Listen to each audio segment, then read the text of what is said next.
Hello, I am here. I am the back.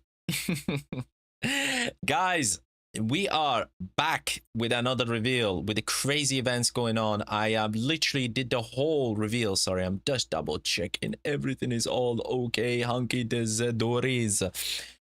We did a huge reveals last night and that sort of thing. It's a bit of a I've did a kind of like a summary of my thoughts and so on that I've just literally uploaded about an hour ago on YouTube channel. So do check it out. So if you're tuning in on YouTube, guys, do check that out, both the full reveal and also the summary video of my thoughts on the Gamescom, sort of the day one, sort of with them.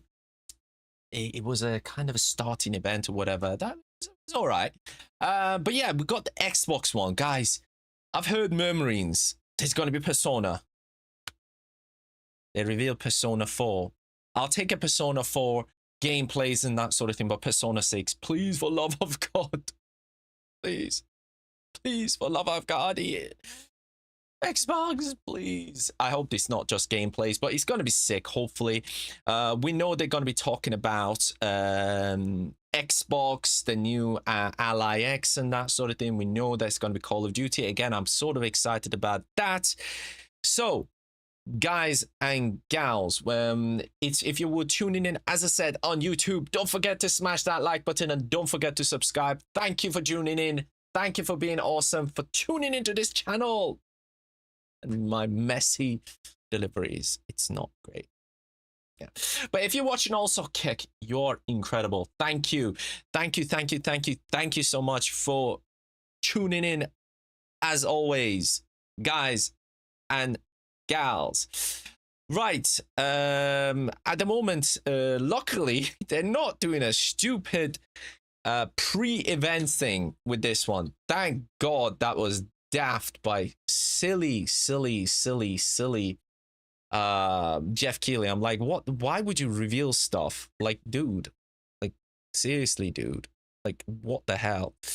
But yeah, that was quite hell of fun. Right, let's, without further ado, it's getting a bit cooler in UK, but still is pretty hot. I'll take a sip. So bear with me. Let's go get the thing. As you can see, we do not have any pre-launch event, but it is starting in 2.5 seconds. So let's get our peeps in Tick the Talk joining in. There we go. We are live on Tick the Talk. Guys, hopefully it's gonna be a sick event.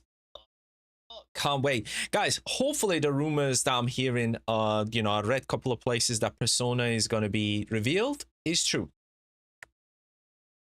Please Xbox, I may be completely off the hook, hopefully not, but it will be awesome if I am completely wrong, well, completely correct and wrong in terms of hoping that it's not. But yeah, yo, winner, thank you so much for the follow. Thank you so much.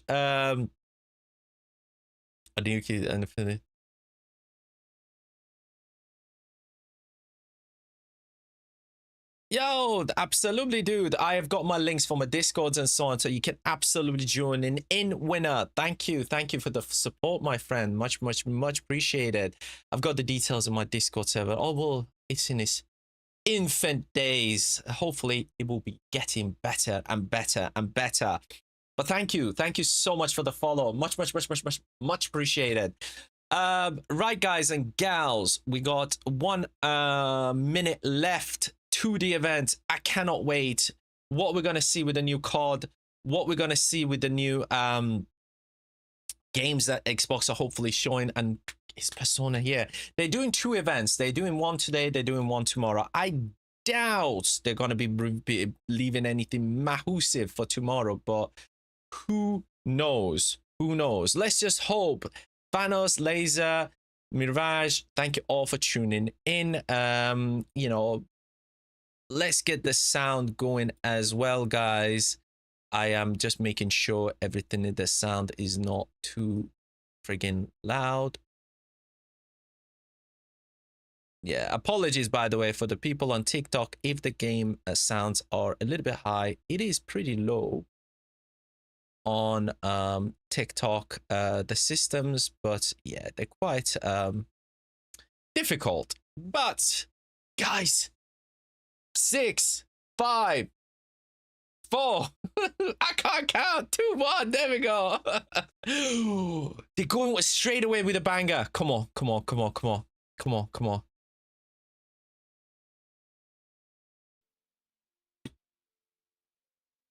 Oh my god, what is it?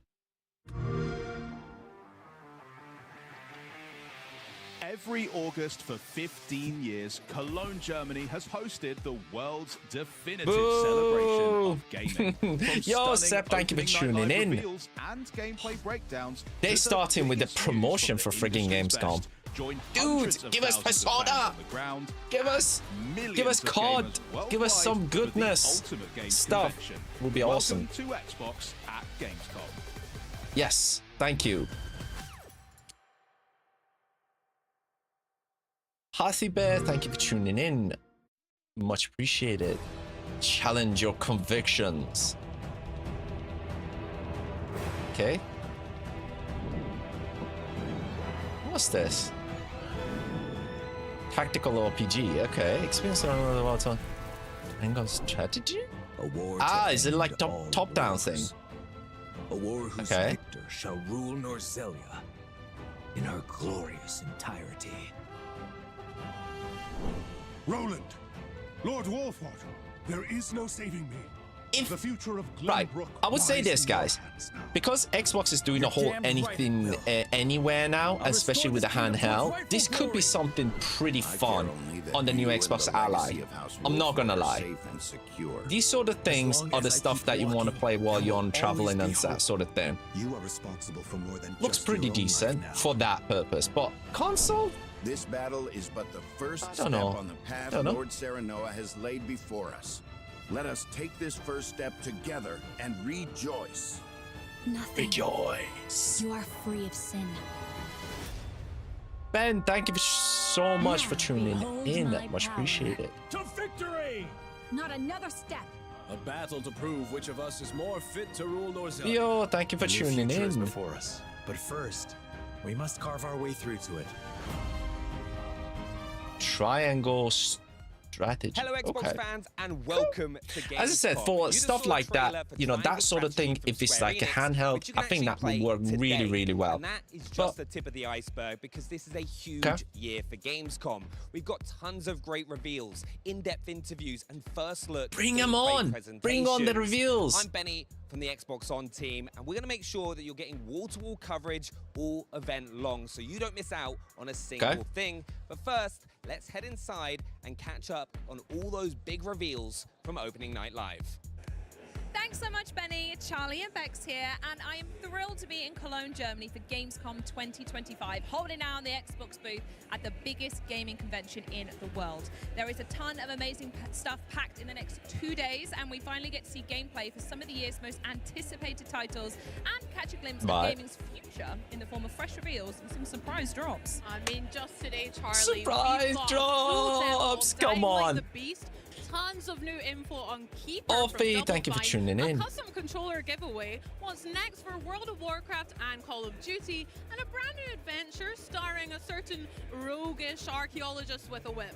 And that's just some of the stuff I was allowed to see. We saw some of these last night. Come on, give us some new stuff. Come on. Hands-on with the ROG Xbox Ally and the Ally X. The very first tell you what, guys, handhelds, and explore the wide world of Xbox Play Anywhere. Now, Xbox Play Anywhere, you Xbox handheld looks sick. Saw it in June, consoles, including the Xbox Ally and Ally X. Even better, your progress travels with you, so you can bring all your saves, your add-ons, your friends, and all those delicious achievements along. So whether you're online on the convention or waiting to play your favorite game, post it up here at the Xbox booth with your beloved Xbox On so team. we can take our saves and everything and continue our progress as well. Chilling with the Warcraft team over wow, okay. Midnight booth, hanging with Faceless at the ROG Ally, all the way over in Hall 8, or looking at the That is sick, not gonna lie. This year at That Gamescom, is anywhere, sick. It truly is the best place to play. But right now, what we're going to do, Bex, is quickly recap what Xbox revealed last night at the opening night live celebrations. Are you ready? Let's get into Let's do it. it. I mean, Let's get into it. Brand new Call of and Duty. very charming companions trailer for the we got Outer this. Worlds 2 that revealed 6 new friends to travel the stars and zap things with. Zap it zap! The Dynasties of the East expansion for Age of Empires 4 Anniversary Edition also got announced, and they also revealed a release date, so you can start organizing your troops on November 4th. No, they revealed this is coming to PlayStation. The massive new Indiana Jones and the Great Circle expansion. Lawson, thank you for tuning in. Xbox event is here. Persona, bring it on. Excited for that one. After decades of supporting the Hayabusa clan, Raven clan is finally taking happy center stage birthday, in buddy. Ninja Gaiden 4, which Happy we saw an birthday. awesome new trailer for as well. And according to Team Ninja Oh, Gaiden, guys, I tell you what, they have a secret this game ulterior looks motive that will really shake up the absolutely story when sick it as drops hell. on I will October suck. 21st. I will proper suck at it, but we looks got sick. A truly immersive look at Call of Duty Black Ops Right. 7 releasing November 14th. Yes. The new game's got twisted environments, a campaign that supports I've gotta say four-player this, co-op, guys. This zombies, Dead Ops Arcade, Call of and Duty, even a new mode I called need to see a bit Endgame more to keep because your this squad looks busy for years strange. to come. Really impressive I've got to stuff. say, this So looks good. strange. We It got also shown saw last Blizzard night. storm through with the gorgeous and never-before-seen cinematic intro for the World of Warcraft Midnight. Yes, we The did see ancient all home of the Blood this. Elves is under threat, and they'll need to tap into the power of the sacred Sunwell to keep those shadows at bay in 2026. Plus, today we'll have even deeper looks at titles that were shown at opening night live, like Lego, Keeper, Dying Light, The Beast, and Keeper, World Lego of Warcraft, Voyagers. Indiana Jones, And in Call a of few Duty. hours, this very Okay. broadcast will play host to a Come on, special you said edition surprises. of the Bring on the official Call of Duty surprises. podcast. Bring on the But to surprises. get the party started, here comes all the latest details on the Xbox Ally, which has been so hotly anticipated ever since it was announced at the Xbox Games Thank you, Showcase. Max, for tuning in. Much The vision around appreciated. Xbox has really transformed over the years of people playing on multiple devices, people playing anywhere. We know what players want. They want a game on their own terms. This was a #1 True. request from our fans. We're working in close partnership with Asus on a brand new handheld called the Xbox Ally and the Xbox Looks sick. Ally I want the white one, man. The white one on looks the go. absolutely Basically changes sick as everything. hell. Not gonna lie. Oh my god. But the idea that you can Feels like we're basically finally take hitting an your inflection point saves now and where everything I'm able to anywhere, take the game that you know, I'm with the playing on my whole beefy kind of home PC gaming rig cloud, and with the take it whole with me on a thing. portable And device. obviously, Big this is a question lot of full-blown players have console. is how Looks are PC games crazy. gonna play on a handheld form factor? The games are largely going But how to much play will like it be, they do on though? PC. The Xbox Ally targets 720p. Do I need to give a while the kidney Xbox away for Ally this X thing? targets 1080p. Most titles will perform between 30 frames per second and 60 frames per second, but certain No, games Ally have the potential X to is hit what up you to want, 120 guys. frames per second.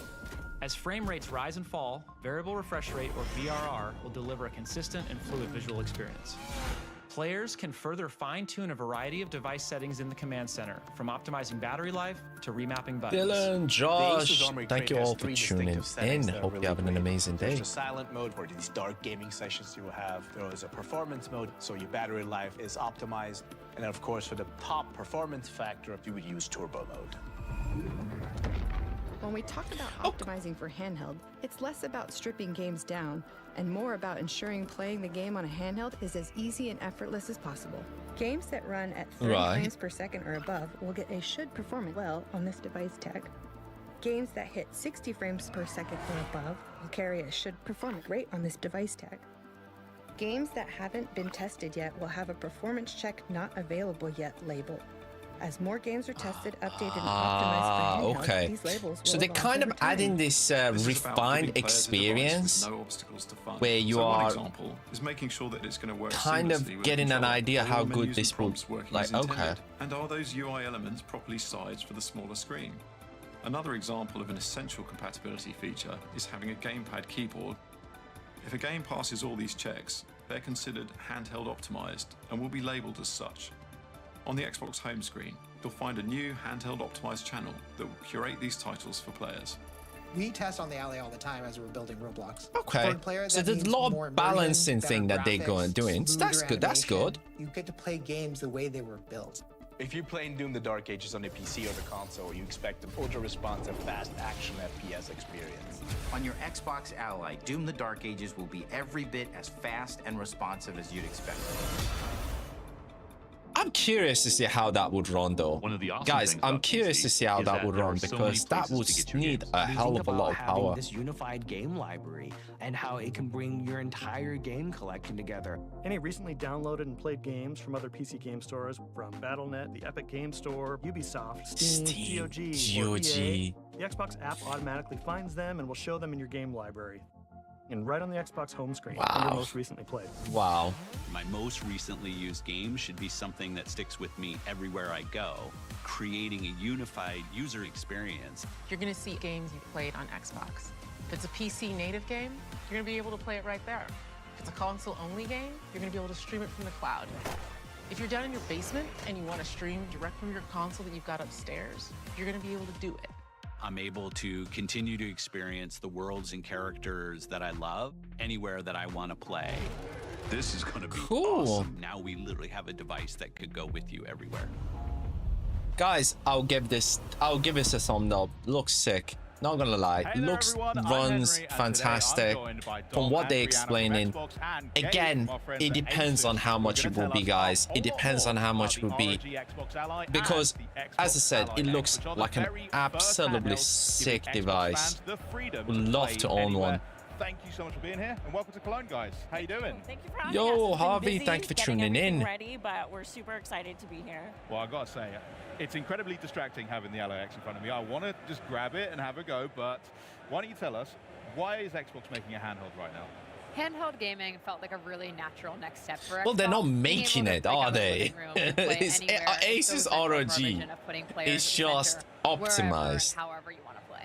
And we saw this wave of innovation happening in the handheld space. It's just optimized. And we knew that we could fuel that with so much more energy from Xbox. So when we started talking to Asus, it became apparent like how much more we could do together. We share the same obsession with our players and our devices and gaming in general. And we just realized that by building a device together, we could do something much more special and much more quickly than either of us could do alone. And so that's what brought us to the Xbox Ally. The Xbox Ally really brings together that power of Xbox with the full freedom of Windows.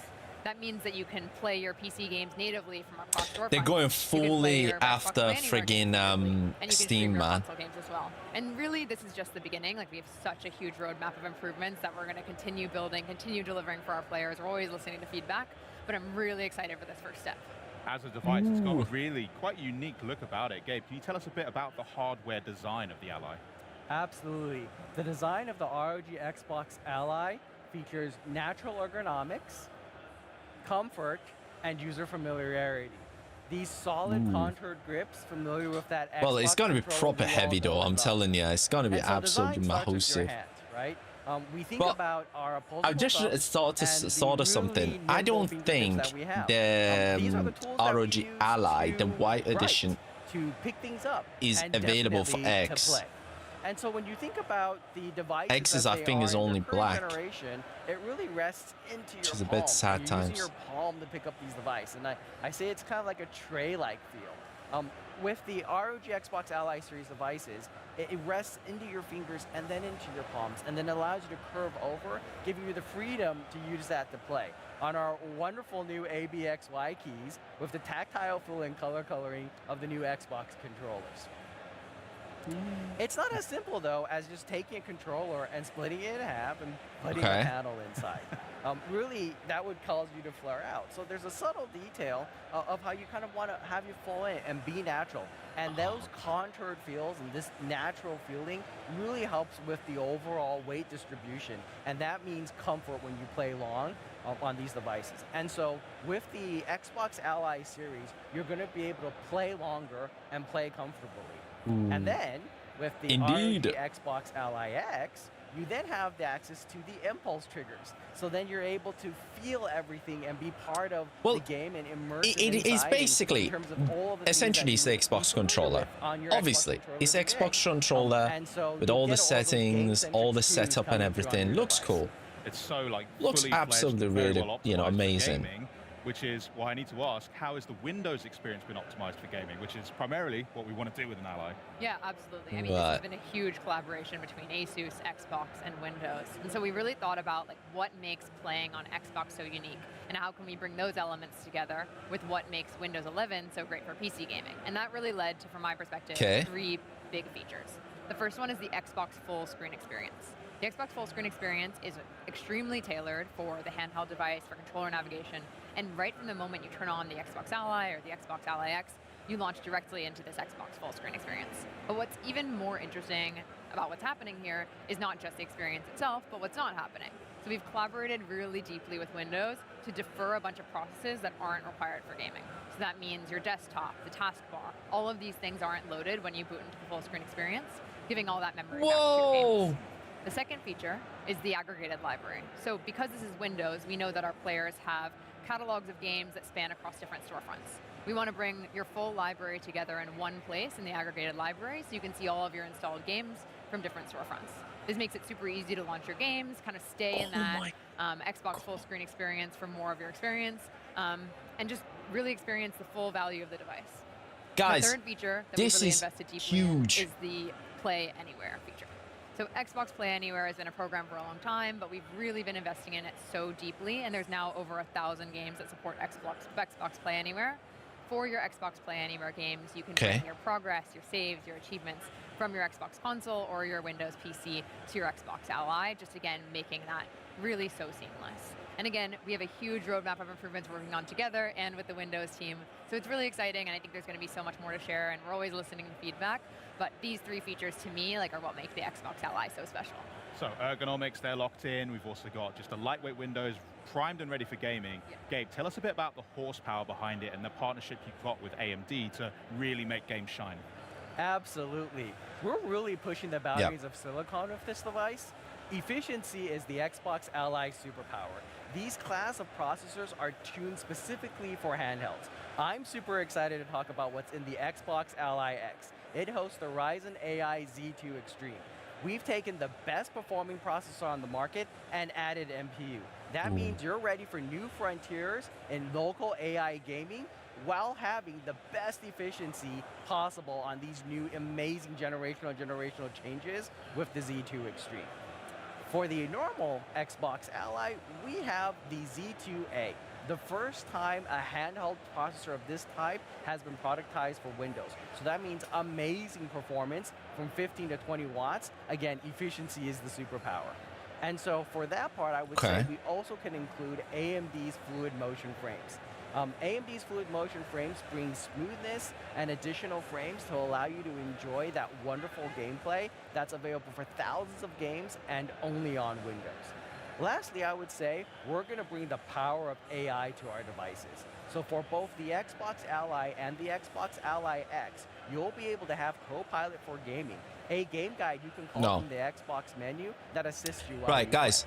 I would say this. Xbox Ally X is an absolute killer. That processor inside is massively powerful. One thing key that they revealed is the fact that Xbox Ally X is going to have a fully tailored Windows, so you're not running all the Windows stuff in the background. So it's giving it a huge amount of power that's getting wasted by Windows. So it means it's going head to head with Steam Deck. That is ginormous, guys. I cannot emphasize how big that is.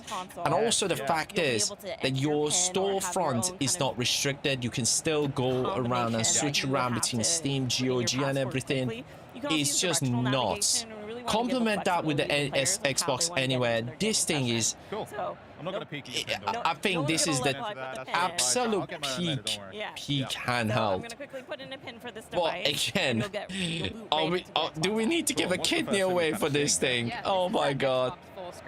They haven't said anything about the price yet. Holy hell. It's really tailored for gamepad navigation, for the handheld screen, and again, it doesn't even load those processes that aren't they're revealing the Xbox more. Xbox Gears of War Reloaded that's coming out next week. Cheeky. Which means faster startup times and less idle power draw.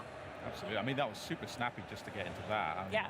Xiang, thank you so much for tuning in. The same as Harry, Oysen, thank you for all for tuning in. Much appreciated. One of the buttons that we've added on this device is a library button, so you can push that and it'll take you right to Lauren, your thank you library. so much for tuning Dom in. mentioned Appreciate about it. the aggregated library. You'll see these new indicators across the thing. So, hey, these are my games from the Game Pass entitlement.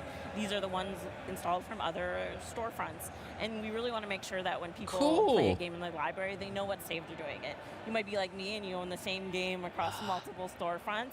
Your save files are so important. Yeah, I'm very guilty of that. Yeah, and so you want to make sure that when you launch your game, you know where it's coming from, and you're able to kind of get that jump back in where you expect.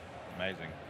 Can you launch up a game for us? I'm going to let you choose. Cool. Yeah, so let's launch up Gears of War. Gears of War Reloaded. You can see that the bootloader that we have launches full screen. That really takes you to kind of that immersive experience, so you're not seeing those desktop elements that Dom mentioned previously. Very cool.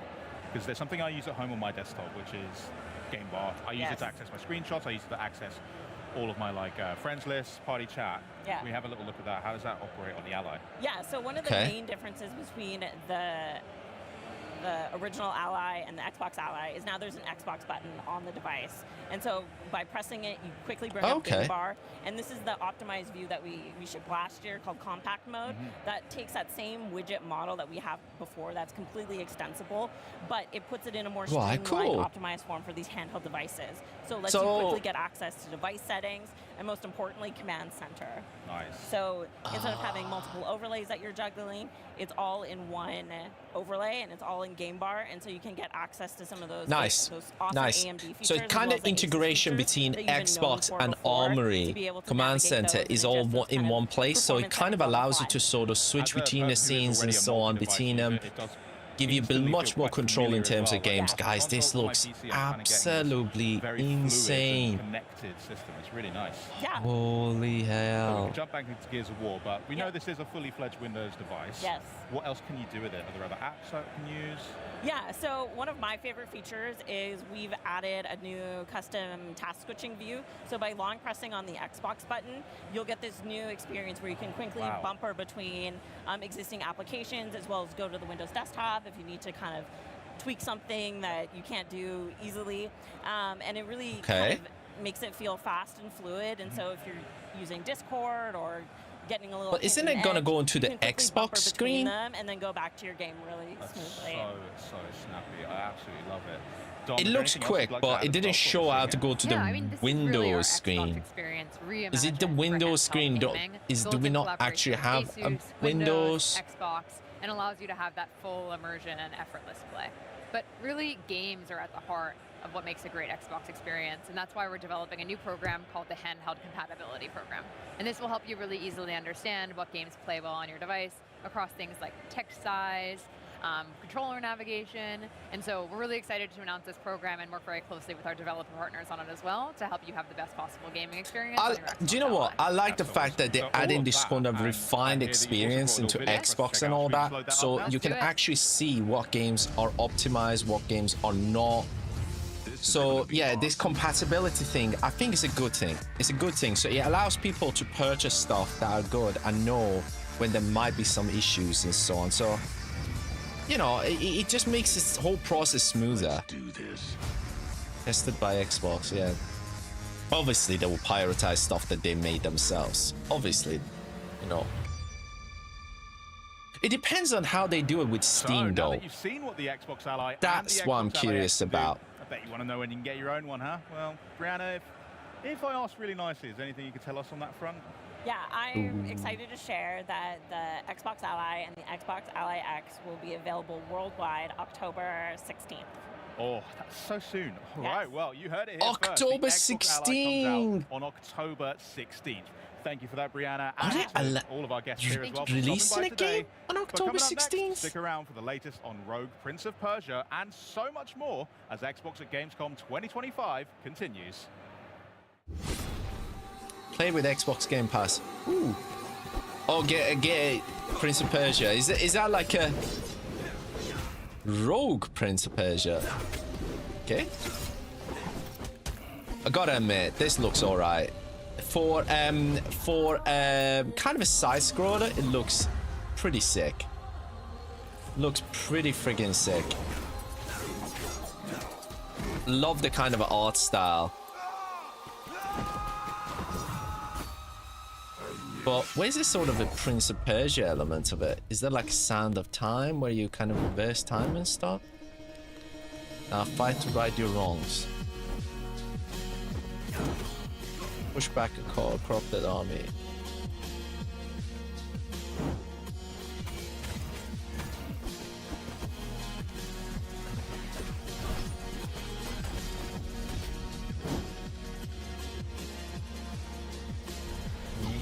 Looks sick. Oh. Yeah, that looks awesome. Not gonna lie, guys. That looks pretty sick. That looks pretty sick. For a side scroller. Especially on the ROG Ally X, man. Come on.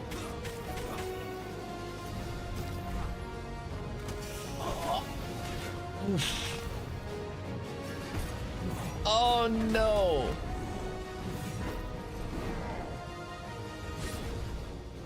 Rewrite fate. Hang on, do we have like a time or is it just side scrolling? Yeah, I think it's just side scrolling. Yeah, it's just side scrolling, but it still looks all right. Wait, what? Available today?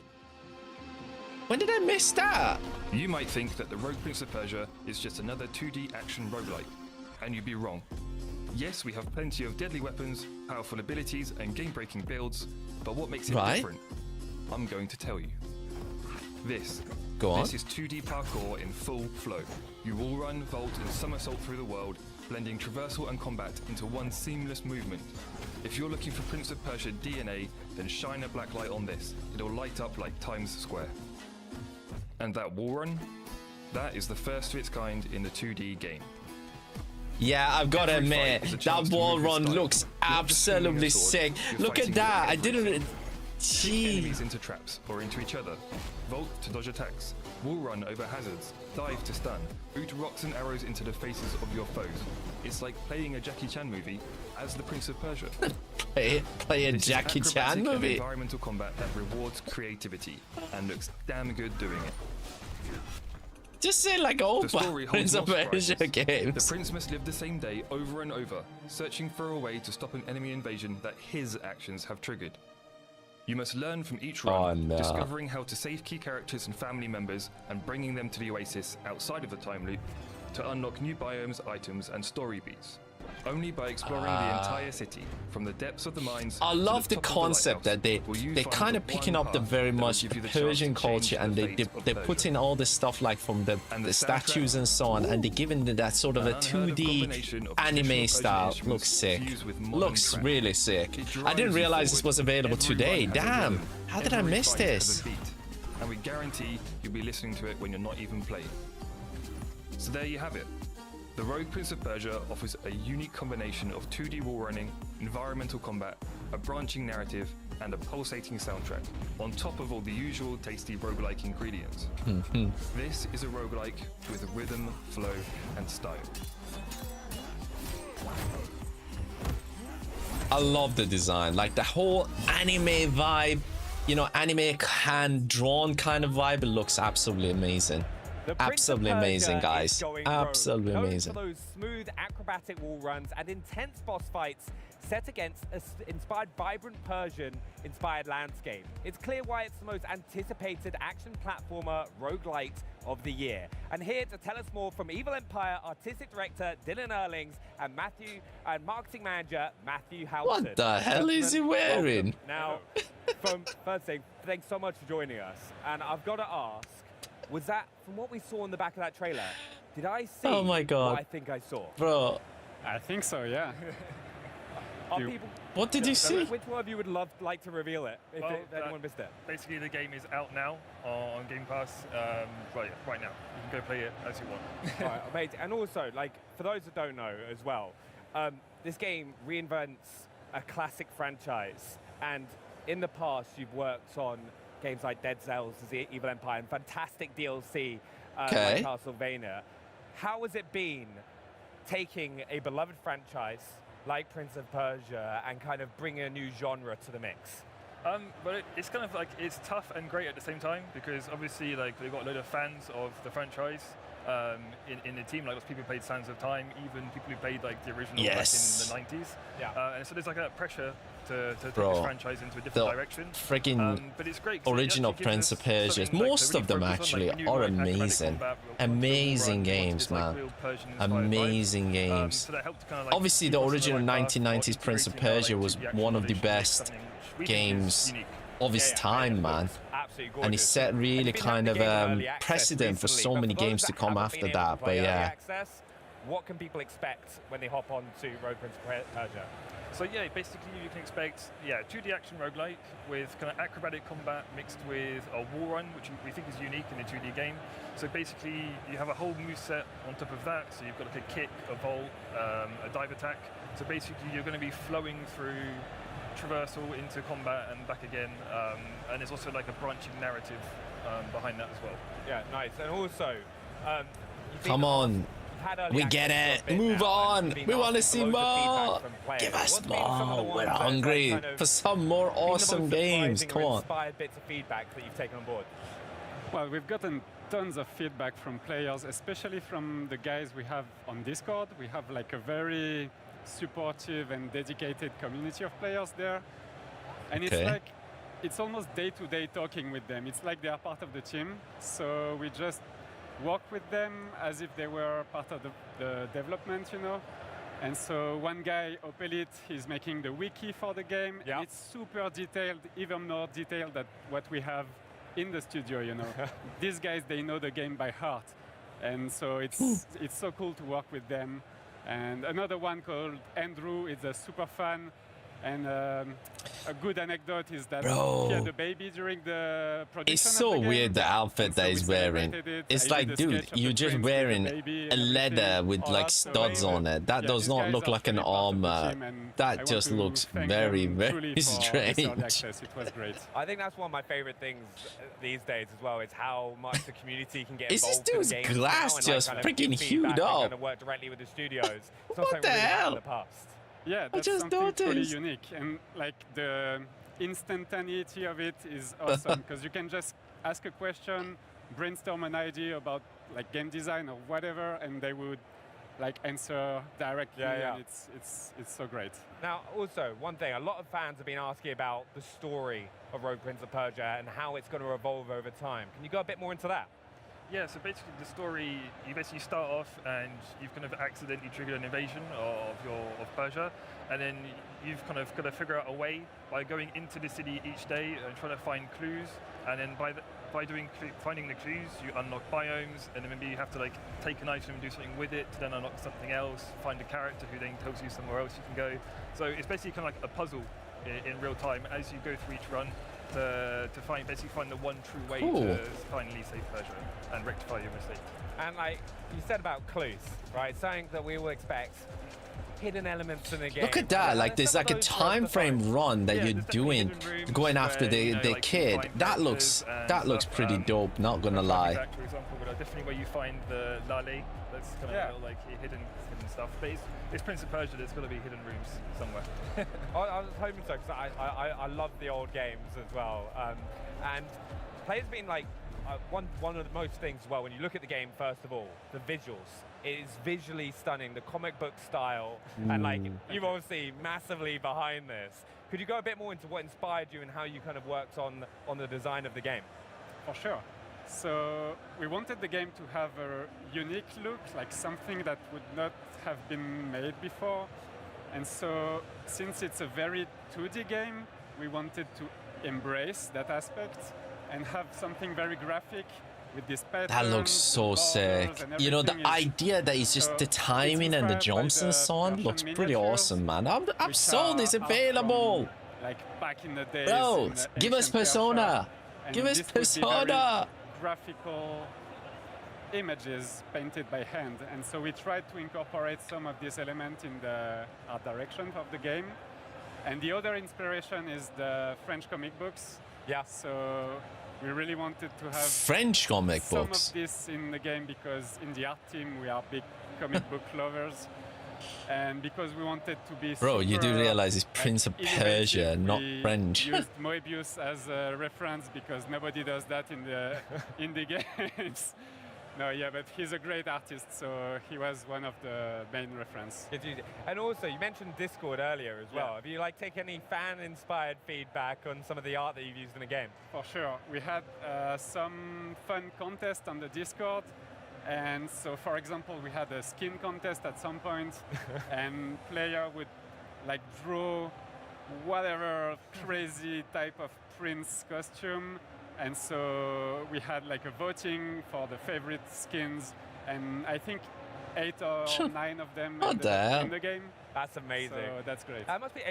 I can already see though how much you kind of work with your community already, and if there's anyone else who wants to get involved, that's interesting that they got involved with the Discord and they're communicating and they're kind of adapting that. I commend them for them. Game design, we changed. I command that for them. Like for instance, command them for that. System, which Can't in talk. the beginning was maybe too complex, and so we worked with the community to make it simpler to understand, but also more fun. Right. To like right when you play, you understand how it works. So we iterated a lot of like game design elements. Yeah. I would say with the events, guys, they need to get rid of all these long interviews. Like it's some information is helpful. The rest of it is like, dudes, come on, give us Call of Duty, give us more goody goodies. Yo, Oliver, thank you for the likes, thank you for tuning in, buddy. We'll reveal in Xbox events. They revealed Prince of Persia, the Rogue, being available today, right now. Holy hell. And it looks sick. It looks absolutely sick. Rework the art, you know, so we did a lot of polishing and we changed some of the color. The prince was purple in the beginning, he's not purple anymore, that's a long story.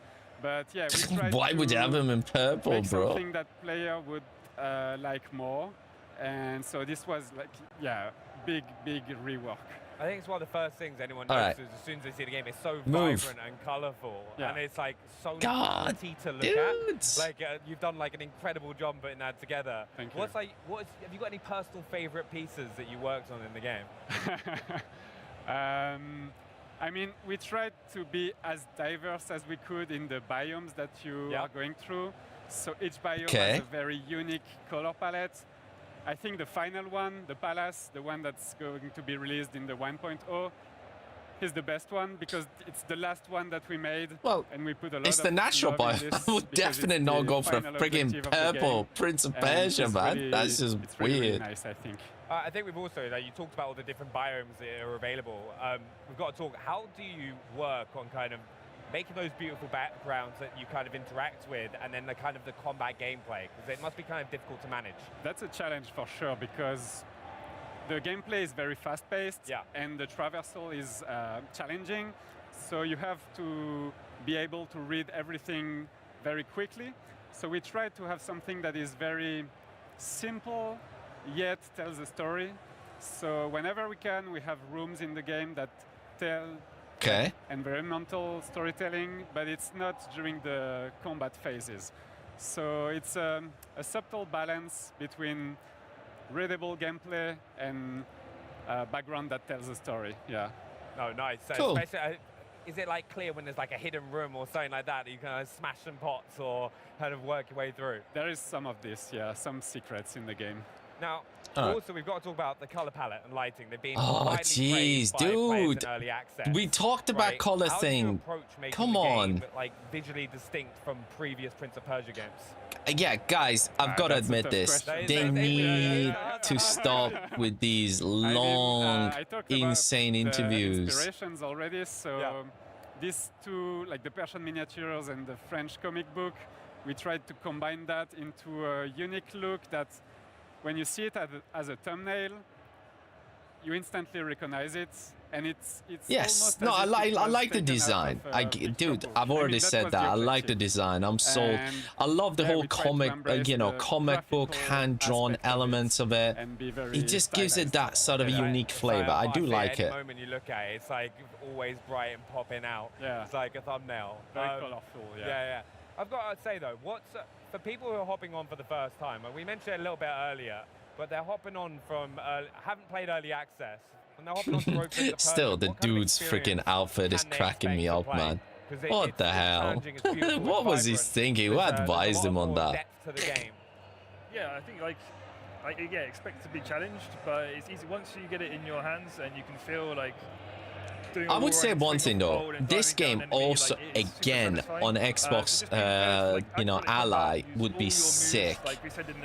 This is these are the sort of games that you know are amazing on friggin' handhelds, man. Yo, edits. Thank you for tuning in, my friend. Prince of Persia. 2D side scroller. Literally just been revealed, and it been bomb dropped. Is out on Xbox Game Pass now. It just got bomb dropped.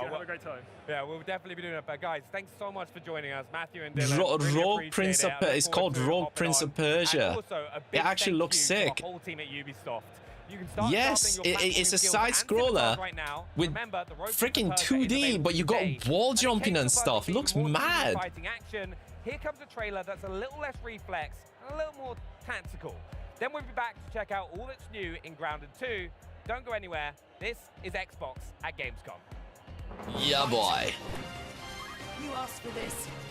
They also edits. They also talked about the new Xbox Ally. Is coming out 16th of October. They didn't reveal the price, but it is looking absolutely insane. Obviously, hopefully it's not costing a kidney to get. No, I think there's gonna be. They already said there's gonna be one more Xbox coming out, like a proper console. But this is a handheld one, and this is probably the best handheld one that you're gonna get. What is this? Nothing can stop me. Let's finish him. I don't know.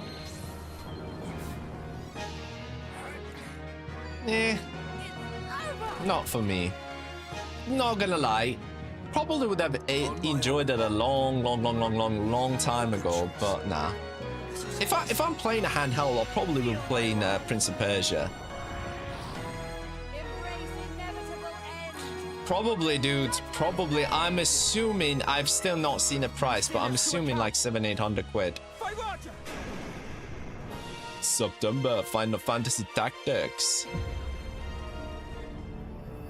Ooh, we saw this yesterday.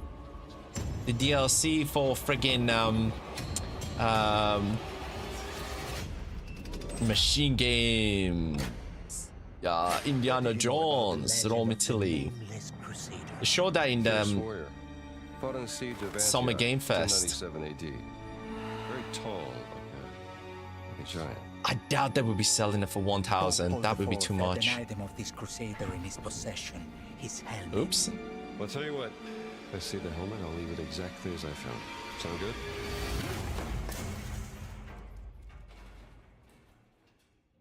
Oops.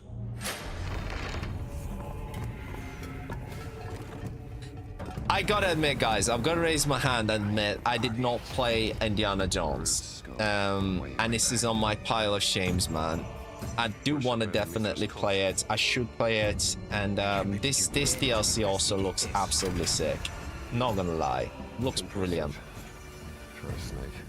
But I haven't played the other one.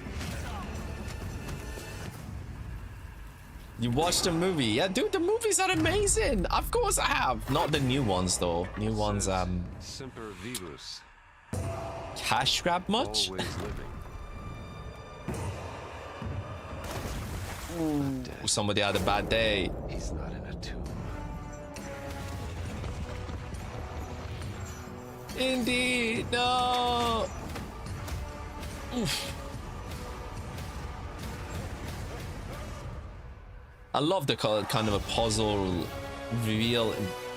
and reveal event stuff that you get with these sort of Indiana Jones stuff.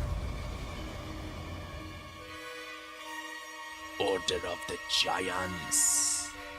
September 4. Yeah, that's coming out like what, 2 weeks? Well, you just caught the trailers for Final Fantasy Tactics. We saw that yesterday, Indiana though. Jones and the Great Circle Order of Giants. Look like Mortal Kombat. Taking an even closer look at in a little bit of time. It's like a puzzle, like Tomb Raider. What? That hits a little closer First person. to home as we learn all about the big bosses, bigger biomes, and brand new big buggies coming to a park near you in Grounded 2. We've got Chris Parker and Justin Vasquez here from Obsidian and Eidos to break it down into very small, teeny tiny parts. I mean, they say good things come in small packages, so thank you so much for helping me unwrap these presents. I know today, some of my guys. friends have been playing Grounded 2. Again, it's on one of the games that I was meaning to play and I just didn't get to. Super excited I'm honestly so excited to. I played a little bit of the first one and since it launched now a month ago into early access, so I've been having a blast. But how's the experience been for you two? Yeah, dude, I would imagine so. Friggin' stuff like Tomb Raider and stuff is all my down my friggin' alleyway, man. Alleyway, I can't even talk, bro. It's my type of stuff, man. I really like it, but the game was coming to them so quickly, and seeing the game in players' hands now, everything that they're doing with it, all the fun they're having with buggies, all the fun they're having in the park, all the different builds that they're making and breaking, and all the great feedback we're getting, it's just getting us super excited and really focus on how wondering why they're interviewing the guys that already brought out the game. The game early access is already out. Yeah, I'm just so no, bro, Xbox is actually very good in the sense that Xbox now you can play it on anywhere, on any console, and Xbox Game Pass is huge value. Huge value. Like with Game Pass, you got Doom, you get like Claire Obscure, like so many games that already come out this year, and also later on you get obviously getting Gears of War Reloaded next week. You get in the Call of Duty, you get in freaking the DLC for the thing. There's so many stuff that you get in. It's crazy, dude. Crazy value. Well, I've tasted it and I've really enjoyed it as well. We've been digging in a lot. It's been so Depends much fun. on the version. Depends on the version. You can get a PC only, but you can't access it on PlayStation though. But it's PC and Xbox and also handheld devices like Xbox Ally and that sort of thing. A really good question. For us, the buggies. But you can get like these key websites like CD Keys and so on that they sell them for dead cheap. Really cheap. It was a big reason why we wanted to do a sequel in the first place. Like one game is like 50 quid, 60 quid. I think you can get like a whole year of Game Pass Ultimate for like 100 on CD Keys or something. So it's definitely huge value. Huge value. How much of this feature do we want to develop and solidify to make it a full experience and to really show the potential of the feature, but not go so far that we don't get the community's feedback? And so we feel like we found that balance with our Red Soul brand, our Orb Weaver buggies. I'm not sure they're like Grounded. As I said, the first one wasn't a huge fan, but I've been meaning to play number 2. But is really giving us a lot of clarity on where we want to bring the feature. Kind of hilarious. Kind of hilarious. Like it looks like Bugs Life, but yeah. Yeah, there's so many aspects to buggies. Valentino, like thank you so much for tuning went in. for the minimum approach and said, let's see what the community has to say about these. We have Edits, thank you so much, buddy. Much appreciated. The community says first, and then we can kind of hone in on that stuff and help that really guide the future of buggies, whether that be with customization or progression, or even. I didn't realize that in Grounded you can build stuff. Like I didn't really pay too much attention to it on first one, but. A lot of it is very much in line with where we wanted to go. Absolutely in line. Yeah. It's all stuff, almost all of it's been stuff that we've talked about. To be fair, it was a while back, so I might have just completely forgotten. Especially, we look at what the community feedback says, and our community guys like. Is it not that great, the number 2? Like what's been upvoted. Edits. Is it not that great? To the most, and the things that they're reacting to the most are things that we're like, yes. Yes, that's what we want to do. Exciting. This sounds great. So not only does it confirm Well, the graphics are gonna go with a kind of a cartoonish look because of the vibe that it's going for. But is it like, have you played it? I have not had a chance to play it yet. Is it decent? One big colony. That's so cute. I'll think that. One big colony. I got you. My buggy is called Ant McPartlin. It's a red soldier ant. I haven't got to the Orb Weaver just yet. We're taking our time. Which is a very UK insular joke, but that is fine for you. But have you guys got any buggy names that you're particularly proud of? Any good puns that you've heard? I've got one up my sleeve. You, Chris? Well, no, the Jesus. favorite one that we always fight around the studio right now is Stinky. I don't know why. But yeah, when we start up a co-op game for the first time, Stinky. Everybody goes and like makes their buggy real quick together, and then whoever names their buggy Stinky first is the one that wins, basically. I always call my aunt Antonio Banteras because you get the double ant pun there. Double ant pun. And also great. just Antonio Banteras. Yeah, I've got to admit, that is funny. Antonio Banteras. That's beautiful. Oh, dude, yeah, dude, it's available on Game Pass.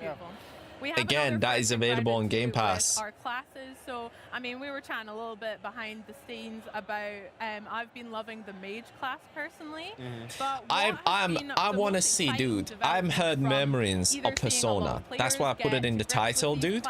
I'm waiting for it to see what they do. If they're gonna finally reveal Persona 6 and a bit more of Persona 4 Reloaded. For whatever it is I'm trying to do today, right? You know what I mean? Remastered. That is gonna be immense for me personally. But also Call of Duty. I don't know if you watched a video last night, and I did another video today again of my summary. I find that whole Call of Duty thing a bit weird. I'm not 100% sure or sold out to see what it's gonna be like. Oh, bro, Persona, I heard it before, bro. Hey, what are the next ones going to be? No, equipment that's going to be added dude, Persona is amazing. That's been really it's like freaking crazy good. Just to see He's an RPG man. Like the Persona 5 was fantastic, fantastic. And Persona 3, which was a remaster, was brilliant as well. From our point of view, it felt like and again, I played number 4 as well, freaking with the old graphics. Can't wait for that to be redone. Battlefield 6 is so weird. You mean Call of Duty? Do you mean Call of Duty is weird? Because Battlefield 6, that's actually pretty good, you know, with the thing, with the whole beta. I loved it. And so this felt like a natural extension of us working together, of us collaborating. And to see it in players' hands, not only them finding really cool ways to break the build, if you look it up, you know what Persona is. Persona, dude, is so much fun. So good. You got like a... Call of Duty, yeah. They're gonna be showcasing the game and that sort of thing. So I really want to see what they actually show, because I'm not sure. Like, looked very odd. Persona is like sort of about, if you've never played it, dude, is about like these sort of school settings in Japan, and these sort of like almost like godlike personas that you get that you can swap between, kind of do different moves and so on. And you got like you go to bed every day and the days pass, so you got limited time that you can do things. So it's all about balancing the story, conversations, choices that you make, you know, and you do these towers, let's just call them that, and when you go up them and so on. So it's pretty sweet, pretty awesome. I don't know about favorites, but I mean, I think all of them have been really well received, but like for different reasons, of course. So like, we've got a ton of feedback from folks who are like. But again, dude, if you want to see the Prince of Persia game, if you switch to YouTube now, if you roll on their video from the start, they were doing a huge section on Prince of Persia. I loved it. Like, you can just go on YouTube now that I'm streaming. Again, on there you will be able to roll back and watch the Prince of Persia section. It's serving its purpose, but the reception of those has been really fun, very exciting. And on the other side, what was nice for us is but it's out today. It's out today. Thank you, Jacob, for tuning in. Wanted to bring to Grounded 2. I think it was universal. Thank you, like, Jacob. Much appreciated. That is on the Look same at that level of dog. terrifying Oh my as the wolf God. spider from Grounded 1. And the number one contender Imagine was the scorpion. if you're one of those people that absolutely hate bugs. This will be your Achilles heel to like play this. Being able to bring that to life, literally will have a heart attack. Justice with being this terrifying predator coming after you. Oh my God. Seeing all these reactions. That'd be your nightmare. Of people in their camps being, hunted by the scorpion and popping out, them freaking out, trying to hide. Like, this thing is coming after me. What do I do? It's so rewarding to be able to like traumatize a whole new group of players. Yeah, there you go. Persona 5 was you guys amazing. Have a lot to answer for making me kill the sweet caterpillars and the butterflies, and then also the horrendous night terrors I've had. Please shorten the interviews. But speaking of foes and new enemies, I hear we have a new boss to look forward to as well. So can you Please tell me shorten what the this new boss interviews, is and why you guys are guys. excited for Show more players to take on? games. Happy to. So our new boss is a giant tarantula. Oh my named God. Giant Axel, tarantula? who has gotten loose in the park, and this is what we're calling our first park boss. And, Yo, dude, that's in Grounded exactly. 1, I'm there was heard really cool rumors that they were gonna backyard announce it bosses, in the June Broodmother, the Summerfest, Mantis, and these were all, really and they didn't. giant, They showed terrifying Persona foes. 4, which And so I'm we knew we also wanted looking to forward to do the keep up that remake. tradition. Yeah, look at But this thing, they, it's terrifying. I've heard We want rumor to again keep they up that might be tradition, but revealing it because now here. you're riding buggies, what's Hopefully, giant, hopefully it's terrifying, not just a and rumor. monstrous has to scale in proportion to that. And so we really wanted to nail that like primal feature creature terrifying experience for players.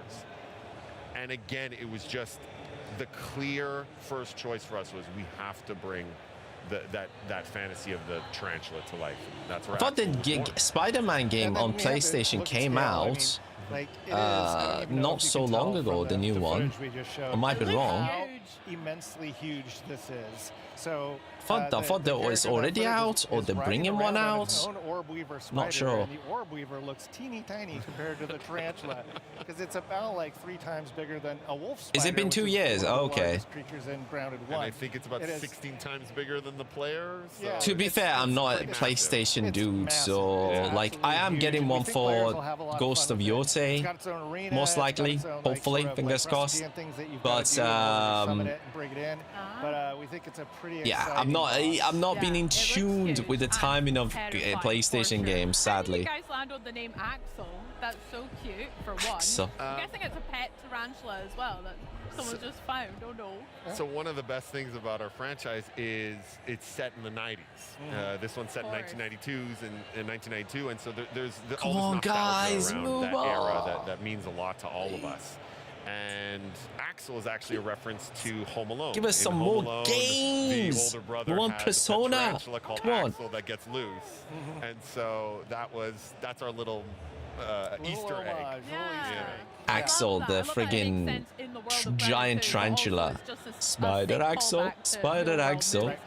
There's a couple of more Home Alone references in the game. So I know. around Axel, so I One can't thing wait I to would see say if the is community this event today with Xbox is a bit like, Let's get back to this big boss Axel, because I would love to hear yeah, some tips it's a from bit you like guys about just taking like him why on. are they talking to the Grounded And guys? I'm hoping I The don't game have is to do it already alone, out. But yeah, do you have any tips for players on taking them down? Well, I mean, with basically any adventure in Grounded, got to load up before, you got to prepare for whatever your adventure is going to be. You need to make sure you've got enough food and water and healing supplies, and then you're just going to have to go in and die a couple of times. Like, that's basically what's going to have to happen. All right. He's got a lot of special Hardy, attacks that are really hardy, cool. hard. He's going to have kind of learn that sequence because there's also some stages to that boss fight as well. So once you figure out the Looks all right. I will probably be checking the Grounded out, but yeah. Too much yapping. We have only had so far one reveal, Prince of Persia. One reveal, Prince of Persia. But they spend ages talking to those dudes as well. you ultimately murder it and then turn it into fashionable attire, and that's exactly what you wear your do. trophies on your body. Absolutely. Yeah. Make weapons and armor with that, maybe some furniture, right? Yeah, absolutely. You want to upholster something with that, and that's exactly what you can do here. My advice would be, whether you're playing single player or with your friends, to bring a friend. Go with your Orb Weaver buggy. You know, hey, if you want to take it on alone, go for it. If you're playing with yourself or with a friend, bring a friend. If you want to, you know, try to survive, 60% of the time works every time. Immensely. The fight is designed The dude at the meta. And we had a lot of fun figuring out, okay, what makes fighting a giant creature on another giant creature a fun and unique experience. So we really hope that the players will get a kick out of the rounded style massive boss fight, but now on their own, you know, impressive buggy mounts. Nice. I can't wait to try it myself and die multiple times, no doubt. Very good. And Parker, you mentioned that there's some, you know, obviously our favorite thing about Grounded is getting the loot. My favorite thing is going and analyzing everything, breaking it down. Can you tell us a little bit about the spoils that we can expect from the tarantula? Is there going to be some pieces in particular? Absolutely. So yeah, skin, the colorful skin, pimping it out. As you would expect, massive bow that you can craft. It's sort of ridiculous. Is it large, boring fighting spiders? Sort of charming. Yeah, well, it depends. I think maybe if you fight, playing with your friends and so on, it'd be hilarious. But I don't think it's a long-term game. It wouldn't be something I will be playing by myself for ages, even if I was, because I think the charm will wear out quite quickly, for me anyways. Out of axle pieces, you can even make yourself a cool little throne.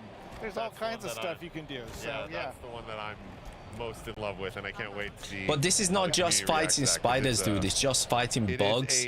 But they're adding this big giant axle, the spider, into it, apparently, for the fights and whatnot. That sounds great. I can't wait to see it. I hope it's fuzzy as well. The colors on it look so sick. I mean, I'm imagining your guys' offices are kind of just, do you just have tarantulas kind of like lying around, or any bugs and stuff? Like, that would be terrifying. Our art director makes these massive, you know, mood boards whenever we have a new What the insect. It's hell? just like a wall of terrors. And we're like, okay, which of these is the most interesting terror to bring to life? And so when we were working on Time Axel, to be disappointed, you silly all of these clickbait different channel. tarantulas, and we're looking at them going, I didn't even know tarantulas Appreciate came in it, those colors. you know, Nindro. Dreams must be haunted, but no. Clickbait channel. Not really quite sure what's clickbait about my channel. But okay. New biome Appreciate on the it. horizon as well for winter. Could you tell me a little bit about what we can expect to explore there? Absolutely. For our winter update, we're going to be introducing our first new biome in the park. It's our garden biome.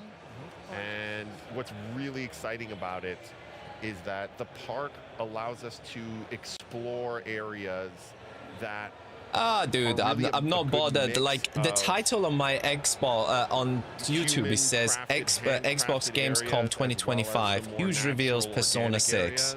With a question mark. Well, there's rumors of Persona 6. Was very appealing for exactly and that apparently reason. I'm a clickbait. And so we get to see. It's a reveal event. You know, our I'm not saying they revealed it.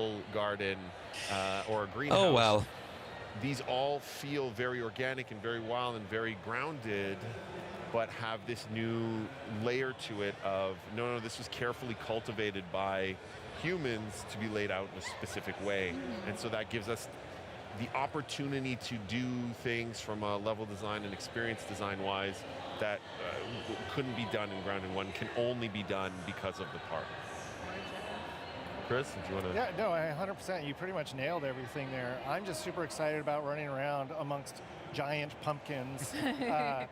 The greenhouse gives us the opportunity to make a very humid environment. Come on, dude, guys, please, thank you so much, Edits. Much appreciated.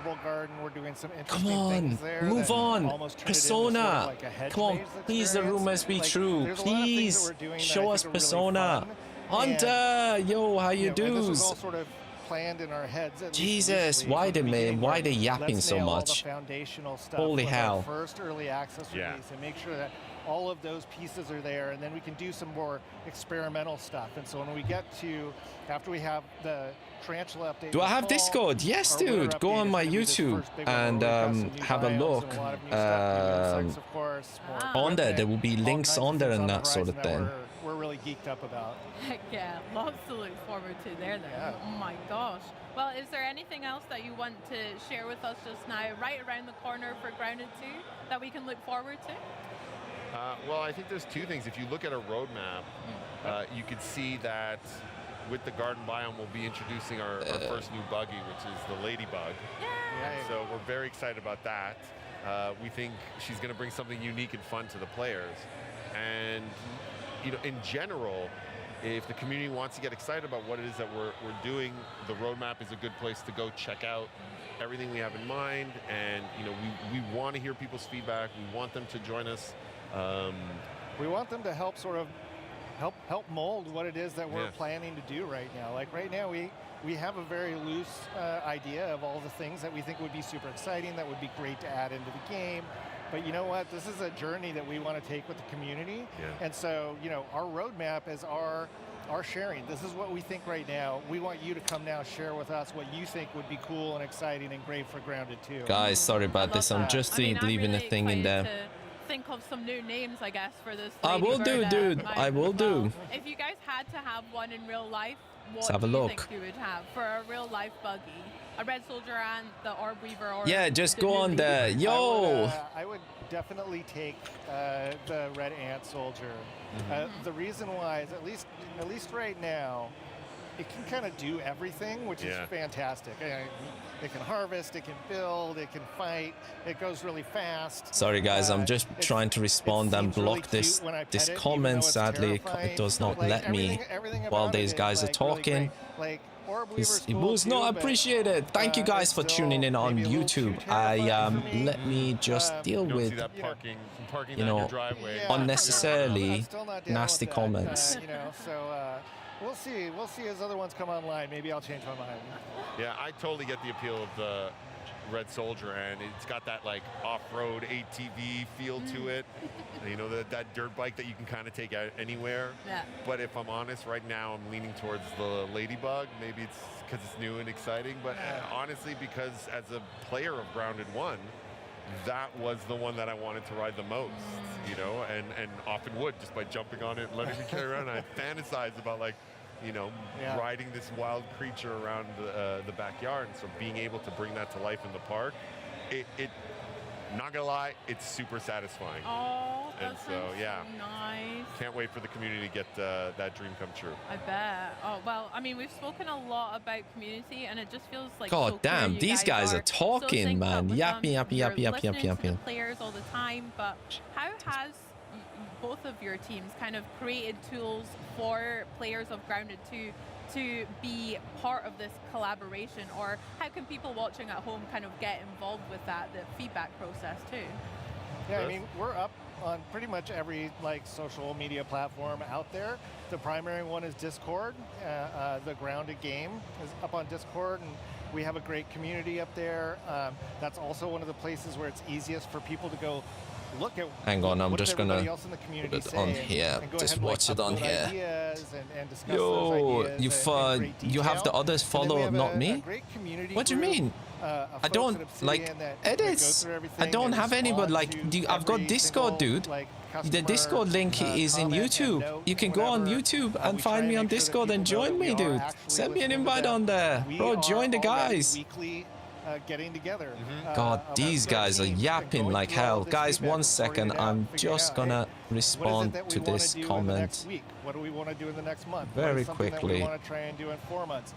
If we don't want to do it, let's talk to the community and see if there's something that's close to that sort of makes sense or we can make work.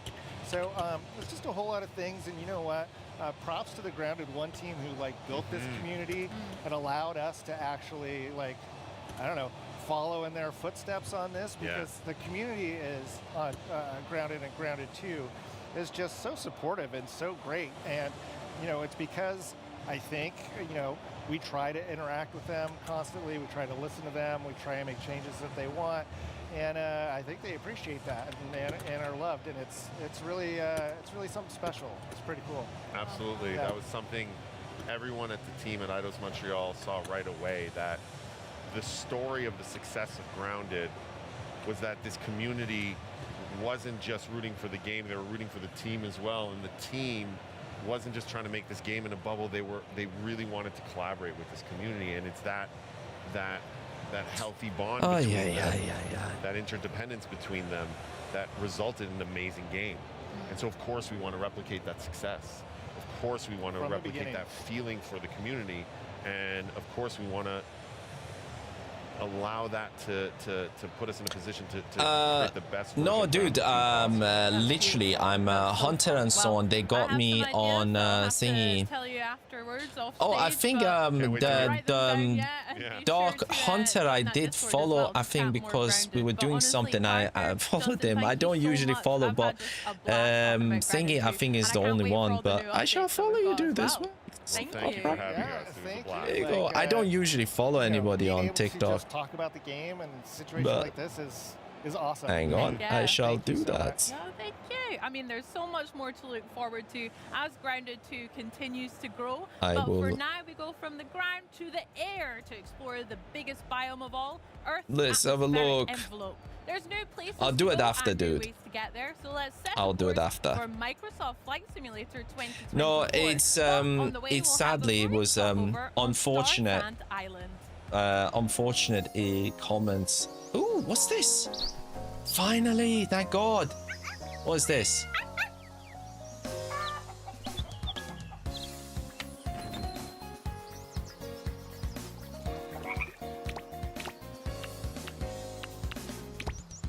What is this?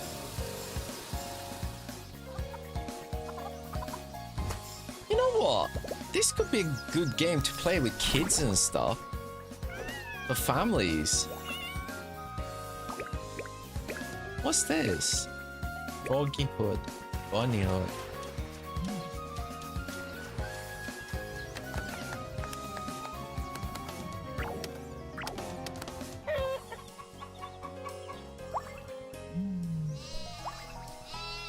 This is... I'm not gonna lie, guys. There's a... As a dad, guys, this is kind of thing that you can play with kids and so on really well. I like it.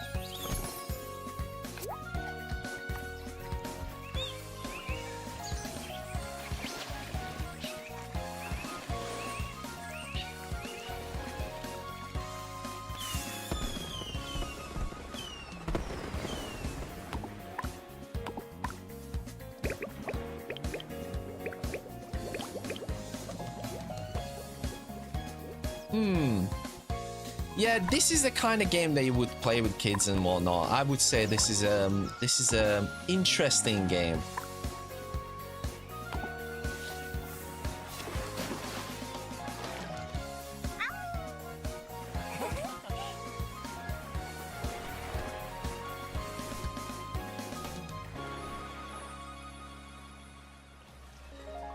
Coming String 2026. Yeah, I would say this is a decent game for family. Microsoft Flight Simulator, you might picture soaring over iconic skylines or navigating through turbulent weather. But the sim is so much more than just a high. What is wrong with people on YouTube, man? Clickbait, dislike, and move on, everyone. Is head of Microsoft Flight Simulator. It's a live reaction. Oh my God, what is wrong with people today? Great to be back in Cologne. And you always bring some delightful surprises. Guys, if you want to have a chat, have a comment, please do comment, have a have a conversation properly. Don't leave a comment and just nasty comments and leave. It's a live event. It's a question mark. I've not said. And so we always try to prepare something special. Oh my God. And people of today.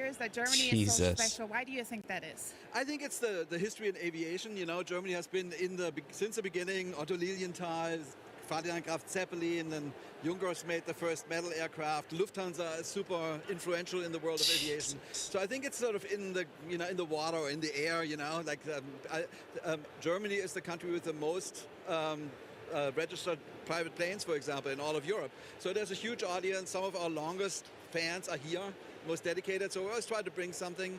And we brought 2 things today, and we made some trailers. So let's run the first trailer.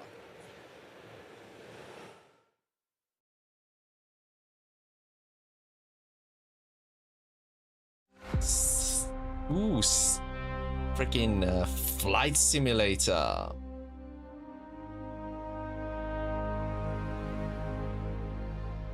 Ooh, Kel. You know what? Flight simulator games would never been my type of thing.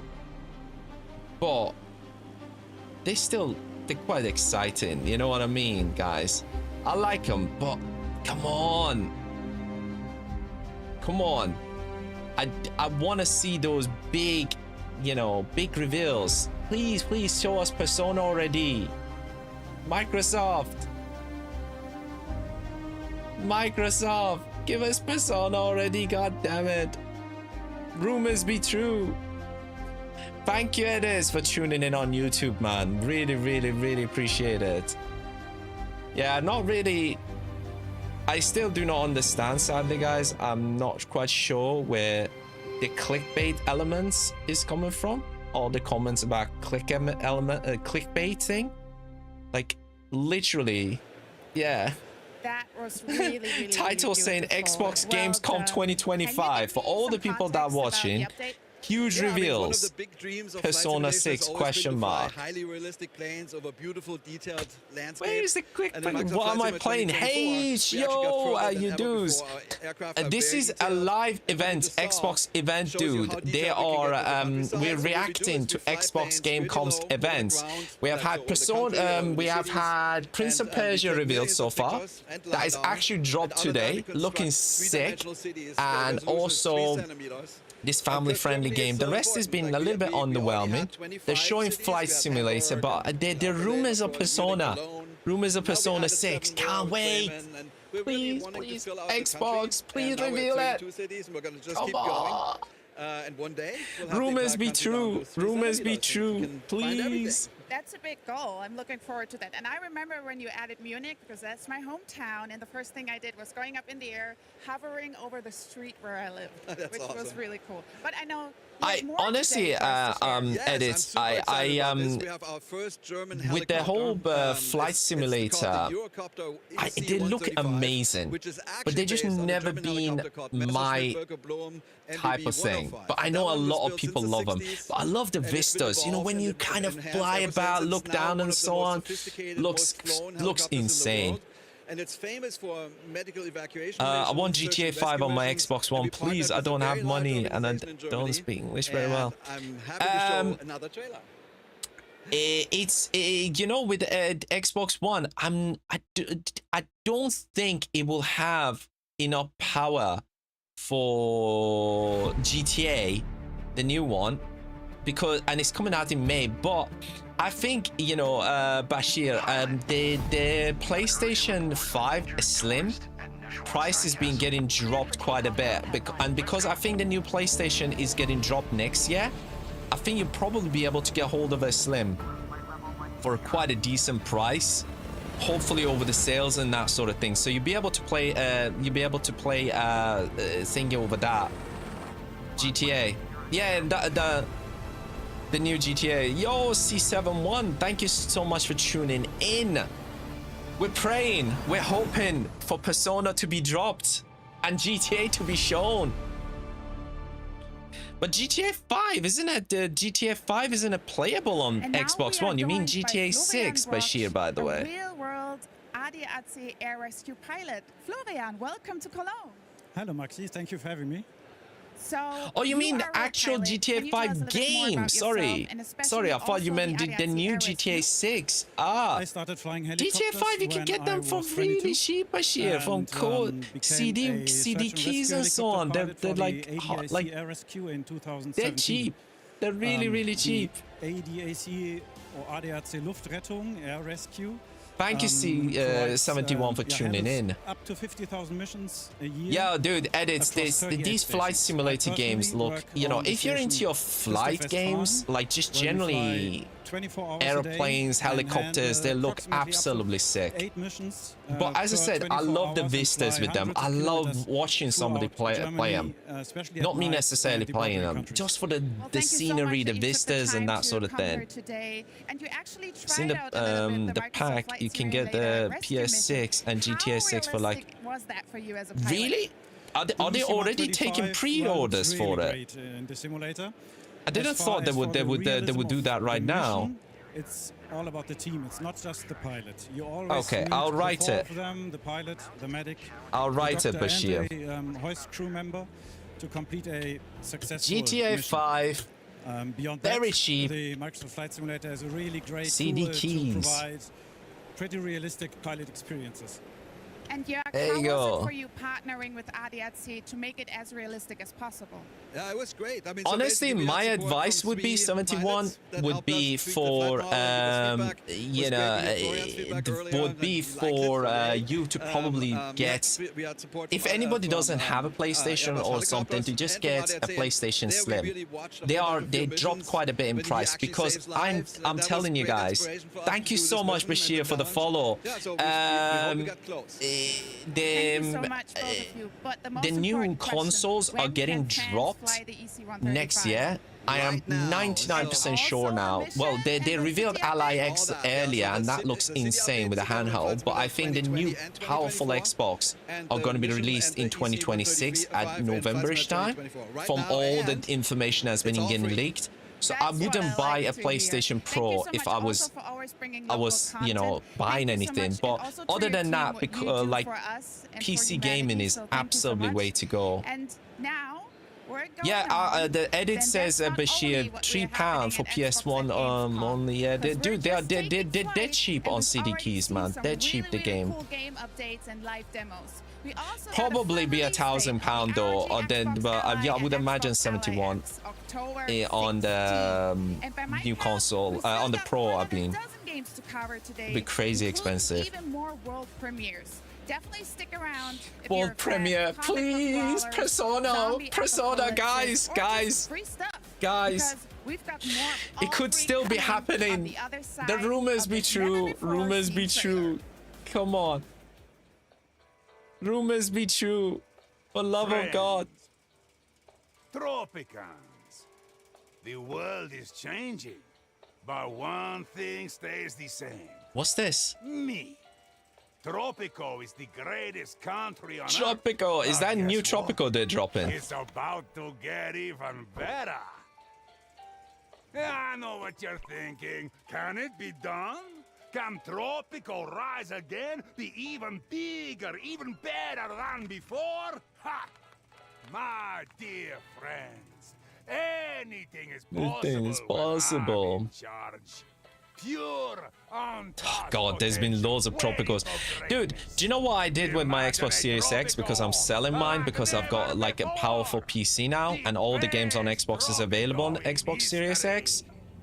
Just get a good internet. Then you don't need a memory card, a really expensive memory card, dude. If you get a good memory, you download the game in like 5 minutes. Just delete them. You got like a 500 or 1 terabyte. Just delete them, download them again. That's simple. And you got like the thingy app, don't you? The cloud saving. So you wouldn't need really any much. PS6 is gonna be £1,000 at least. Yeah, dude. Edit. I think it will be 1,000. Like, I am thinking 850 to 900 quid for the new Xbox and PlayStation. I am thinking between 8 to 900 pound. That's what I'm thinking. Yo, dude, yeah, if you get yeah, dude, 71, if you get like a 500 fiber to the premise or a 1 gig internet, bam, like the game gets downloaded in like 5-10 minutes. Dead easy, so simple, and saves you a fortune. I lived in Senegal since I was little. I've always dreamed of having a GTA 5, but I never had it. Yo, dude, the new Bashir, let me type it. New GTA 6 coming May 2026. Invincible sort of as a property forward. 26. That father-son relationship. That's gonna be days. Gonna A lot of be that comes through amazing. with voice lines like intros and outros. There you I go. looked up to you my whole life, but you were just a lying piece Did of it type? Yeah, there you go. Life is the blink Yeah, of an eye to a great choice. What's this? Invincibles though. It's that father-son dynamic where they still love and care for each other. I saw this in the Summer Game Fest. I'm not 100% sure I'm sold on this one, to be honest with you. The moment where he's considering killing his only son and reconsiders and flies away.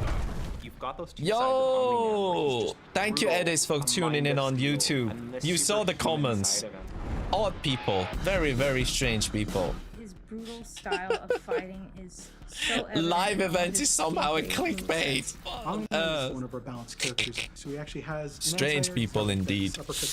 Persona Now, Xbox, please. They keep saying they're like world premieres, but they're not showing them yet. They're pulling from when he fights Cecil.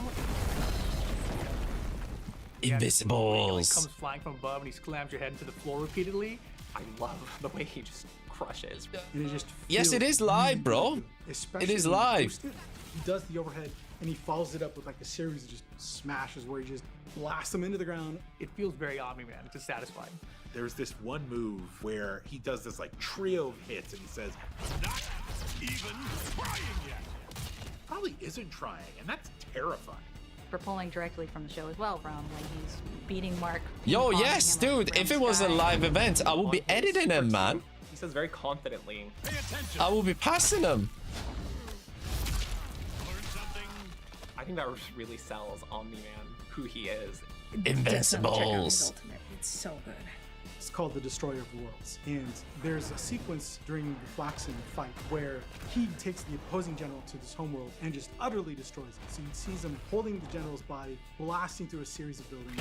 Jesus But there's also Christ. another beat That is happening at one the end of that sequence, nasty, which shows brutal him fight. holding this mountain over their scientists. It's that whole sequence all smashed together, and it's fucking epic. Listen to me. Did the guy just swear? To be fair, I would say, is it the Invincibles? I'm not quite sure it's my shtick because it just seems that just uber just let's crush each other and just die in the most brutal way. It's like, what the hell? I would put him as an anchor, the last character on a team. This guy great was just been leader. Take advantage of these moves that he has that work well on their own, that are also somewhat risky. Obviously, we Honestly, Bashir, you will be able to set it up. And players are going to enjoy using them. Key code websites. Key code websites. So he's really fast, can close the distance really fast. But it's a little bit more of a technical thing that you have to learn to do. I definitely recommend playing as him. Really excited for people to be able to get their hands on Omni-Man and really feel powerful. I think that he is going Yo, to be beating the crap Zipping out around, of people. a bunch of people. Boom, boom, you're done. We're reacting to Xbox and hoping, praying for Persona. Persona 6. Please, rumors be true. Rumors be The true. only real way to get to know a new fighter is by feel. And here to help us do just that are the game's executive producer, Mike Willett, and combat designer, Rip Parbu. Let's get hands-on with Invincible Versus. Thanks so much for joining us, guys.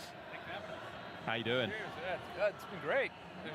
No, it's been fantastic. Yeah, One moment, guys. While they're talking, I'll add it to the thumbnail on friggin' thing. It's a live reaction. I think that Evo So was, people in really great for friggin' the whole YouTube unveiled creator stop mode there, so the having a building board, meltdown. crazy if you guys try to put on YouTube or something, though you won't get demonetized. That somehow I've got a magical ball. So a lot of good feedback from the community that we've taken and put back to the game. You know how it is.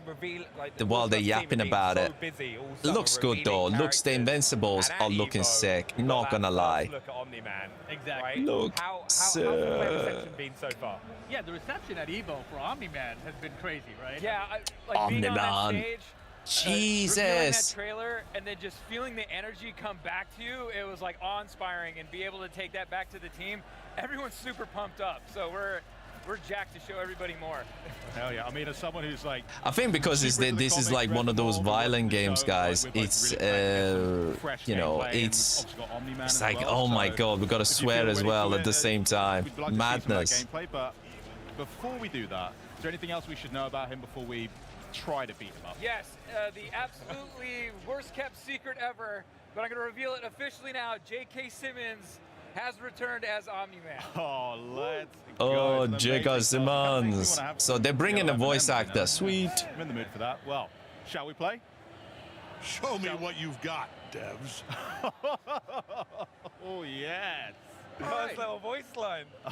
That's amazing. Sorry, guys. 1 second. I will be just sorting this out. I am so sorry about this. I just want to make sure this matter is dealt with. Is that it's a triple tag team fighter. So can you break down why is it important to sort of pick so many different characters within your setup? So a tag battle fighting game, so your kit I have no idea why people are getting it wrong. Characters have a variety of different styles, so you construct the kit to your style of play. It's like, I want to play like a long-range game, or I want to play something more intimate and really bully people into a corner. There's something for everybody, and then there's like your fan favorites, and then there's like some more obscure characters you don't know much about, but might have Let's go really save it. cool tools and some And I'm awesome gonna gameplay replace that you wanna it. dive So it's into. Like say like Thula or Bullet. I am alive. Yeah, I am not somehow traveling in the There's a lot past of teams already built in and there. back. You've got Team Teen, you've got Guardians of the Globe, you've got the Viltrumite, so it kind of lends itself to a team format, I think. Nice. Well, let's see some gameplay. There we go. Let's walk everybody through like special moves, like really represent his kit. Okay.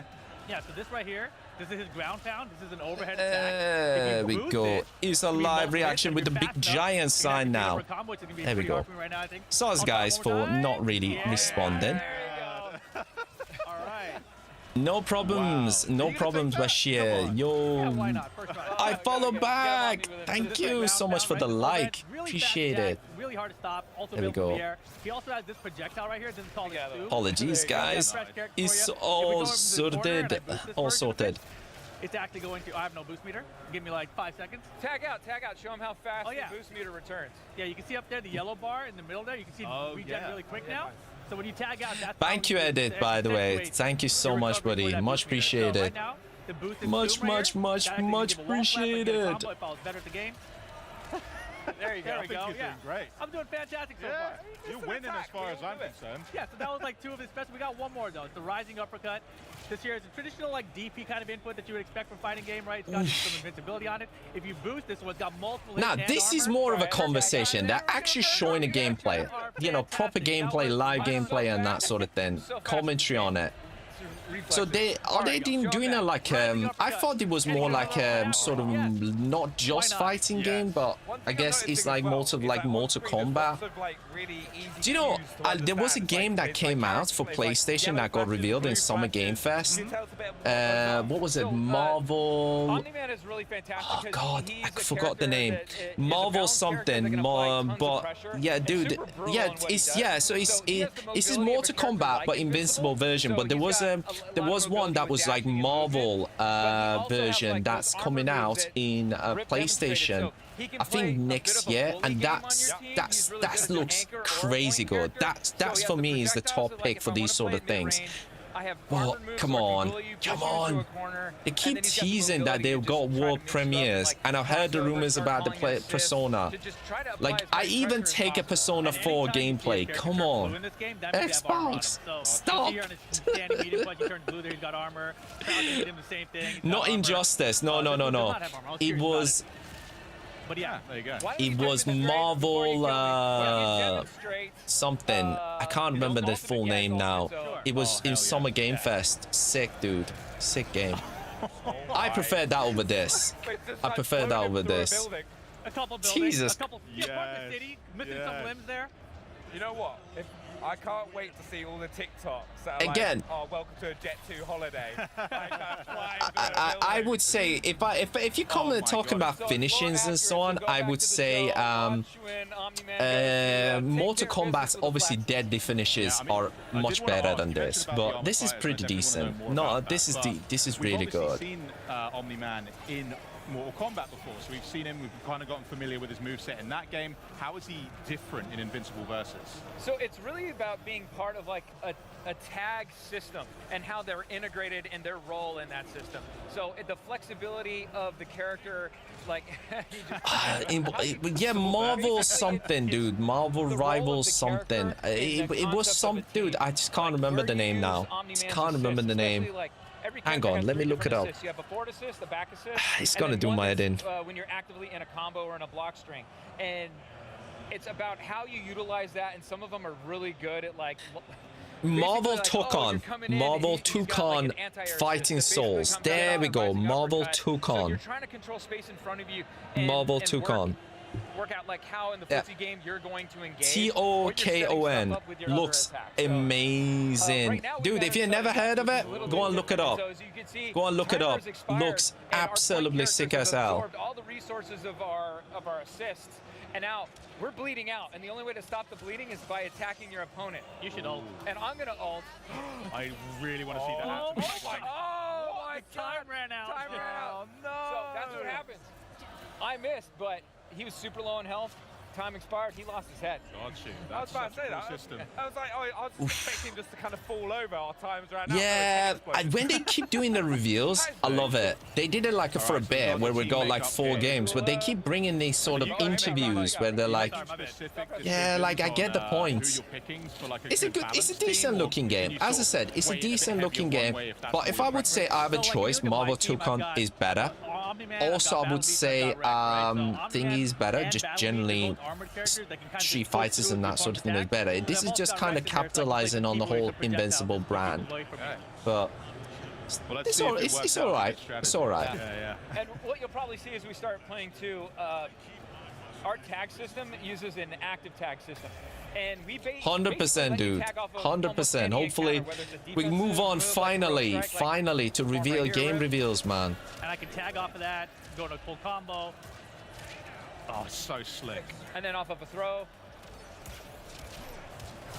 Yes, off of throws, off of hits, off of blocks, anything you can basically tag off of.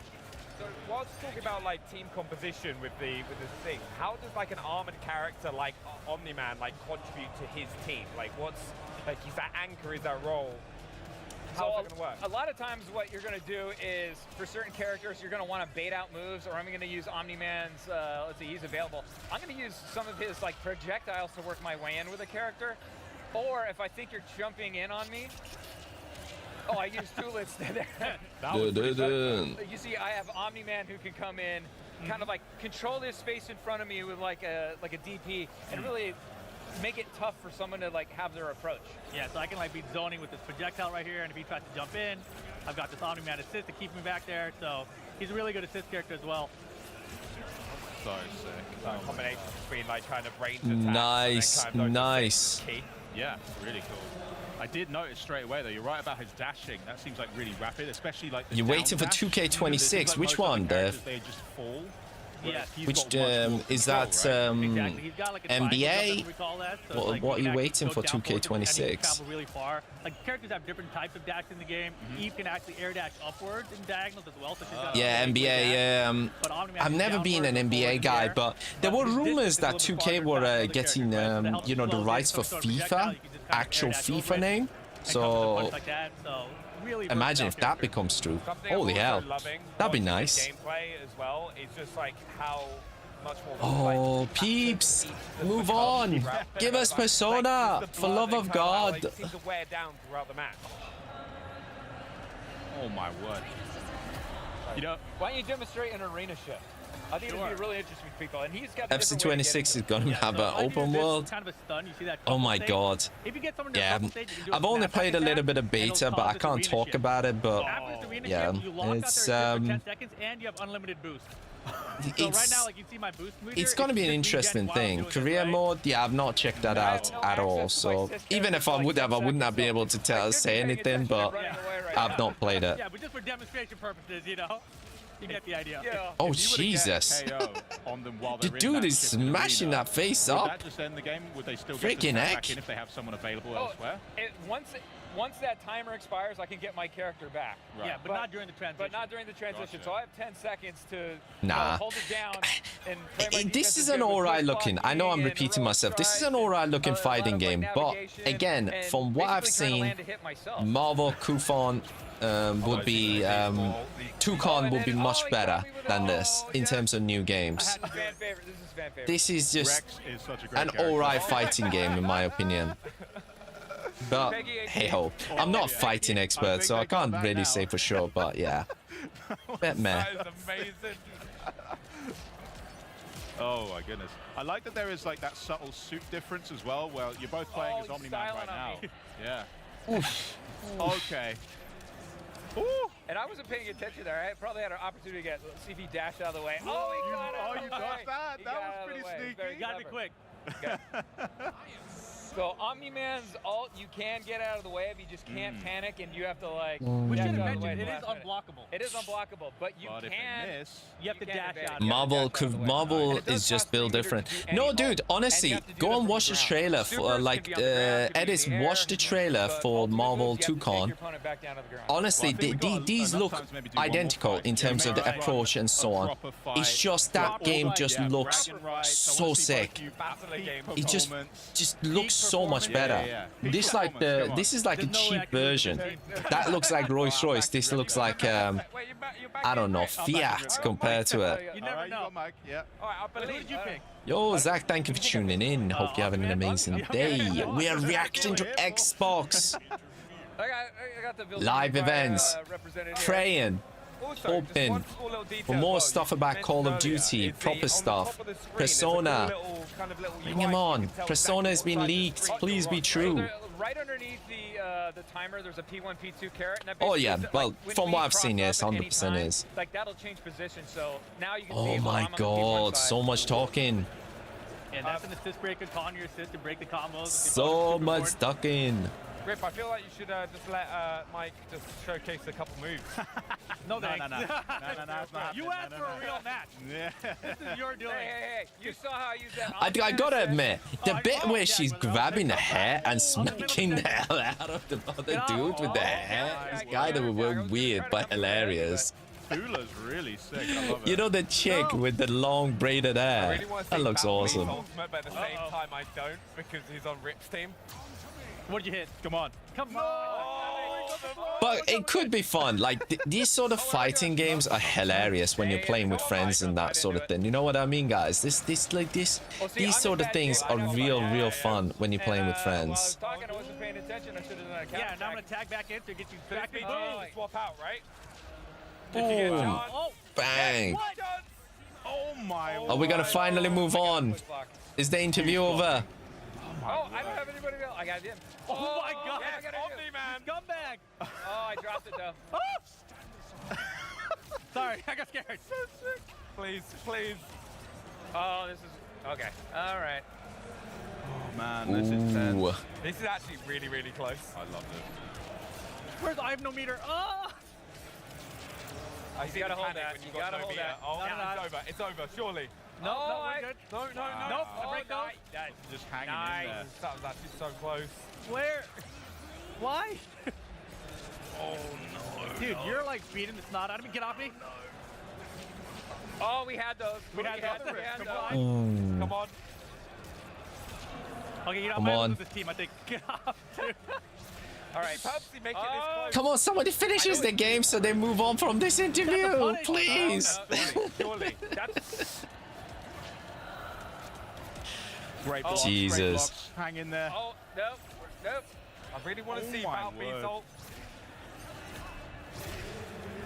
Come on, Mark. Oh, we're Show 'em starting what to you tighten got. up. We're starting to tighten up. Come on. Oh. Oh, you can pick up from there. Yeah. I have nothing Yeah. to break. Let's see Oh. if he's gonna go for it. He did. He did. He got greedy.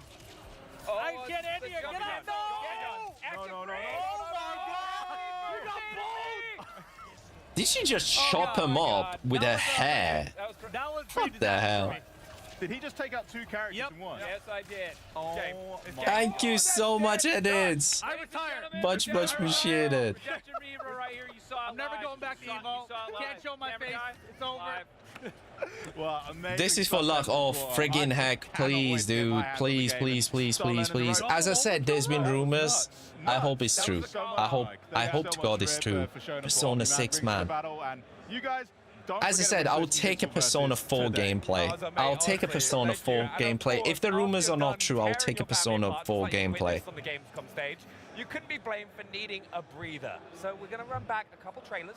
Then we'll talk LEGO Voyagers, Dying Light the Beast, chat with Tim Schafer about the latest from Double Fine later in the day, and we'll also show off more great games. Apologies, the guys. Xbox Gamescom 2025 broadcast continues. And it must be said, a lot of the games you've seen so far are Xbox Play Anywhere, and we've got plenty. Apologies for a second, I've Make just like noticed somebody something. doesn't have an Xbox Ally yet and stay put. Now, Ninja Gaiden 4. Ooh, Ninja Gaiden. Since ancient Let's have the chat times, that I've just Hayabusa noticed the and chat Raven wasn't ninja here. clans have What am I fought to doing? keep peace, with the Hayabusa clan in the spotlight. Hayabusa. But your clan, the Raven clan, has always had a secret motive. Thanks. everyone. Just realized, I'm like, what? That I'm so pro. Do you know what, edits? I've just remembered. I'm like, bro, I forgot to put the chat on freaking YouTube's. So pro, man. So pro. Sammy, thank you for tuning in. Oh, I tell you what, guys, this Ninja Gaiden game looks absolutely friggin' sick as well. Not gonna lie. Oh my god. Go back home to your little raven nest. Or die here. If you truly think you have what it takes to slay the Dark Dragon, prove it. The very fiend that resurrected the Dark Dragon years ago. Even a mortal such as yourself has heard of me. Ooh, I'm sure. we saw this yesterday, man. This looks so sick. This looks so sick, man. This looks so sick. I will be terrible at these sort of games, guys, but still doesn't make them any less sick. Oh god. Oh Jesus, what is this?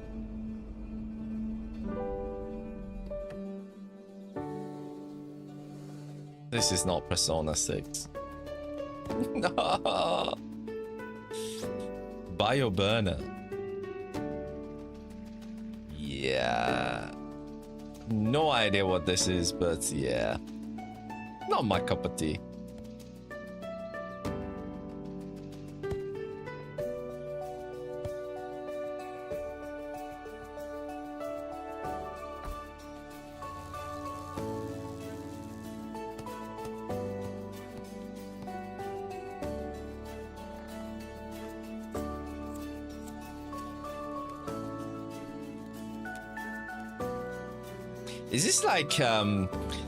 Is this like sort of a Minecraft slash outdoorsy kind of build? It's coming second half of Good and 20. chilled out. Get excited again immediately because we've got a sweet giveaway to get to. This year marks a big anniversary for CD Projekt Red and The Witcher 3: The Wild Hunt. So to celebrate, we're giving away 4 very cool controllers. If you're watching on Twitch, follow the directions you see on screen to enter for your chance to win. And you too can become a monster slayer with The Witcher 3 10th Anniversary Special Edition controllers. Wow. And celebrate the lasting legacy of The Witcher 3 Wild Hunt. These That will looks sick. include 3 elite controllers. I'm not and gonna 1 lie, that standard looks like a controller. sick The giveaway controller. closes at the end of the show, and winners will be contacted on Twitch. But these wonderful controllers aren't the only way to celebrate 10 years of The Witcher 3. The Witcher in Concert kicks off its Grand World Tour with Oh, an mine too, dude. Mine too. performance of live music Mine and too. memories tonight here at Gamescom. 10 years. And fans Witcher. can now buy tickets for dozens of stops around the globe at thewitcher.com/concert. Dude, love the DLCs, man. I played it like multiple times, man. It's such an amazing game. Such a freaking amazing game. Reinventing itself for the last decade or so, and guess what? It isn't done yet. LEGO Voyages looks to be an all-new concept for the brand, inviting two players to team up on a journey that fosters cooperation, creativity, and even giving space.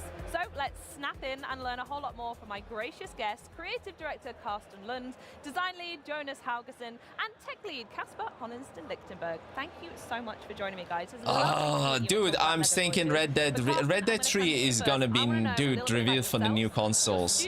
I think what we can get, the rumors of Persona 6 and Persona 4 gameplay. And we've dedicated our like, I'll take one or the other, like at least one of them. But the Red Dead won't be happening this year. Definitely not, sadly, because they're working on GTA, man. The show, reconfiguring the level in ways, and this second one we wanted to take it a step further. We want to go a little bit deeper to actually focus on being a brick. So no, well, this is one of the reasons I am looking at getting the PlayStation, because I'm selling my Xbox, because all the Xbox games are going to be available on PC now, so there's not really any point. But PlayStation, but eventually will come on PC, GTA. The most important thing is that it feels intuitive and good to play. Absolutely, yeah. Well, it's the iconic snap, as I said in the intro, in real life. You need to try and match that feeling and that aesthetic in the game. And I'm sure we'll go on to talk about it. But I wanted to know, Carsten, also for you as well, tell us a little bit more about the game. So how we've translated that tactile feel of LEGO into Voyages itself. What's it about, and what makes it distinct from other LEGO games we've seen in the past? LEGO Voyages is a co-op game, so it has to be played by two players. It has to be played by two players. Interesting. Okay. And it's a platformer, first and foremost, and then it's a puzzle game on top of that. So a puzzle I thought they were going to talk about the Lego Batman thing and thing, but with your little brick, and you this have to looks solve odd. challenges along the way and build and have fun. What is this? Yeah, so that's basically the game. Wonderful. Oh, and so we're looking a bit at it now. So can you set the scene of what we're looking at? We're playing as the red and the blue bricks, right? Do they have any other names, or is it just red and blue? We just call them red and blue. You can name them any way you like. Yeah, this is sort of the interviewer is like, is it just red and blue? Yeah, it's just red and blue. Just red and blue. That was so nice as well. That little snap-on that it does. Yeah, exactly. Nah, not my cup of tea. Not my cup of tea. This. Players into the experience and learning how to actually navigate. It is a little bit different. I mean, actually navigating with a single brick and all its capabilities is something nobody's tried before, right? And so it takes a little bit of getting used to, but it's so intuitive once you get the hang of it. Yeah, can you talk more about the capabilities that you've mentioned? Because at the moment I'm seeing a 1x1 brick, and what kind of stuff can you actually achieve as a 1x1 brick? I know some people really like Lego games and that sort of thing, dude, but it just... Oh yeah, we've all stood on a Lego. I don't know, like I like the humor and so on, but it's just never been into them that much. But this one looks a bit like... Not as a physical Lego brick will do. I don't know. Obviously a brick can attach I don't know. to things. This looks all right. It looks, you know, kind of platformy, but it's. Right, I see you. Jonas, we're going to come to you now because I'm not getting anything out of you anymore. I want to speak a little bit more about that cooperation and the collaboration. It looks that we spoke about before, it naturally having to be a two-player kind game. of all right, but yeah, I don't know. This experience, and how does building something actually Well, work? they revealed the Lego Batman game edits yesterday. That's why I thought that when they were saying Lego, it's going to be that one. Then talking more about that. But the Lego Batman game looked all right. Should also mean that you have to build contraptions with these Lego bricks. Oh, okay. Of course, you can roll around with all these bricks as a big tower or ball. Oh, really? Or whatever. Yeah, sure. But you also have to overcome some challenges. Here. Oh, amazing. Yeah, exactly. You also have challenges where you have to be a little more precise with what you're doing. So we made a specific mode for this. We call it building mode. Okay. You can see it here where the small figures kind of snap in a grid in movement. So it's a little more deliberate about your brick placement. Absolutely. So we're watching them build a bridge here. Does physics come into play here? Is there a bit where you maybe built too crazy one way and they fall apart, or is it just naturally very easygoing? You don't have to worry about physics and that. Physics is Elden Ring 2. in this game, basically. Well, they even announced when Lord you're of in Fallen build 2 mode, you're still a yesterday. physical entity, you might be able to They push just the other released player the new off the DLC edge, for it, so I think maybe next year. I don't think we'll be seeing that. Yes. And we have catapults. I don't think we'll be seeing Elden Ring. Building, where you have to propel the other player from the contraption you've built. So it's not all building bridges, it's literally flinging each other as well. Yeah, definitely. Oh, fantastic. I like that you can see it actually. Yeah. Is this the... This is the So that one not quite so good, huh? No. Exactly, and then you have to rebuild it, extend it. Oh, I see. So the puzzle here isn't trying to get more firepower, it's actually making Just the double catapult check slightly something, larger. guys. And then how much of the environment are you able to pick up? Is it quite obvious which elements you can pick up and move around, or is it open to your interpretation and everything can go? We've playtested it a lot. And I don't think we've seen anyone being surprised that something is loose, or something is like fixed. But every stud you see in the environment is connectable. Wow, okay, interesting, good stuff. So Carsten, we're going to go back to you here. While we're all working together and unleashing our creativity, is there going to be a story for us to follow as well, or is it just a series of random puzzles that we're going to enjoy? There is a story, yes. There is. This Is a it story. puzzles? I mean, like in Builder's Journey, we like to sort of... I wish they would it's a just kind of non-verbal cut down a story, little bit right? on So the we don't have any yapping words, side you of have to things. sort of Yeah, be part dude, of interpreting 100% a little Persona bit. 6 It's all Xbox, about please. friendship. I'm 100% with It's all you. about two little Rumors be bricks that are true. friends that their only dream in life is to become astronauts. Oh, that's think gorgeous. A lot of bricks dream of that, actually. Are them by themselves being astronaut or being part of a larger spaceship that gets sent off in space? Being part of a spaceship model. Yeah, so we follow them in this game. They watch these test launches, and one of the spaceship crashes, and they actually find a little cockpit that is still wiggling and alive.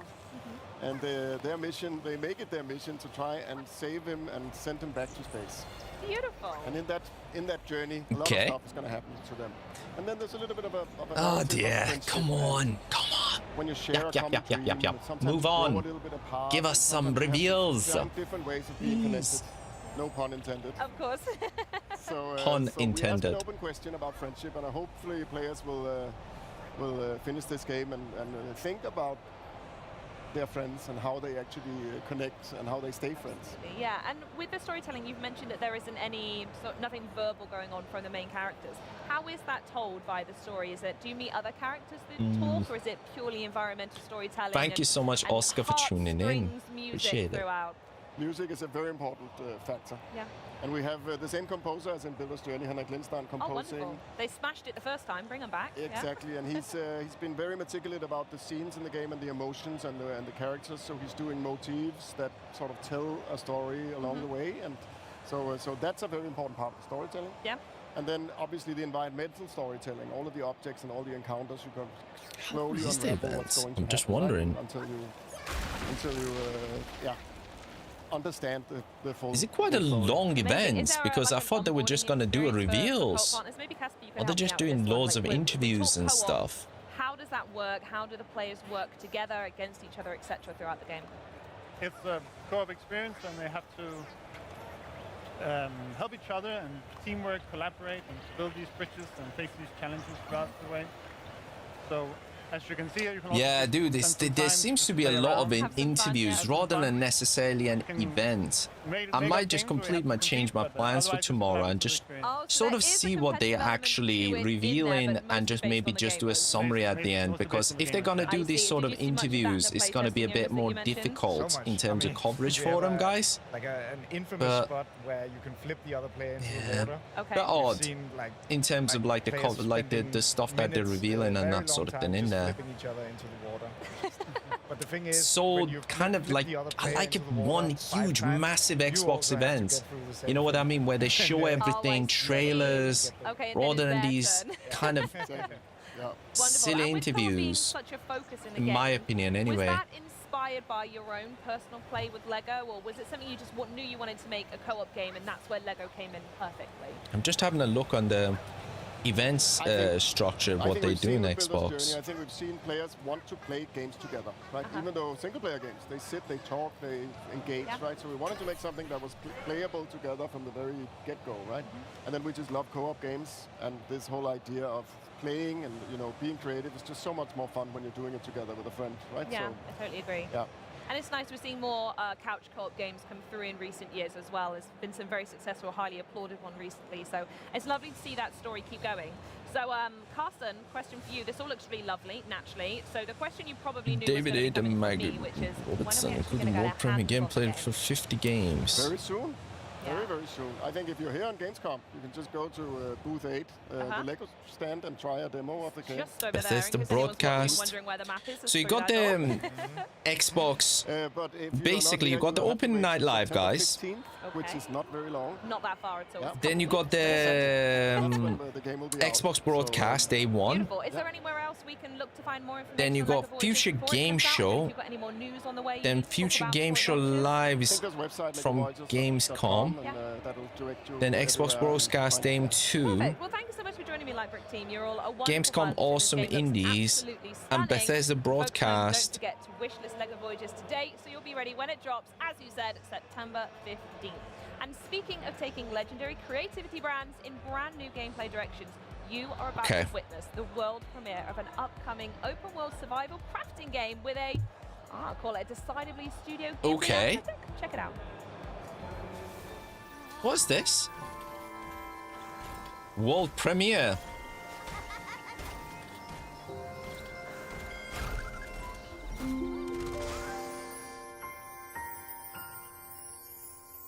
World premiere. Rampant pollution has depleted the I love the art resources. design, guys. I love the art design with Only this. your moving house and its mysterious power can cleanse the pollution. In this world, you will meet Kuroru, whose hot-tempered personality masks his secretly warm heart. Aw. And collect resources. This looks pretty nice, actually. Not gonna lie. Craft I love items the for anime survival, style design and everything with it. Gather oddlings. And Oddlings. decorate your settlement. You'll face danger on every step of your journey, and riddles to test your wits. Okay. But in Boomwalker, your companions have your back. Yeah, not gonna lie. This Kettle looks Kid, actually a fiery pot of interesting. purification, and the moving house that you travel the world with. Don't forget the oddlings that help you on your adventure.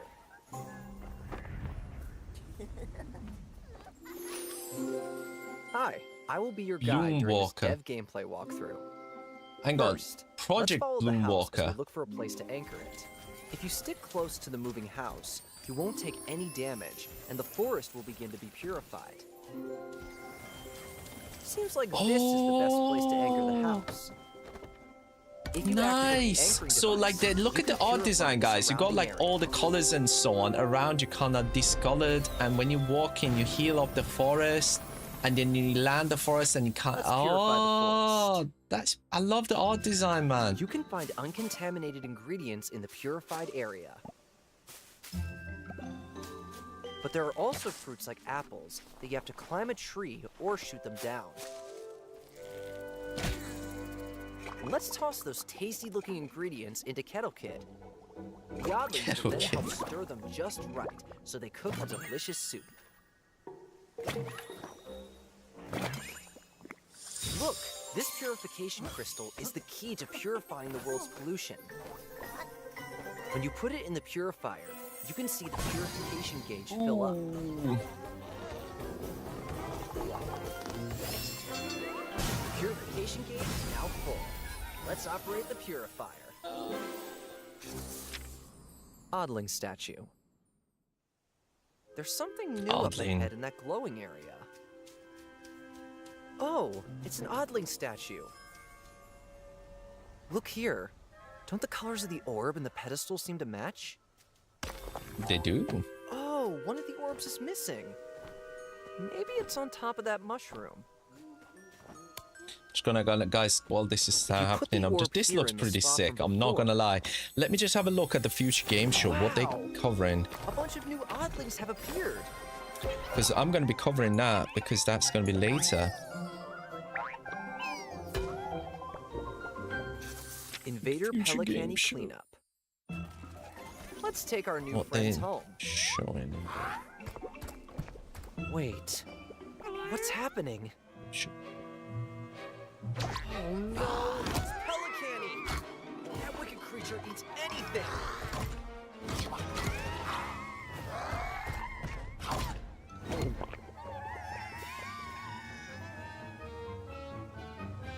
It's too dangerous up close. So let's chase it away with a slingshot. This guys, I'm gonna, dude. This is gonna be looking pretty sick. I'm actually quite sold on this one. This game is. I love the idea, the concept, and that sort of thing. I've got to admit, I'm just waiting, like guys. I'm just having a look to see whether this future game show is gonna be. What are their rumors or their releases on that? Because that's straight after this, I think, is 7.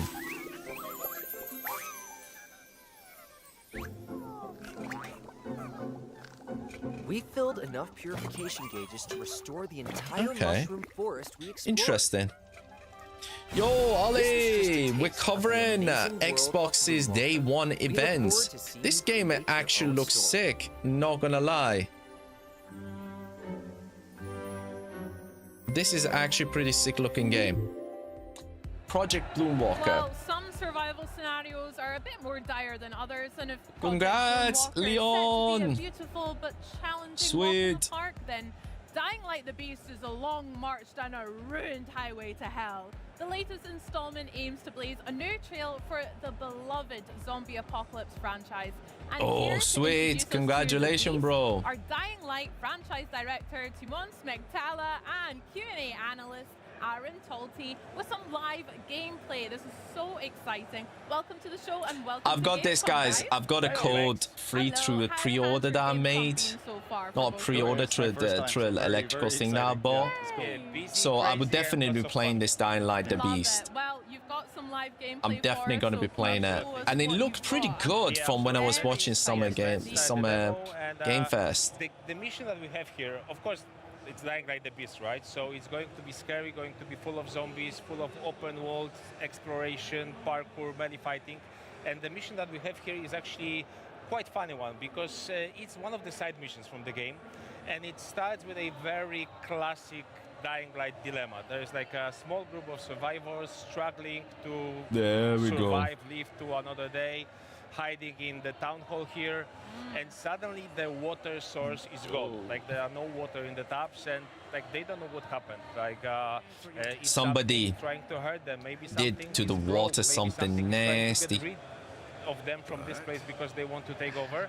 So it's kind of like a classic Dying Light problem, but then there are some twists, there are some turns. Why are they kind of going through the talking bit? Just show us a proper active gameplay rather than talking element. Let's see what we uncover.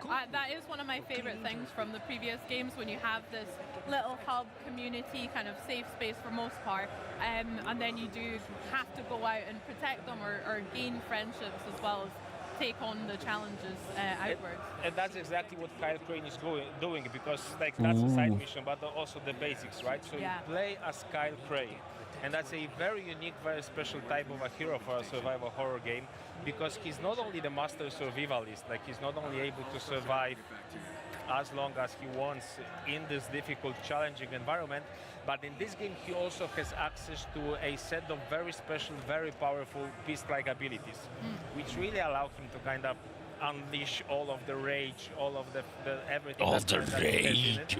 And like the tagline for the game looks sick. As I said, I'll definitely be playing this, guys, because I've got the code. I've already got it.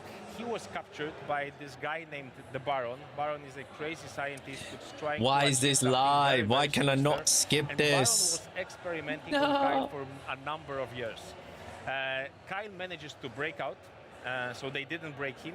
And now he's ready to unleash his wrath. He's ready to take revenge. No. But for that, he needs some help. And that help comes from the people. Looks sick though. Dying Light the Beast. Look at that. Like the design, the color, the environment. I really like just generally the concept that Dying Light kind of go for, you know what I mean? Like in terms of like the attention to the details of the cities and that sort of thing they generally go for are pretty awesome. I mean, if there was a zombie apocalypse, Pretty I'd probably go to the Swiss awesome. Alps as well, Yeah, just of course, to see it. of course. But yeah, of course. Like the high season for zombies is there all the time. And actually, what we have here, so the town in the middle of the map is actually built to be almost like a parkour paradise. We really wanted to squeeze as much as possible out of this location, so players are able to seamlessly showcase all of the parkour skills, jump, run, wall run, slide, connect all of that together. How are you feeling? Do you want to fight some zombies? No, I think we could, you know, we got it. There's plenty of them around. Dude, I still think we still got tomorrow as well, and they still have not. They've still not even showed Call of Duty yet. Was built on parkour, right? They still not show Call of Duty yet. I've just heard, like, I've read a couple of rumors that Persona 6 is coming in Gamescom, and it was likely to be Xbox events because of Sega's relationship. But basically tell us how close we are to reality. Yeah, one thing about Dying Light is we'll have to see. We have to hope. We have to hope, buddy. We have to hope. The hope is not dead. Like there are the character there. Come on, Aaron. Like the whole QA department is looking at you. No. You know. It's a lot of pressure for a live. It's all part of the. It's all part of the plan. It's Dying Light, you know. But I think it's worth saying that this is like you might look at the game, you might look at the screenshots and think, oh, the dude got told off for dying. Absolutely not. This is a survival game. This is a thinking man's survival game. So you constantly have to be on your toes. You constantly need to think like a survival to survive. Bro got told off. If you're as a good player as Aaron, you have to constantly look at. You have to look at every step that you take. Oh, the dude got burned again. Oh no. It was like before coming here, we had a conversation that actually the whole QA team from which Aaron is, they were aware that he'll be playing, so they are watching right now, putting extra pressure on the guy. I kept it quiet, and it was. But don't worry. Aaron, you're doing amazing. Thank you. And by the way, if I just using the opportunity, let's just wave to our QA guys because they are really putting a lot of work into this. They are the most no pressure, Aaron. The dev team in this very final stretches of the production because we are basically just 4 weeks from releasing the game. So exciting. Yeah, 4 weeks, dudes. Yeah, no, this is also a decent looking game for the kind of survival and so on. As I said, I definitely would be playing this. The town itself feels a little bit on the less living and breathing side of things for now, but it still feels so realistic, as if I've actually felt those textures and been in places like this before. So actually this is something that we are very proud about because like the whole world has been handcrafted by our level artists, and not only handcrafted but also they've managed to put a lot of Easter eggs, in-jokes into the world. So like the posters you see there, like they have even scanned some of the items that they have in their homes, in their houses, and kind of brought them into like the virtual versions here in the game. I'm not sure we'll come see on. That, for example, there's a blanket. Look at this beautiful broken down city, man. I can't wait to play this. Rags. I love that, I love this, you jump through the window, man. Come on, bro. Look at that. There we go. Looks awesome. Looks friggin' awesome. Zombies. Every square inch is different. Yeah. Oh my god, Aaron, do not die! I mean, the second game, obviously, it's in the title, Dying Light 2 Stay Human, so I think that's been one of my favorite parts of the Dying Light games, is it's set aside from other games like that because it feels so realistic. And, realistic also in the combat. Exactly. Representation of gore. So another thing about Dying Light, aside from there we go, Aaron. Looks like Last of Us. Yeah, kind of. Last of Us are it's more like smaller, more condensed environments. Dying Lights are so, kind of like Assassin's Creed meets Last of Us, I would say. But that's also a good thing because Aaron is having fun because he knows how to play the game. He spent hundreds of hours in it. But again, now he's gonna die. Now he's gonna die. Watch him. The dude is breaking it. Poor guy. That whatever you do makes sense. That you don't take unnecessary risks.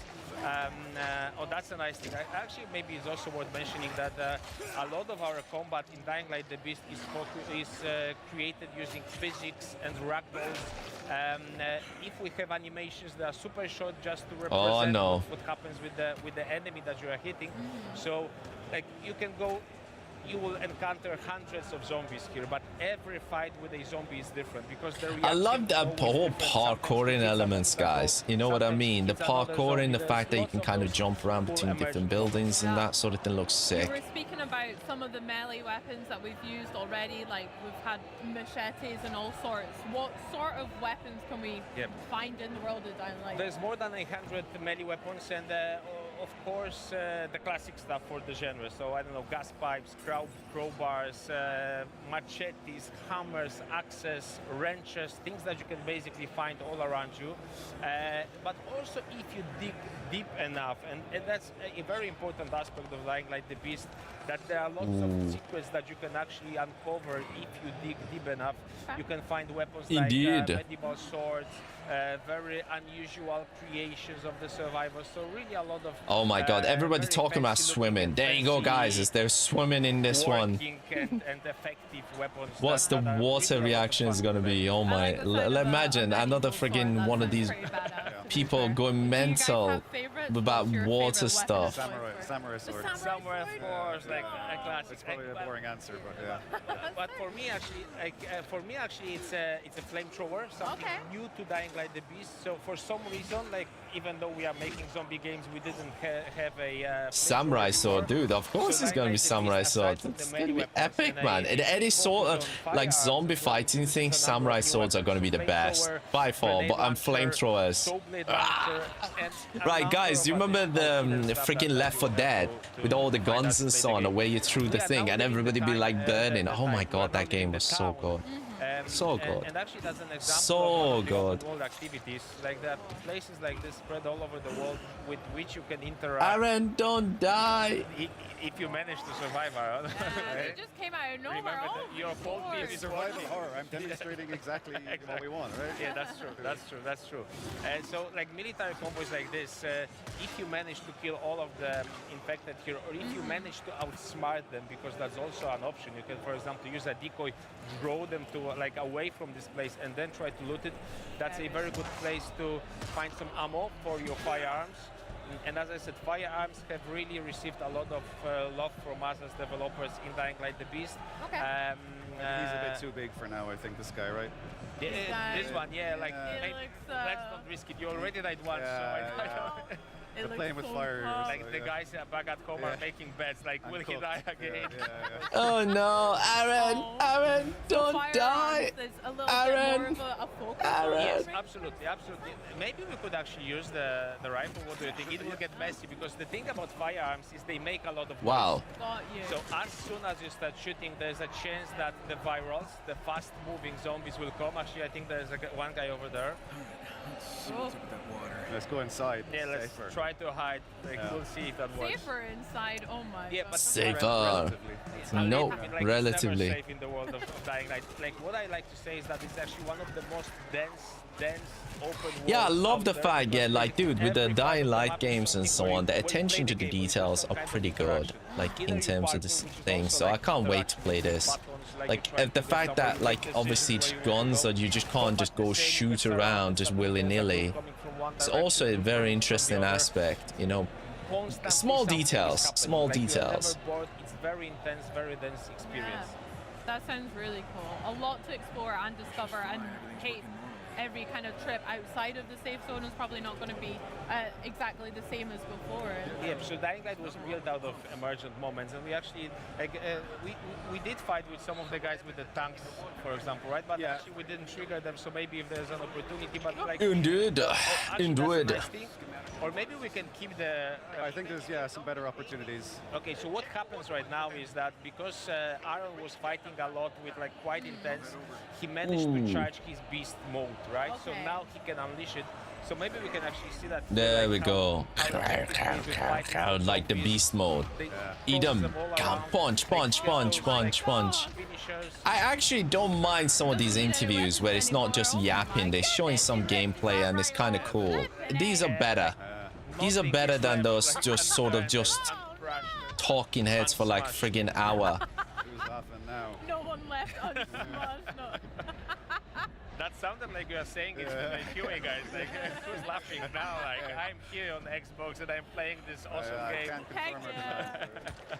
Oh, zombies don't need brains. It's fine. Yeah, some of the new visual designs for our enemies. So of course, like, you can see the game is really beautiful to look at. Even the zombies, like, if Yes, you are I gotta admit, this is a beautiful game. I can't deny, like, it does look amazing. To see how detailed the models are, especially when you do some damage to them. We have increased significantly the number of places on their bodies which you can damage. We have, like, when you cut a limb, you can cut it in 3 different places. You can really leave a lot of scars, wounds, broken places on. Yeah, let's try to. Oh, that's nice, quite brutal. I saw earlier. Nice. Left someone crawling because he cut his leg off, so that was quite mean for that poor zombie. I feel as well. A nice flame. Also, as you can see, there's a lot of versatility. Yes, like, emotions. There's a lot of varied ways how you can solve combat situations. That's also something that we were always thinking about when we were working on Dying Light games. We want to give players freedom where they randomly go find a anywhere, truck. find anything, freedom how they fight. Actually, we're leaving the mission area, so like, of course, in the full game, you're not leaving mission area, so the freedom is open and you can go everywhere you want. Yeah, I like the tactic of running away. That's my favorite tactic for zombies. But that's also like, that's your choice, right? And again, like vehicles, another thing that's new to the beast. Actually, maybe we can also show the FPP, right? Because you can drive from that perspective, like keep the immersion. So it is like, it's nice to roam through zombies, blast through zombies with your vehicle, giving you a little bit of those Carmageddon vibes, but again... The car thing though, guys, I've got to admit, I'm not 100% sold on it. Look at like the element of how the glass is broken on the screen. It looks a bit dodgy. It's like, and the gas. I don't think glass breaks like that. I think we are slowly running out of gas, so... Got to find a gas station. Exactly. I'm not sure they're still working. You know? Oh, man. So with our new vehicles and things, is there different areas that we can explore around the world then? No, so actually we decided to choose this one because it fits the environment most, right? So Aaron, when you get up, maybe let's just have a nice look around the place. So about taking the view, I love that. Yeah, take the view, and we'll talk about vehicles. So we have chosen those off-road pickups because they fit the environment most. We didn't see that much of it yet, but the whole world is actually quite varied. We have the town in the middle, we have an industrial park, we have swamps, we have mountains with hiking trails, we have farm fields, so a lot of very uneven terrain. So off-road pickups seem to be most fitted to this kind of environment. Sorry guys, I've just been invaded. Invaded the room. Has been invaded. I'm not spoiling that too much, but then you're also able to customize the visuals of the vehicle a little. So there's still quite. Oh, I think that's the blanket that I was. Yeah. This was the. So this is actually the real blanket that you can find in one of our level artist grandmother's. Actually, at one of the playtests, some guy met me. He said the same thing. Like, sorry about that, guys. So kids just invaded my room. So there we go. That's a challenge for I everyone don't know. playing Are that. we ready to go into the night part? Because we might do that. But a word of warning, because like Dying Light generally. Let's maybe look at some Vista before us. Okay, let's go to the night.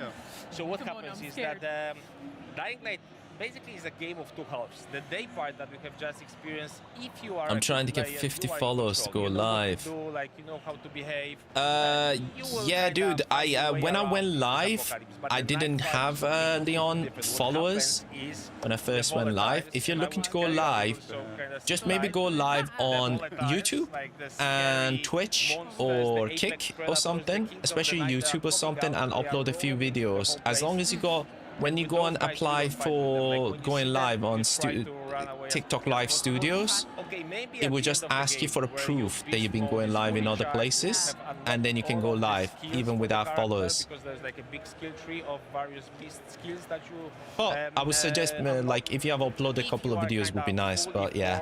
Beast mode, Kyle Crane, I went live without, as I said, with I think one follower. Maybe we can actually try to the first time. on those guys so we see them from close. Yeah, not necessarily. Where if you download the Xbox TikTok Live Studios, you can actually go live, but you got to request apply for it. And when it says apply for it, it asks you for a proof that you've been streaming and using other platforms.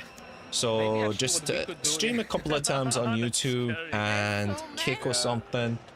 And maybe multi-stream, dude. I do multi-streaming. I'm multi-streaming right now to YouTube, to TikTok, and Kick. That's probably the best way to go, and it's what a lot of people are starting to do right now, multi-streaming. The regular biters, the regular zombies, they're just zombies, right? So you can avoid them, you can jump over them basically. Oh no, don't get eaten. Oh my god. It's actually good to look behind you from time to time. They're basically better at parkour than you are, so they can really grab you. For sure. Yeah. Oh my gosh, so you have to try. Dude, Aaron is so dead. Until we've built up our beast ability. I don't fancy my odds very much. Yeah. So what you can see at the top of the screen, the red bar shows you the intensity of the chase. So we are in the middle of as it can be. What happens when it gets full level? You're gone basically. Like it's time to restart the game. Yes. Aaron. What other abilities can we see from Kyle's kind of beast mode abilities? He's so dead. It will be very helpful right now because when you are in the beast mode, you can run faster. He's dead. He's dead. It's actually a very good way of escaping those volatiles. So they're laughing at you again, right? No. Okay, but just to finish the thought, maybe let's go back. Aaron the dead. And I will finish the thought. So what happens is that again, the volatiles, what happens is that as they're chasing you, the beast mode, you get a number of combat skills that you, of course, it's mostly used for combat. But then when you're running, when you're parkouring, oh no, they allow you to it jump got revealed that he's playing it on Steam. Jump higher, run faster, be able to reach places that are unreachable to regular human beings, right? No, dude. What's important? Bad times. At some point of the game, you are bad able times. to actually control the beast mode a little bit more. At the beginning, sometimes the rage just overwhelms you, but then as you progress into the game,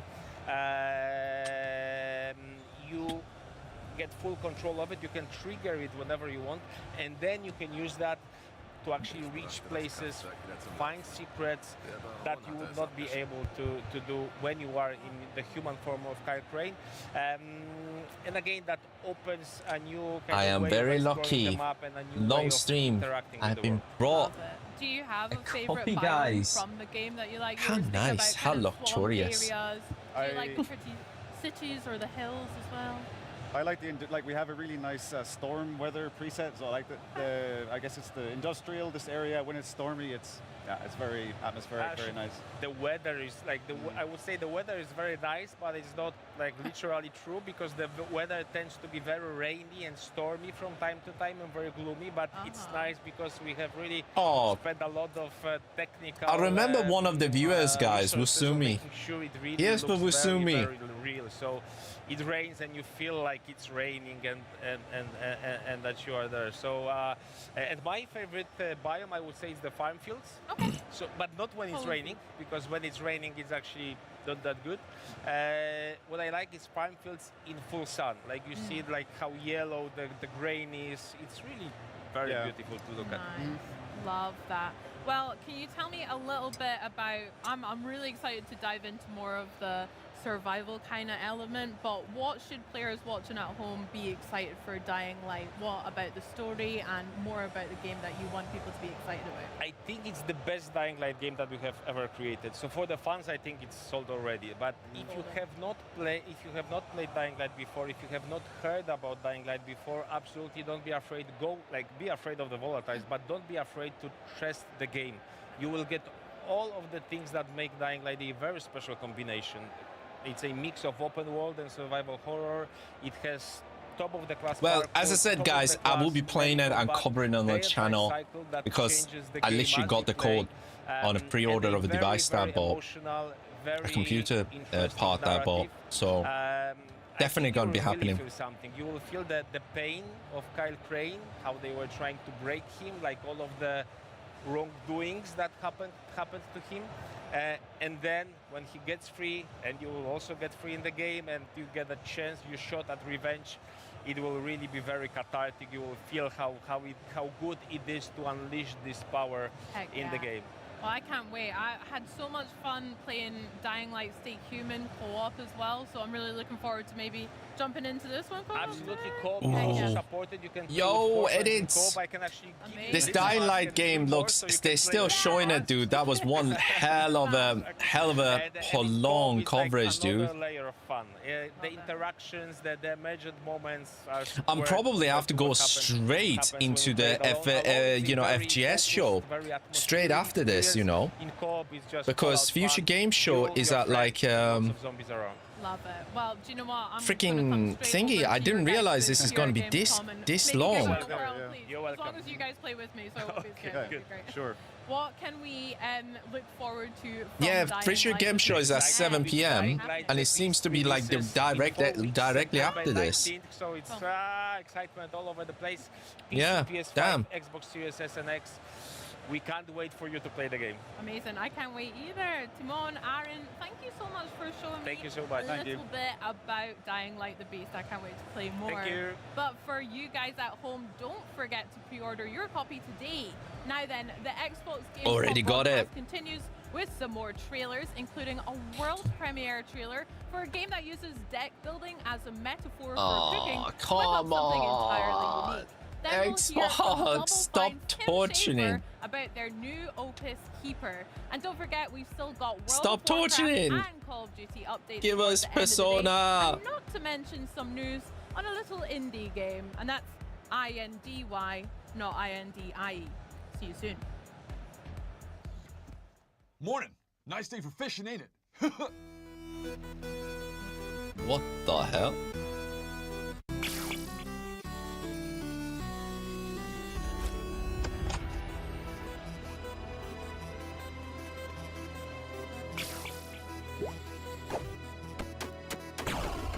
What is this?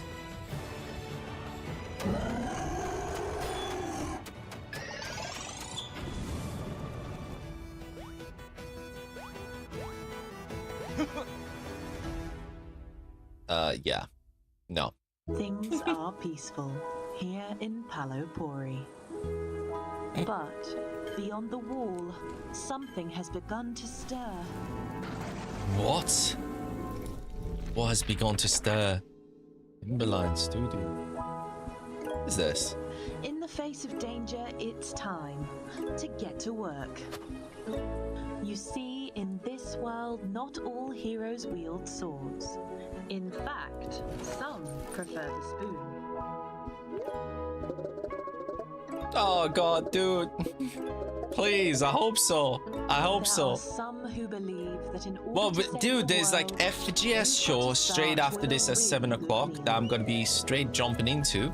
and that's exactly what our caretakers need. So hopefully some reveals there. But yeah. Xbox has been very slow. Not gonna lie. I might just jump it into that if this show doesn't end. This seems unusually long for Xbox. I've never seen Xbox do anything like this. Xbox shows are usually like an hour and a half, and they're never like this. Never. Fuel the caretakers, so that they can battle the ravenous monsters threatening your home. I'm not sure about this one. As much as I like the whole anime style, I don't know. I don't know. Bistro, I don't know. I don't know. I don't know about this. It's Bistro. Beasts who run a bistro. It took me a minute, but I got there. I don't get it. Well, Bistro is Xbox Play Anywhere, so if that game looks to your taste, consider it just one more reason to get excited. You don't get Bistro. Xbox Ally X. But now, it is our sincere pleasure to dig into the latest title from Double Fine, Keeper.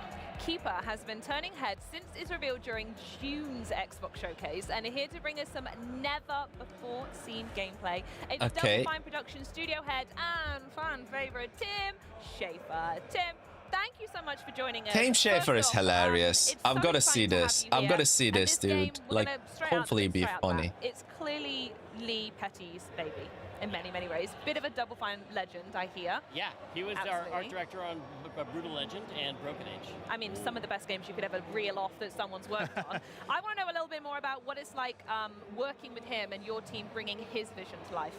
Well, Lee has a really, as you can tell from those games, a really strong idea of what a game should look like and how it should feel. Yeah. And he's someone who I've just come to really trust and rely to just have that kind of vision, also be able to execute it. He's really good at technology as well as art, and also leading a team full of people at Double Fine, because it's a very collaborative environment, so you have to have the right touch, you know. Absolutely. And so mostly what it's like working with him is I just leave him alone. So as you can trust him, leave him alone. And he knows by day end, he knows exactly what needs to happen. And as you say, it's an element of trust. Such a responsible guy. Especially in a game without any dialogue, so I don't have to worry about him sneaking in any bad language. Oh, that's such a shame. Maybe he'll find a way. We'll find a way to do it on our stream when we play it, don't you worry. Yeah.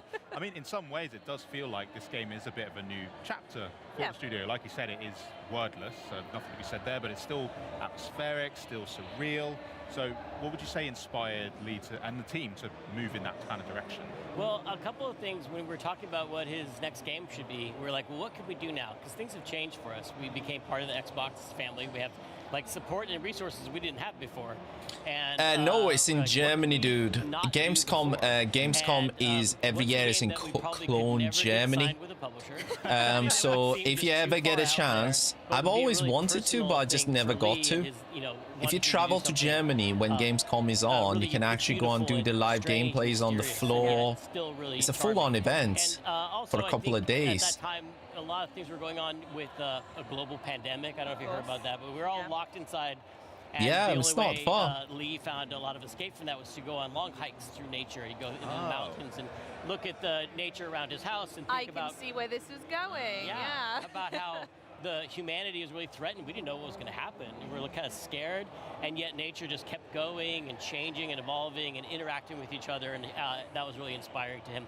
And he's also a weird guy who has like a lot of interesting tastes. Grew up on like the Dark Crystal and Cronenberg films and surrealist painters, and so put those things together to make something that was chill. Lovely that he's calling his own god, dude. Weird, weird guy. When you mentioned Cronenberg films, I am now slightly worried for the Seabird, but I'm hoping that you're going I love Tim Schafer's art design games and so on. This game's art design is cool.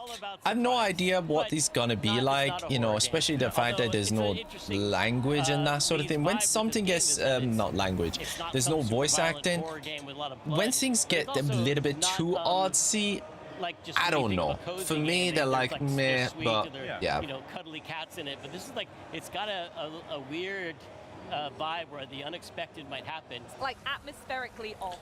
Yeah, kind of. This is not co-op. This is very much artistic, like with the kind of sense of humor that Tim Schafer games are bringing in. But it's gonna be weird. It's gonna be weird. But like all his games are very weird, and this is gonna be so as well.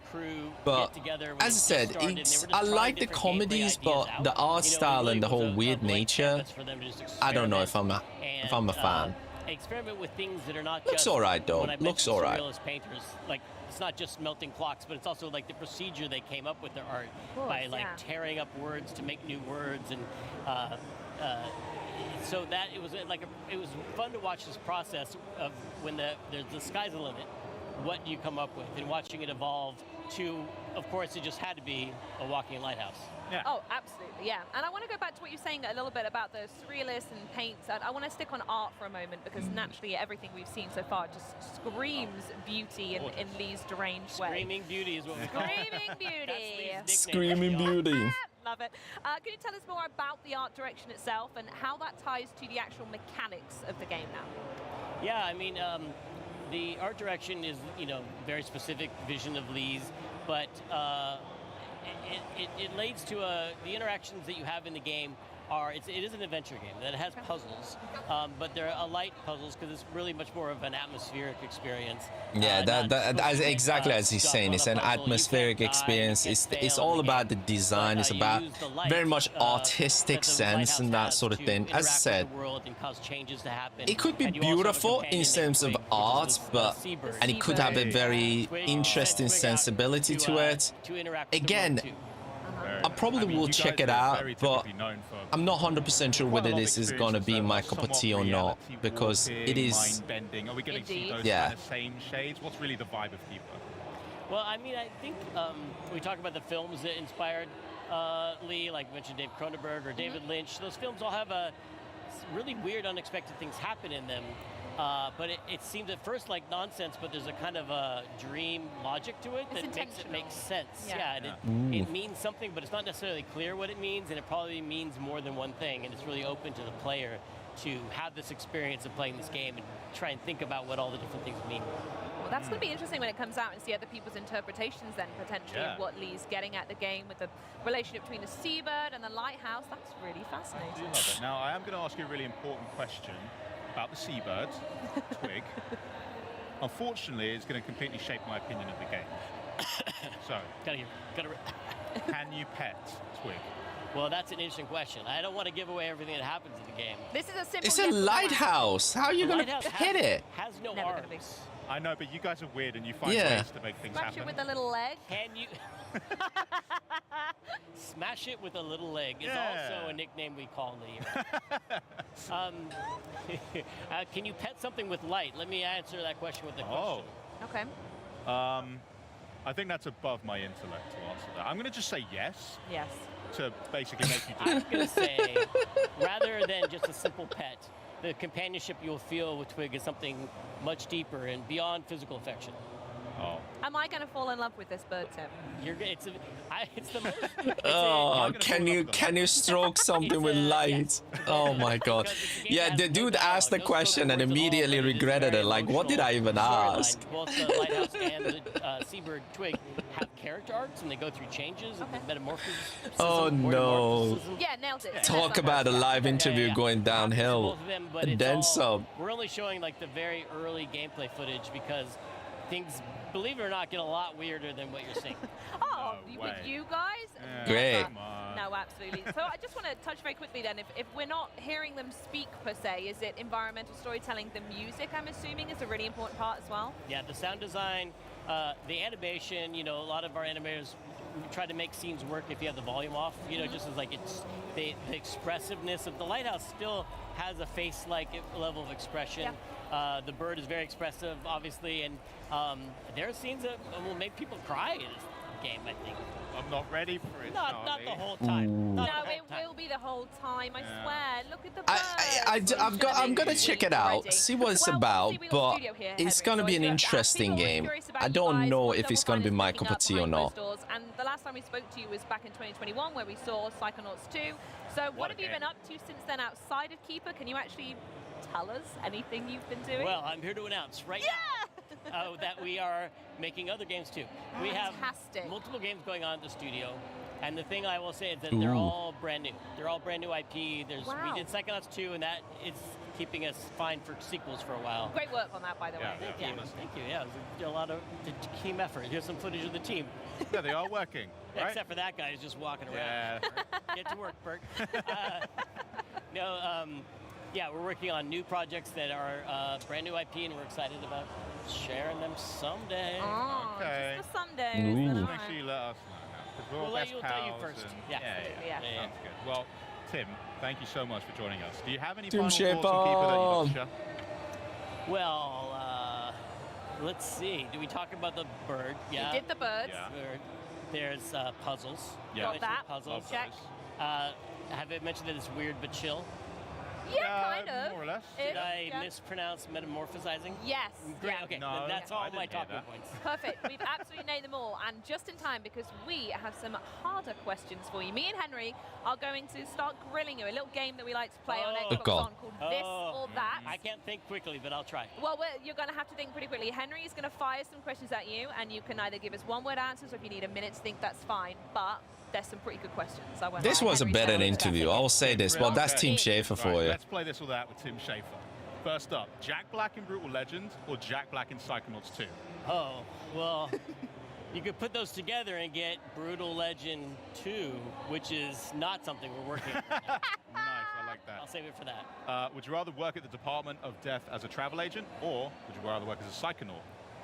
Psychonaut.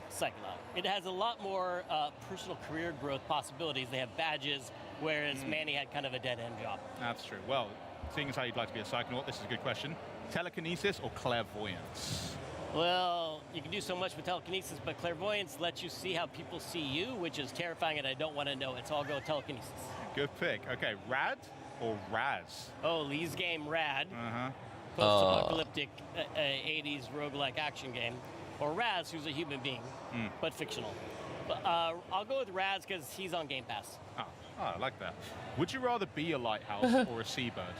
Oh. Well, seabirds are cool, but lighthouses get pooped on a lot. And in general in life, what I'm saying is you'd rather be the pooper than the thing that gets pooped on. So I'm going seabird. Unfortunately, I think I agree, and I never thought I'd have to agree on that statement, but cool. Do you prefer Oh my god, Team Schafer, no. I mean, it depends on the object and the animal. I'd rather Oh, we'd have loved to my have seen. Yeah, I like to get pooped on. than know what my toilet is feeling. Oh. And I'd rather my toilet not have any thoughts at all. Yeah. We're going down a real like theme here, right? I apologize for the gross examples, you guys. I don't know why. We're never doing this game again. Oh, Team Schafer is amazing. Fantasy or sci-fi? Science fiction, sci-fi. I like the music better. Yes, my guy. Okay, would you rather have tentacles or two heads? Instead of, well, I'm going to go tentacles because two heads is just like another mouth to feed. Yeah, oh, that's true. Okay. Do you prefer boss fights or platforming? I like platforming on the way to a boss fight. Oh, Team Schafer, bro, you're a legend. He's so funny. We're in Germany. I have to ask this: currywurst or strudel? Is that what it looks like? They have currywurst and yeah, that's the best ones we could find. One's sweet and one's really goopy, but the Schafers come from a long line of German sausage makers. No joke. Right. So I'm going to have to go with the currywurst. Okay, Is there it you first? go. There we go. Currywurst. I think they'd say currywurst. You should know. Yeah. Hang on, big up the family tree and then say it wrong.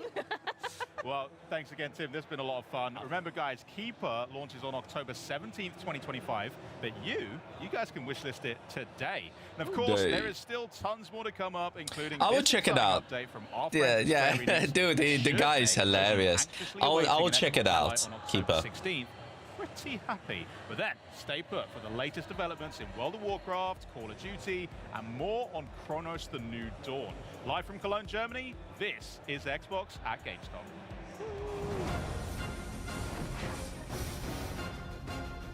Xbox ゲームファンの皆様、こんにちは。スクエアエニックスの浜口です。私がシリーズディレクターを務めるファイナルファンタジー7リメイクがいよいよ Which I'm serious, director, finally coming to Xbox. 1作目となるファイナルファンタジー I didn't see a final remake integrate. 主人公のクラウドと This is huge, guys. If you do not own a PlayStation and that sort of thing, Final Fantasy VII for the first time heading to Xbox, that is gigantic. That is gigantic. I know, obviously they announced that before, but that is huge. その手で体験してみてください。さらに本作には忍びの少女ユフィを主人公とする番外編も収録されているので合わせて楽しんでいただけます。本作は Xbox Play Anywhere に対応していますので Xbox シリーズ X&S、Xbox on PC、さらに Xbox アライでもプレイ可能です。Into Final Fantasy anywhere in your chosen style. Sweet. Xbox 版の Final Fantasy 7 リメイクインターグレードはこの冬に発売 In 予定です。 this winter. I'm assuming probably would be January? Usually Final Fantasy it's been launching around January 5th. Yeah, the January 3rd, January, February-ish time. I'm assuming. What's this? Joy City. What the hell is this?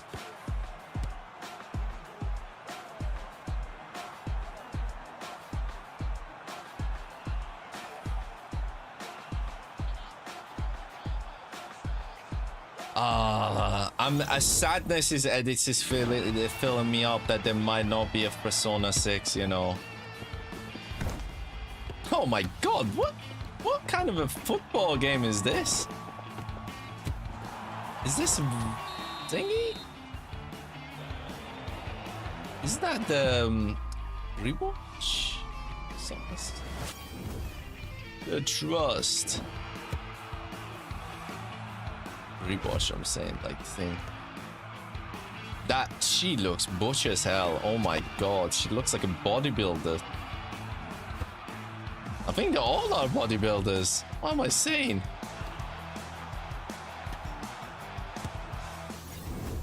Armage.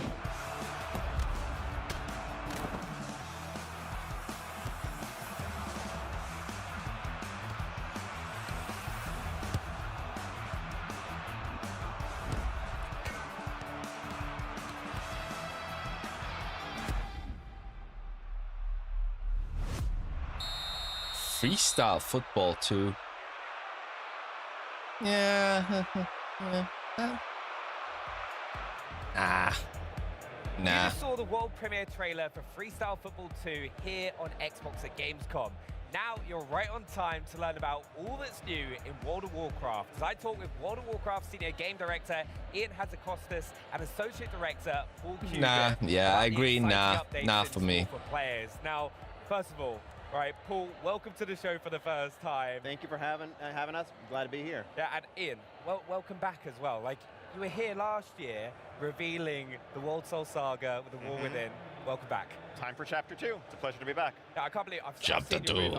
I'm going to say it. I think you probably got one of the best booths at Gamescom. I was walking around earlier and was like blown away by it. I'm biased, but you're not wrong. Yeah, it's super cool. Yeah. It's really, really cool, especially some of the updates, which we're going to be talking throughout this segment about. But you kicked things off last night with Opening Night Live and that cinematic. Could you kind of explain for people that need to know about what that kind of showed, what's happened up to that moment? Sure. I guess a little bit of a story so far for the World Soul Saga. Yeah. So yeah, gist of the story of War Within.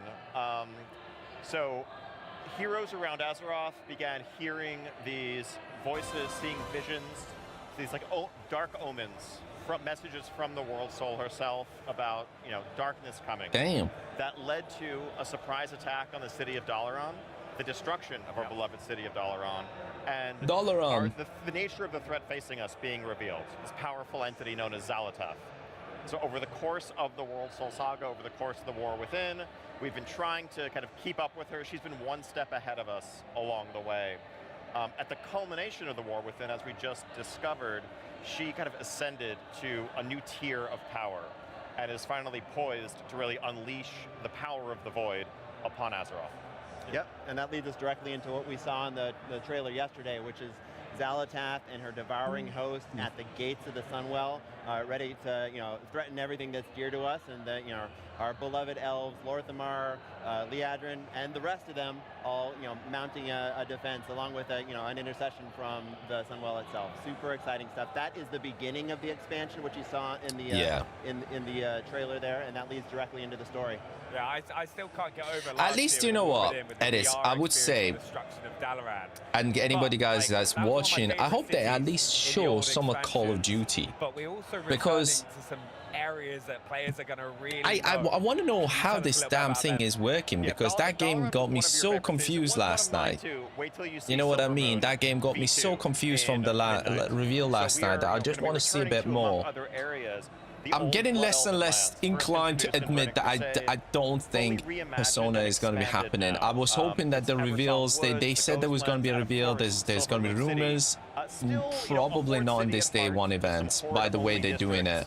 But under these pressing circumstances, sadly, maybe tomorrow, I don't know, but I'm probably tomorrow's the event. I'm gonna be not live covering this Xbox One because there's a lot of talking going on, guys. I'm looking at the events, general events coming up. So you got the opening night live, which was yesterday, the broadcast day one, which is today. Then you got the FSG live show, Future Game Show, which is again straight after this, and FSG, which is Future Game Show live from Gamescom straight after that. Then tomorrow is Xbox broadcast day 2, and Gamescom Awesome Indies. I think I probably would just do like a video of the day 2 events, because might be they might reveal Persona 6 or something, or gameplay from Persona, but hey ho. Bethesda is just going to be just generally the things we already seen. So I think the big one is going to be later on, the Future Game Show. If there is nothing on here, the Future Game Show and Future Game Live from Gamescom, which is straight after this, I think, is going to be the one that's going to have a lot of stuff in there, if there is going to be anything. But after that, players are presented with a choice. I hope so, at least anyways. I hope so. I hope so. But it's a very odd approach. I'm not gonna lie, a very odd approach. So you had the opening night live, then you got another event, which is Gamescom Expo, like Awesome Indies and Xbox Gamescom broadcast, FS. Yeah, just very odd. Yeah, the new Call of Duty is very weird. 100%, I agree with you on that. It is very, very, very odd, and I'm curious to see how would that develop in terms of like the ideas and that sort of thing. A couple different delves. You'll play through a couple delves as part of the campaign, and a couple dungeons as well, and culminating with the campaign leading you directly into a couple of our raids. And those are some really interesting dungeons and raids we have put together. Yeah, exactly. I mean, as of course, alongside the zones, full complement of our bread and butter features for group gameplay, delves, dungeons, and Battlefield 6 is sick. Oh, dude, 100%. I played the beta. Absolutely incredible game. It's gonna be insane, incredibly well done. Can't wait to play it. Variety of foes that will kind of unfold themselves over the course of season 1. I actually love that. Yeah. Like Karazhan. Interesting. I'm just gonna probably a little bit of a change of course of action. I probably won't be covering the day 2 of this live. As I said, guys, I will not be covering the day 2 of this live. I probably will be just do like a summary of it, watch it on the side, and just do a bit of summary of stuff, because as I said, these interviews are all right, but they just kind of like very prolonged. Or coming back from some long time away, that you can jump back in, understand what's going on, and join the action. And so we have a revamped and reimagined new player and returning player experience. The leveling experience seamlessly incorporates both Dragonflight and War Within content to get you fully caught up to speed. For returning players who may be, a higher level but not quite ready to go straight to Midnight, we have a new experience set in Arathi Highlands that's going to kind of, get you back up to speed on your mechanics, recontextualize you in the story of the world, and send you on your way so that you can join the fight in Midnight. Yeah, we've also added a catch-up quest line for the War Within. So sort of going into Midnight, if you never played the War Within, or if it's just been a little while and you want a refresher, you can play through all the major beats of that story in one quest line.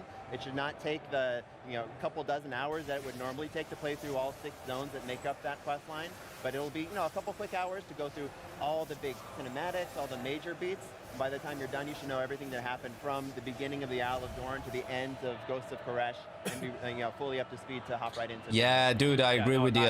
I agree with you. Like as I said, this is exactly what I said.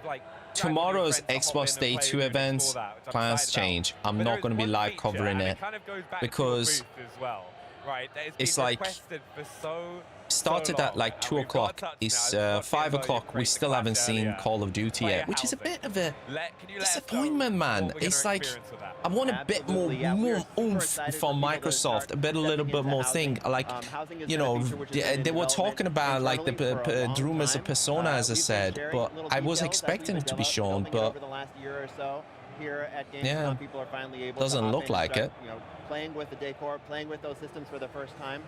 What housing is you can have your own little corner of Azeroth. And I think they knew people probably won't be tuning in if they knew these are going to be curated interviews and that sort of thing, because, well, they said, oh, there's going to be a bunch of world premieres, reveals, and so on, and they did show some stuff, but mostly it's been like very small games. It's not been anything massive, it's just been already stuff that we kind of already know. But obviously, if somebody's interested in World of Warcraft, they would be able to see it. Really, I think boundless self-expression is really, it's like a hallmark design pillar of the feature.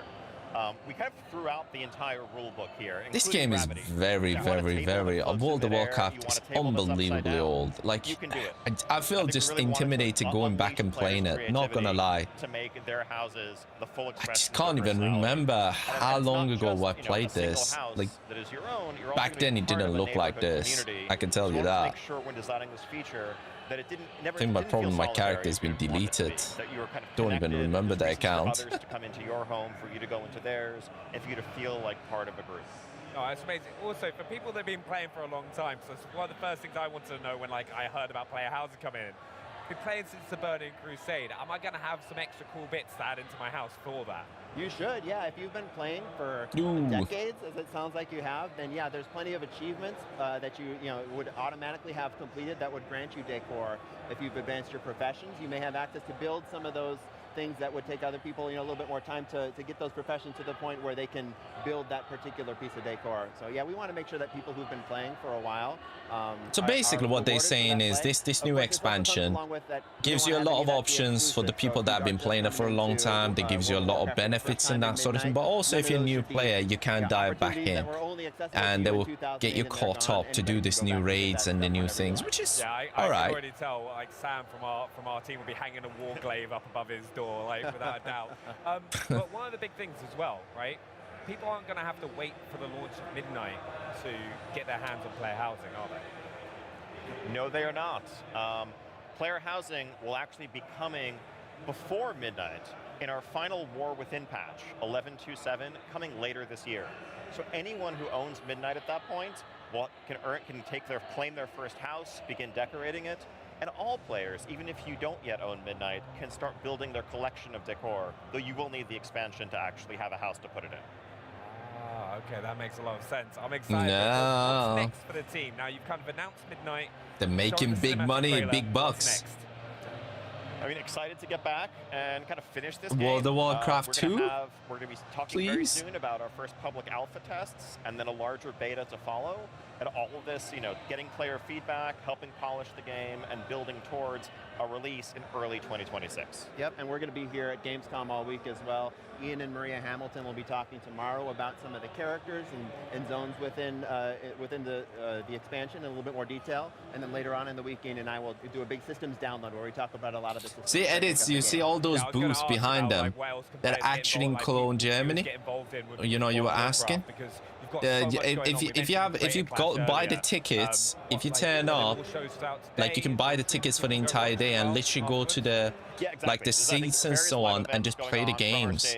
Long time ago in where I'm at in Leeds, they actually hold events a long time ago, and back in the days of like Mass Effect 2 and so on, and I went to one of these events and it's quite cool. It was a very small one in Leeds, but in Germany, for Gamescom, these are massive.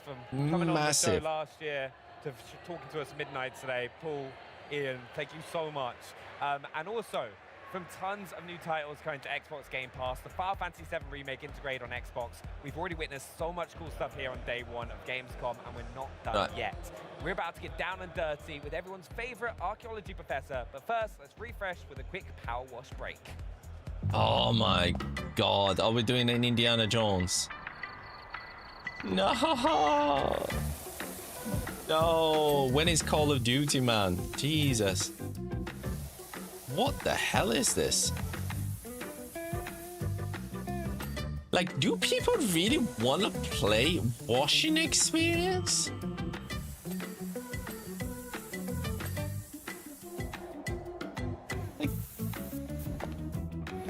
Like, dudes, like, just grab, like, jet wash and go and clean your house. What the hell? Why would anybody want to go and play a cleaning simulator?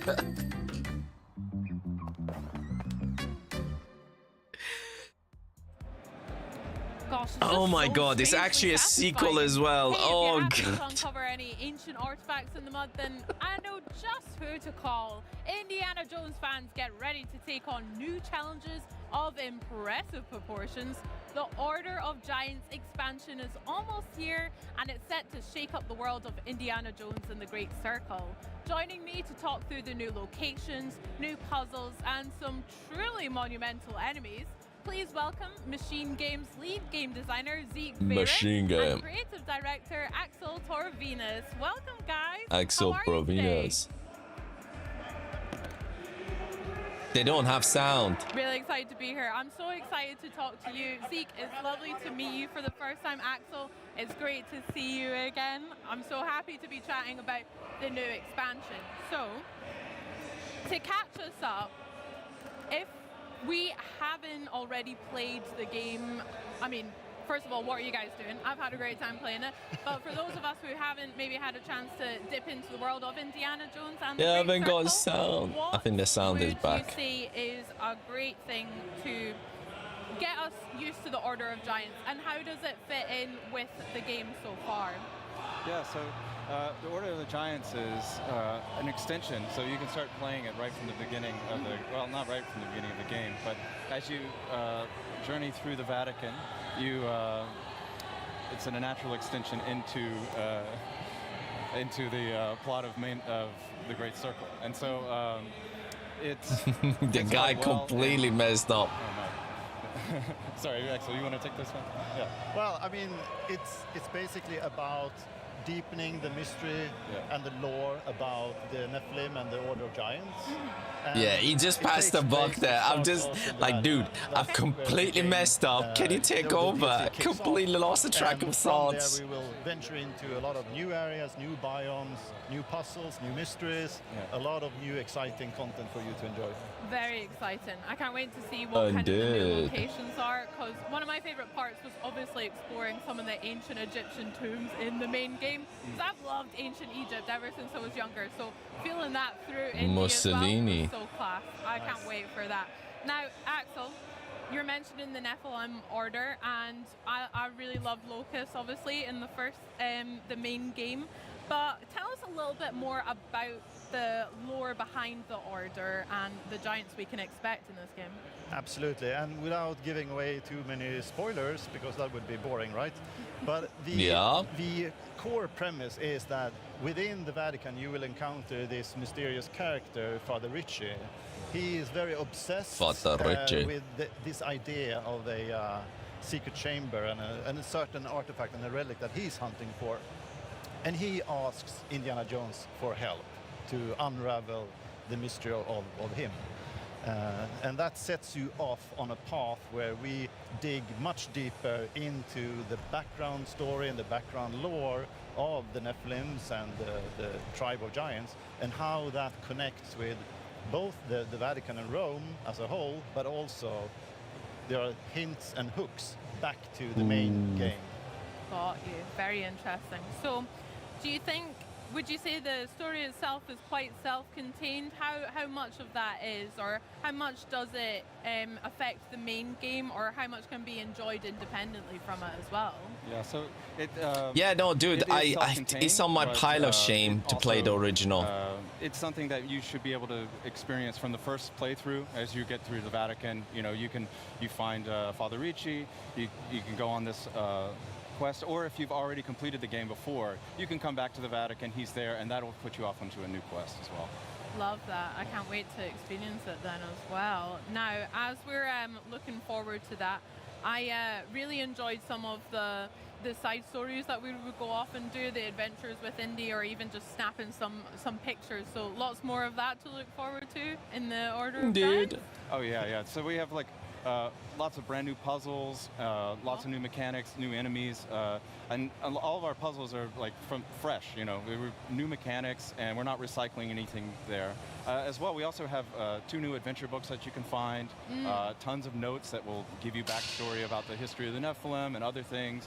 And as Axel has said, this is the kind of content that ties into, you know, the story, you know, from before. Like, you'd be able to find out more about some things that you kind of maybe overlooked, and also about the story to come. So, you know, in your journal, you'll have all these notes, and it fits right into, the guy had a bad day. You know, that journey of filling the journal from like the very first note you pick up in Marshall College all the way to what you find at in Iraq. Heck yeah. Oh, that sounds so exciting. I wanted to ask about the adventure books because I love the way you guys integrated that as a way to level up Indy's skills and stuff. I wish I could do that. I guess reading does help develop skills. So there we go. But yeah, we can expect to see some more Mistakes were made. more in the DLC as well. Yeah, 2 new adventure books, and of course these are things that you need to go exploring around to be able to find. You know, these are not locked. These aren't just like standing out in the open, but you need to go exploring, find little puzzles, solve mysteries, and it fits right into the, you know, the whole idea of being Indiana Jones, being curious and always open for discovery. Got you. You guys must be so smart doing puzzles all the time in game and in the office and stuff, crafting these ones. Wow, I'm jealous. So let's talk a little bit about the process of creating the This is a bad interview, I gotta admit. The questions are repeated. How did the success of the main game and the Great Circle inform your decisions going forward into the DLC? Yeah, so it's always been the plan to kind of deepen the story and dive deeper into the aspects that we do have in the DLC. And with that being a very conscious choice, we also could make sure that we had good integration. So the game, the DLC takes place and it kicks off, you know, within the Vatican, and there was not an easy thing to have that from a technical point of view to actually function. There's a lot of hard work from engineers and designers that's just working under the hood. That it's basically this kind of seamless transition into a DLC. So, yeah, no, dude, not a great interview. Gotta admit, not a great interview. Sure that you don't really because they clearly are very uncomfortable with when they're talking and so on. So they are obviously not the best. That we always aim to have, and I think that part of that conscious choice very early on helped us making sure that the experience in the end when you play the DLC is that it fits perfectly within the Great Circle experience. Love that. I mean, I don't want to gas you guys up a little too much, but I just had such a blast with the first one as well, especially with the puzzles and also just uncovering the Vatican and all of the locations we went. And even some of the performances were just so incredible. I was not to name drop, but I was lucky enough to talk to Troy, Baker and Marius, obviously, about their characters in Indiana Jones and the Great Circle. And Troy was saying about how the main point from himself and also from you guys developing it was to really put the player in Indiana's shoes. Yeah. It's not Troy Baker as Indiana, it's yourself. Absolutely. It's the player as Indiana. So that's so cool. And coming on to the players and how they've enjoyed the game, how do you think the community feedback has really honestly guys, I would say stuff like this should be left for IGN. They have their own things when they do the interviews, yada yada yada. I genuinely expected Xbox to do a full-on live event for Gamescom like they did in previous years, with game reveals, game stuff, really kind of absolutely. You made I made a video but I can't upload it. Where is that, Leon? What are you trying to do? On YouTube? Why? Absolutely helped our process moving forward. But we did already obviously had a very strong vision and a plan for what to do, but there are a lot of micro decisions within the DLC and the development. Hang on, dude. I just need to do this. So all you need to do is create a YouTube account. You need to go to YouTube Studio. On the YouTube Studio, even of higher quality than the main it said game. there's no video to upload. Oh yeah, you need to go to YouTube Studio. On YouTube Studio, if you're doing it on your computer, depends on how you capture it. If you're also if you're doing it on your mobile phone, again, you can also download it via the plus sign at the bottom of your mobile as a short, or if you're doing it on, you can do it on YouTube Studio. But if you're doing it as a short, it's better to do it via the mobile app. Again, if you want to upload it, you know, via PC, download it. Just log into your log into your YouTube account, and on the when you go into the profile section on the top right corner, there's an option when you get a drop down and it says YouTube Studio. Just load that up, and there's a on the top right hand corner section it says create. Press that and it says video. You can also do live and so on and so forth. No problems. I was thinking, yeah, or I think maybe getting one of my favorite parts about developing the core game, and I think this plays into the DLC a good bit, was just like we have all this stuff. I just wish I could skip this, guys. I genuinely would. And as I said, I know I'm repeating myself. I will 100% will not be covering day 2, like live anyway. I will be covering as maybe a coverage and that sort of thing, because sadly this has been a major disappointment, in my opinion anyway. But one day the associate game director, like Frederick Ljungdahl, stepped forward and he was like, "Hey, Zeke, I just have this 150 weapons that I would like to suggest." It's the interviews. The interviews seems to be all right in terms of like obviously delving into a bit more into the games and so on, but they just waffling. They're not really. Most of them, it's just the interviewers are just asking questions to just drag on the interview as long as possible. How can we access the new update? Yeah, so on September 4th, it's out. If you have premium or premium upgrade or the collector's edition, you will be able to just access that. If you only have like the base version of the game, it will be accessible and you can purchase it as a standalone as well. But you need to have the base game to be able to enjoy the DLC. Okay, amazing. I can't wait to play myself and get that theme song stuck in my head all over again. I can't wait. Nice. Well, Axel, Zeke, it's been so much fun chatting all things Order of Giants. Congratulations again on the main game. Can't wait to play it, and maybe we should go over to the Indiana Jones booth over there and have a look at the puzzles there. Yeah, but yeah, thank you guys. Thank you. Now, from ourselves here at the Xbox at Gamescom broadcast, we have a very special edition of the official Call of Duty podcast.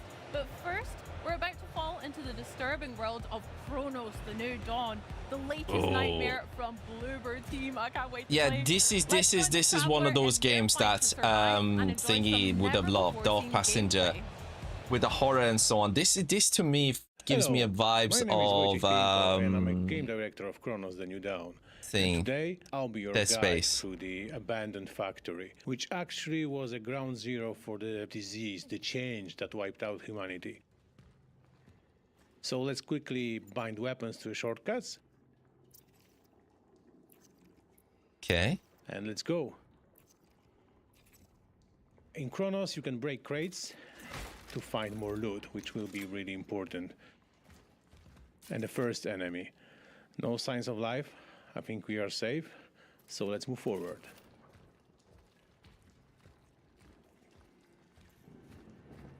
Nope, it's about to bite ya. These guys are definitely alive.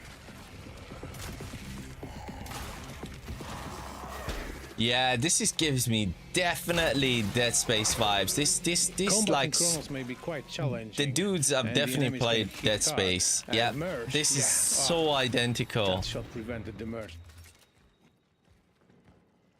Like the enemy types, the looks, the feel. And the biomass can also spawn monsters, so be aware wherever you are. And this guy also wanted to merge, but not on our watch. let's use the flamethrower to interrupt the merge, stun the enemy, and finish him off with the shotgun. We are calling it the hammer. Why didn't the enemy just kill you rather than trying to merge? I don't get the AI there. I think this one is, yeah, it's the puker. He has a range attack, so let's get far away and, oh yeah, use a barrel to destroy the enemies. Like, using environment is also super important. Don't forget that you can also charge your weapons. So please notice that the traveler sometimes presses the trigger to fire like a single bullet, but also sometimes charges it, so the bullet will have more damage, but will also got like a piercing ability. Of course, I'm talking right now about the pistol. The shotgun works different. The shotgun increases the spread when you're charging the weapon.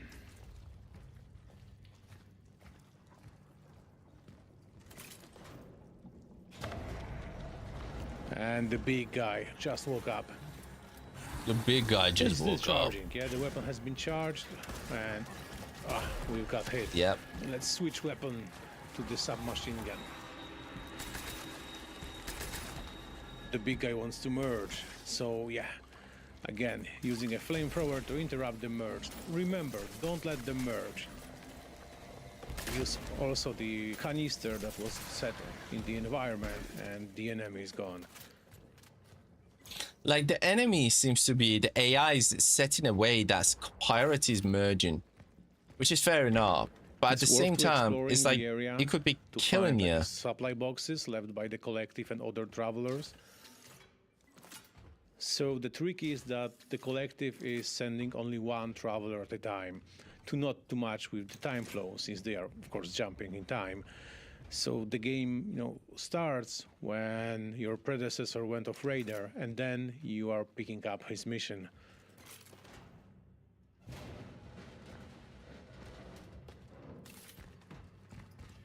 Picking up his missions to go and kill stuff. I can hear some monsters. Oh, and the soul, the essence of someone we extracted before, is talking to us. Oh, the Joe grabbed us. We called this monster Joe. It's like a sticking or being attached to a wall, ceilings, and it can grab you as a traps.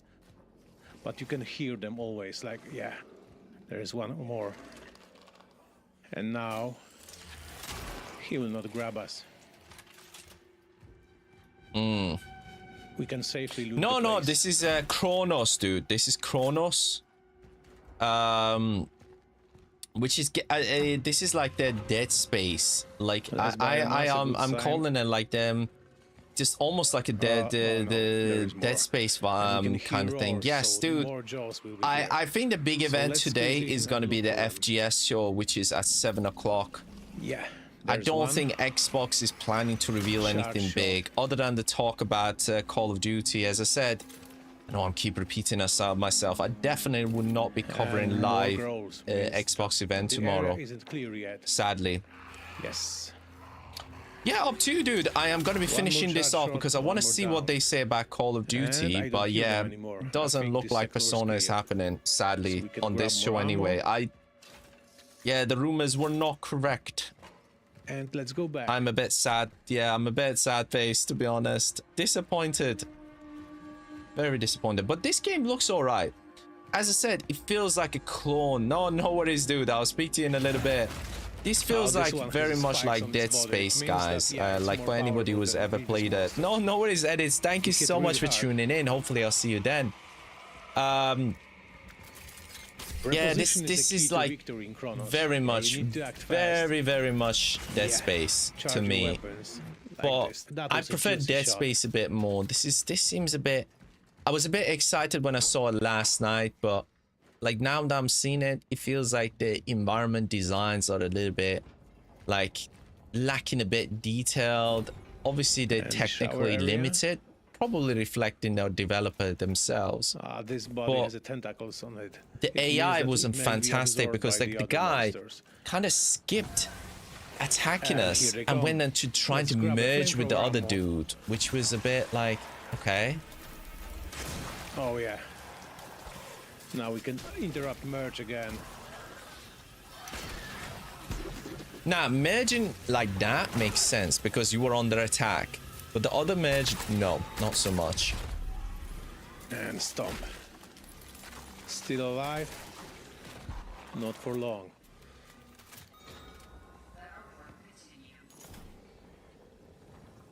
The gates are detecting monsters and they are sometimes closing you with them, but if you dispatch them, the gates will open. Those gates are also built by other travelers to lock some areas infested by the monsters.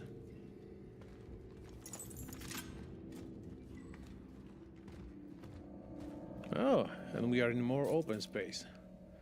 There are some tents left here by the military that was trying to fight with the outbreak of the Sorry disease. Guys, I'm just double checking the events itself next coming up.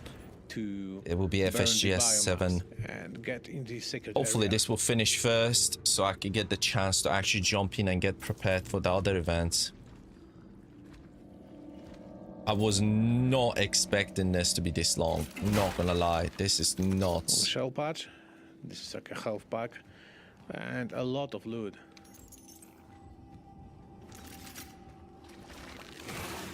And here comes the armored enemy. Its body is covered with the armor, so you need to aim at the exposed parts. Oh yeah, you can see that the bullets are bouncing off the armor, but I think the chest is exposed, so yeah, let's use it against him.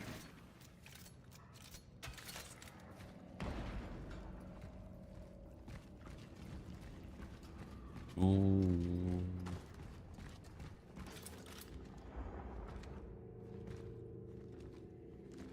And this seems clear. I like the concept, but as I said, it's... So as a traveler, you must constantly be aware of your surroundings. I compare it to something that's very much similar. As I said, Dead Space. Also, you can craft. And I would say the Dead Space feels better than this. We need to make a space for more crafting materials. So yeah, torch fuel also will. This is like the cheap version of Dead Space. And now we can grab more metal scraps from the shelf. Use a health patch to heal ourselves, and let's delve into the rest of the factory.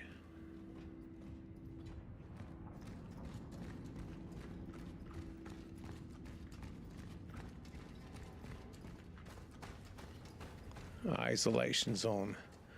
Doesn't sound good. I think that's a great place to stop. Thank you. Don't go. September 5th, 2025. Yeah. It's time to now, finally, Call of Duty. There we go.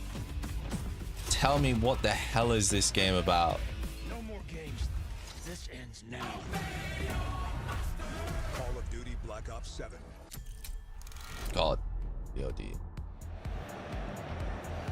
Welcome everyone to the crossover event of the century. That's right, folks, the official Call of Duty podcast, the COD Pod, and we are back taking over Gamescom here on the Xbox broadcast. Don't know how they let this happen, but we're in, baby. My name is Miles Ross. I'm the host of the COD Pod, joined as ever by my partner in crime at Activision, Stephanie Snowden. Hello, mate. Miles. We took the COD Pod on the road all the way to Germany.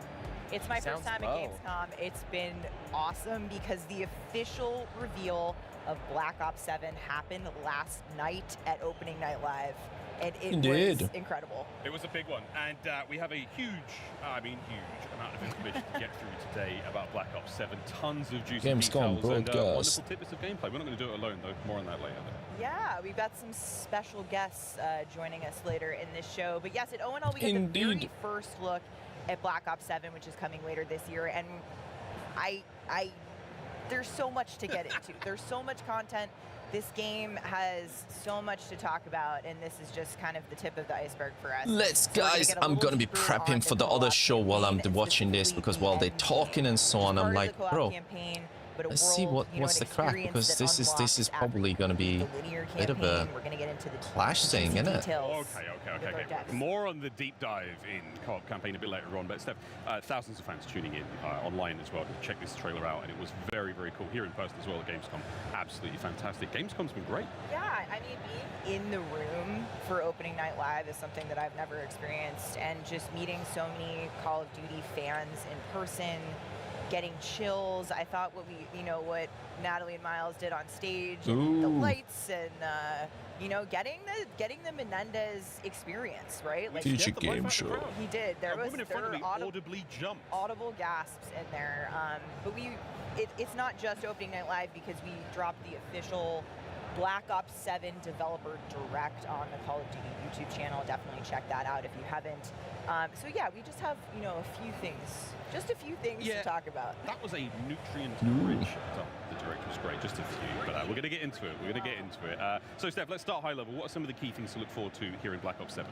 So I think some of the most important things to know about Black Ops 7 are it's set in 2035, right? So this is 10 years I don't know about guys. I don't know if I'm liking that concept so think of that of it's not quite in reach. That kind of thing. Sorry guys. Why is it stopped? Ties to BO6, Black Ops 6, our last game. And like I said, so much content. We have the 3 core modes with campaign, multiplayer, and zombies coming to Black Ops 7.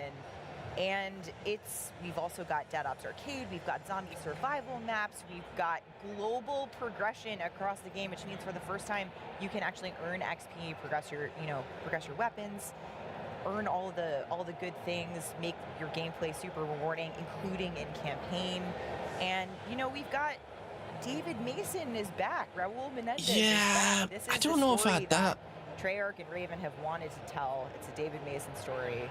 There's so much to talk about. But also being able to progress through my ranks in campaign is a big one. More on the campaign coming up. The progressing through the story, I would say, is an interesting subject, guys. But some serious goodies to get through there. Yeah, so we only got a little bit of intel in the developer direct and in the reveal about multiplayer. So there's lots more to come, which we're gonna get into a little later in the show. But tons of content coming to MP and some really exciting innovations. Maps, maybe we jump in there? Well, 16 of them, right? 16 6v6 maps, which is a lot. That's a ton to get through as players. 3 of those will be remasters. Absolute bangers there. Yeah, again, Raid, Hijack, and Express. Yeah, some absolute classics. There we gotta look at Raid in Japan. It's got a fresh coat of paint. It looks great. Also the 2020 maps, which is fantastic as well, huge. And that 2035 aesthetic has just been sort of plastered across the board there. We're really getting a very shiny and gorgeous new card. Treyarch's really pushed on clear lane definition on these maps in Black Ops 7. I think that, like you said, the 2035 aesthetic has allowed them to create really clean lanes. There are some really, really cool maps that just have sort of a different finish than we might be used to in some other Call of Duty maps. So I think it's going to be a fresh take on some classics, but also some really solid, new maps that I know Treyarch's been listening to map feedback, and I'm excited to get my hands on them in the beta, so I can't wait. Super excited. Well, we've set up board with our maps. Now let's talk about some pieces, weapons, many weapons in this game, Steph. Yes, there's 16 all new to the franchise weapons coming at launch, which is awesome. So nothing we've ever seen in Call of Duty before. You may have noticed these are all futuristic weapons. Eagle-eyed fans catch the Peacekeeper and some of the marketing, which is an exciting return, but also I think a lot of these weapons are sort of like an homage to the Black Ops 2 weapons in a way. Oh yeah, I mean, I saw the M8 in there. Of course, we're seeing a couple of classics and burst weapons in there as well. But lots as well, not just the weapons, but also streaks. We've got gadgets, we've got gear, we've got equipment. The gadgets and gear, like I said, I think 2035 really opens up what the devs Yeah, but here's the thing. I don't know what to make of these whole gadget elements. I like the fact that they're doing 16, and yeah, the weapons are going to add an element of, experimentation, because we're no longer going to be familiar with the weapons and so on. But I'm not quite sure where they're going with the whole things. I don't know. there's more. I don't know. Cannot wait. I've heard that they are mean. Looking forward to some mean streaks. But not just streaks. While we're talking about changes, there is next level Omni movement. Yeah, next level Omni movement is really exciting because Treyarch's refined the core movement. Omni movement was obviously a really massive innovation in Black Ops 6, and they continue to build on that with the near future setting, changing a couple of things, adding wall jump. We've increased the base sprint speed, and also tack sprint is now disabled by default, but you can enable it with a perk. Yeah, so you've still got the player choice there. You can still build that loadout in that way. Which is okay, that's interesting. They're adding a lot of elements into Call of Duty that's going to be quite punchy, but the jump clips already look really cool. So we're not. I don't know. Changing a new feature outright, which is the overclock feature. Can you explain that? We're not talking about CPUs. Not talking about CPUs. Overclocks is one of the coolest innovations coming to Black Ops 7, and they're really intended to give players further choice in terms of customization for your own unique playstyle. So you can overclock equipment, field upgrades, and score streaks. So basically, what does it do? By playing throughout the match, you're going to unlock the customization option. One that comes to mind off the top of my head, we were talking about before, the care package, right? So overclock 1 for the care package, you're going to be able to re-roll your streak. Option 2, or overclock 2, you're going to have the option to decrease cost of overclock. And there's some really awesome ones that we saw in the developer direct. So kind of increases your damage, increases your things, I'm assuming. This is something we're really excited about. That sounds like a They're lot not of fun. talking this. She's not revealing We're nowhere anything. near done here. We've got a lot to get through still. Progression being a big one. We touched on it slightly at the start, whereby playing campaign can earn you progression so points as well. global progression, making sure that you feel like your time is rewarded across, anything that you're playing in the game, and weapon prestige, because this is a big one, and it's something that we're really excited about. Classic Prestige obviously made a return in Black Ops 6, so the team is really building on that foundation, and you're going to be able to unlock a deeper weapon progression journey than ever before, earn unique attachments, weapon charms, I think you mentioned, camos. Very exciting. A lot's going on. Okay, so talking about weapons, staying on the topic. So again, they're just continuing Black Ops 6 one. Person in the group chat is like, "Hey man, what's the best? What's the meta? I'm like, send me the meta. I'm not going to send you all this information. Instead, I'm going to send you a code. I'm going to send you a code. That's right. It's going to be great for people like you who no one's asking me for my weapon builds, but you guys should be. You don't know. But it's going to be really exciting. Content creators, streamers, folks in the community who are constantly sharing, what their loadouts are. This is going to make things really streamlined. You'll have a code. Each unique build will have a code in Gunsmith that you can actually screenshot, send to your friends. They can, put that in as long as you have the attachments unlocked. You can equip it.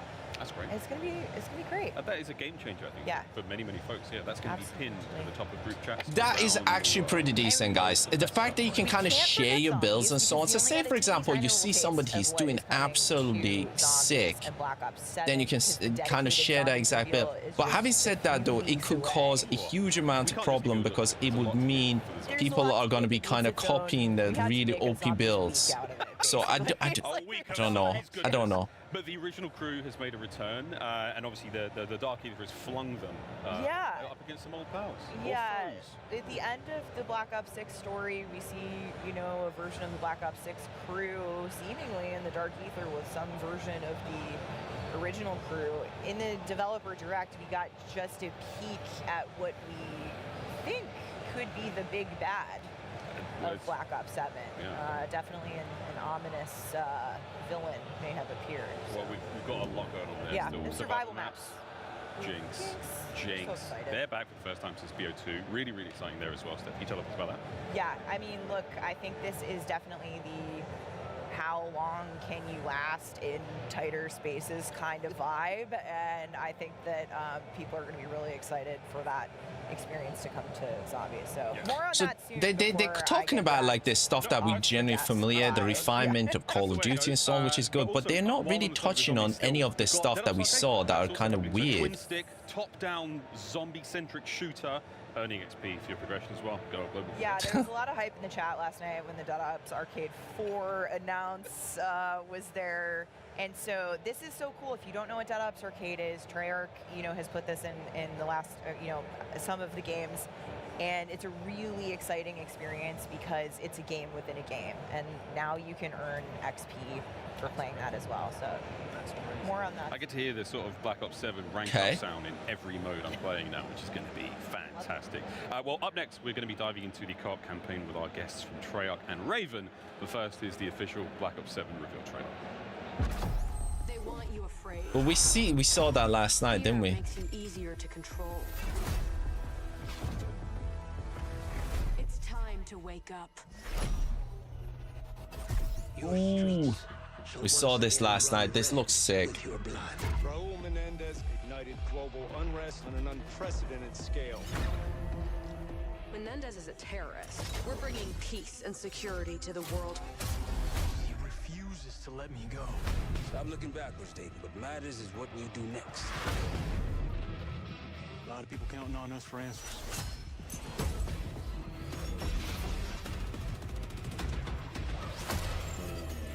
Looking badass, but I'm curious to hear about the thing about the campaign and all this sort of concept about time bending and all this weirdness. Look too weird to me.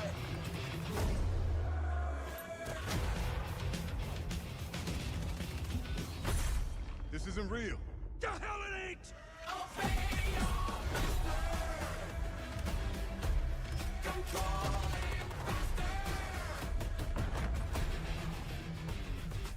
Angola.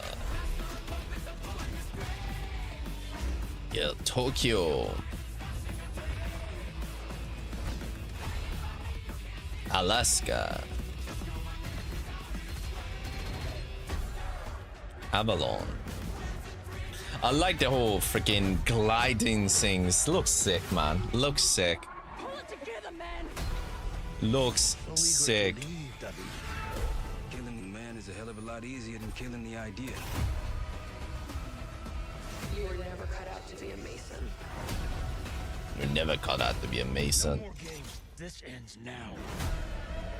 Jesus. Oh, challenge pack when you pre-order now.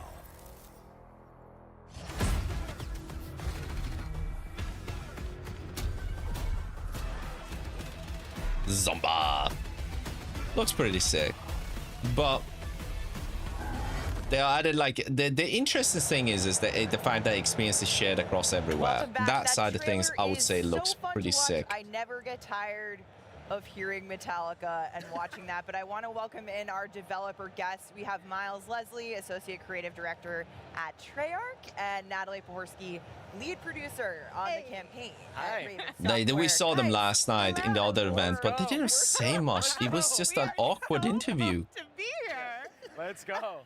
You've been on a journey. Yes. We've all been on a journey at Gamescom. What day is it? Let's go. Yes, exactly. But how BO7 is out in the world. Black Ops 7 is here.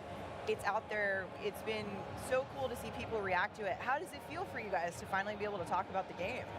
Oh, incredible. I mean, things have blown open at this point. So we've been eager to talk about this game for a long time. We've been developing it for a while. We have a lot of stuff in store for you guys, so we can't wait to tell you more about it. Yes, let's go. I'm so excited. We love that we can talk about more of the game. Not all of it, sorry, but more of it. I think we're really excited about the reception already. Super positive. It's a big game. It's a big game. A lot of content. Oh. So, Miles, set the stage for us. Yeah, it's right? Call of Duty, dude. What the hell? 2035. We know that's 10 years after the events of Black Ops 2. What kind of world are we, walking into in Black Ops 7? Yeah, I love this question. So, ever since we left Black Ops 2 and we left David Mason in the world, we always wanted to go back to it. There was a story there to be told, but it was never the right time. Black Ops 7 was that time. We wanted to go to David Mason. He has been through some stuff. He's changed. The world has changed from those 2025 attacks. And now 10 years later, world is still dealing with it. David's still dealing with his own trauma, and now Raul is back. And so the world's like... Raul is back. A what? huh? Saying Abana? Like, they're barely getting over last time, and now he's back again, and now David has to deal and really come face to face with that, and Raul, and then it pops off. Yeah, but if you've never played a Black Ops game, you can also just jump into this story, right? That is the beauty when we crafted this from the start, was we love pulling threads, and really for the fans that know get that payoff. But if you don't know anything, there's no homework required. Yeah. You can jump into this and have a great time, and maybe you become a fan of, hey, this David Mason guy, he's kind of messed up. I want to learn more. I like it. You can go back to BO2 and kind of become a fan of the other games that connect into it. I replayed BO2 last year. Yeah. Great. Epic. I'll be hitting the YouTube recap videos because they are plentiful, lots of those. Natalie, okay, we've got some OGs, we've got David, we've got Menendez. Some of the new faces. Can you share any fun nugs about those guys? Oh, I would love to. So let's start with Emma Kagan, CEO of the Guild. She's fascinating. She was essentially a child prodigy. She's brilliant. She worked her way up. She has a background in computational economics and robotics, which makes her the perfect person to be running this company that is the Guild. And she has a really, she has ideas about how to deal with this, and she's a leader, and she has people to back her up. But sometimes, again, this sort of puts her in a weird place with David and his team, who are trying to get to the bottom of what's going on. So she's a really interesting character and introduces us more, or reintroduces us to the guilds. And then one of our JSOC operators who's on David's team that we're really excited about is Leilani 5050 Tupola. And so she's a soldier from New Zealand who is so dedicated that she, after being diagnosed with a degenerative disease, she was taken out of the field, and she opted for limb augmentation to get back. So she's got a bionic arm and leg, and she is intimidating, but she also has such a fun energy and personality to her, so she's a great fit for the team. Yeah, she was doing some really badass stuff in the trailer. She, as soon as we saw her in game, and even when we met Frankie Adams, who plays, we knew she was like, oh, she's just always been in Black Ops. Like, it just fits. She's such a good fit. I saw that foot as well, that giant mechanical foot, and I was like, oh. You know, so let's talk a little bit about gameplay, Miles. What I hope is they're doing is, with these whole Black Ops delivers on characters, is these badass characters come together well. If they're delivering the same as, like, say, Gears of War, I think this will be an interesting delivery in terms of the co-op campaign. But I still am not sold on how that is going to work out in terms of, like, a Call of Duty.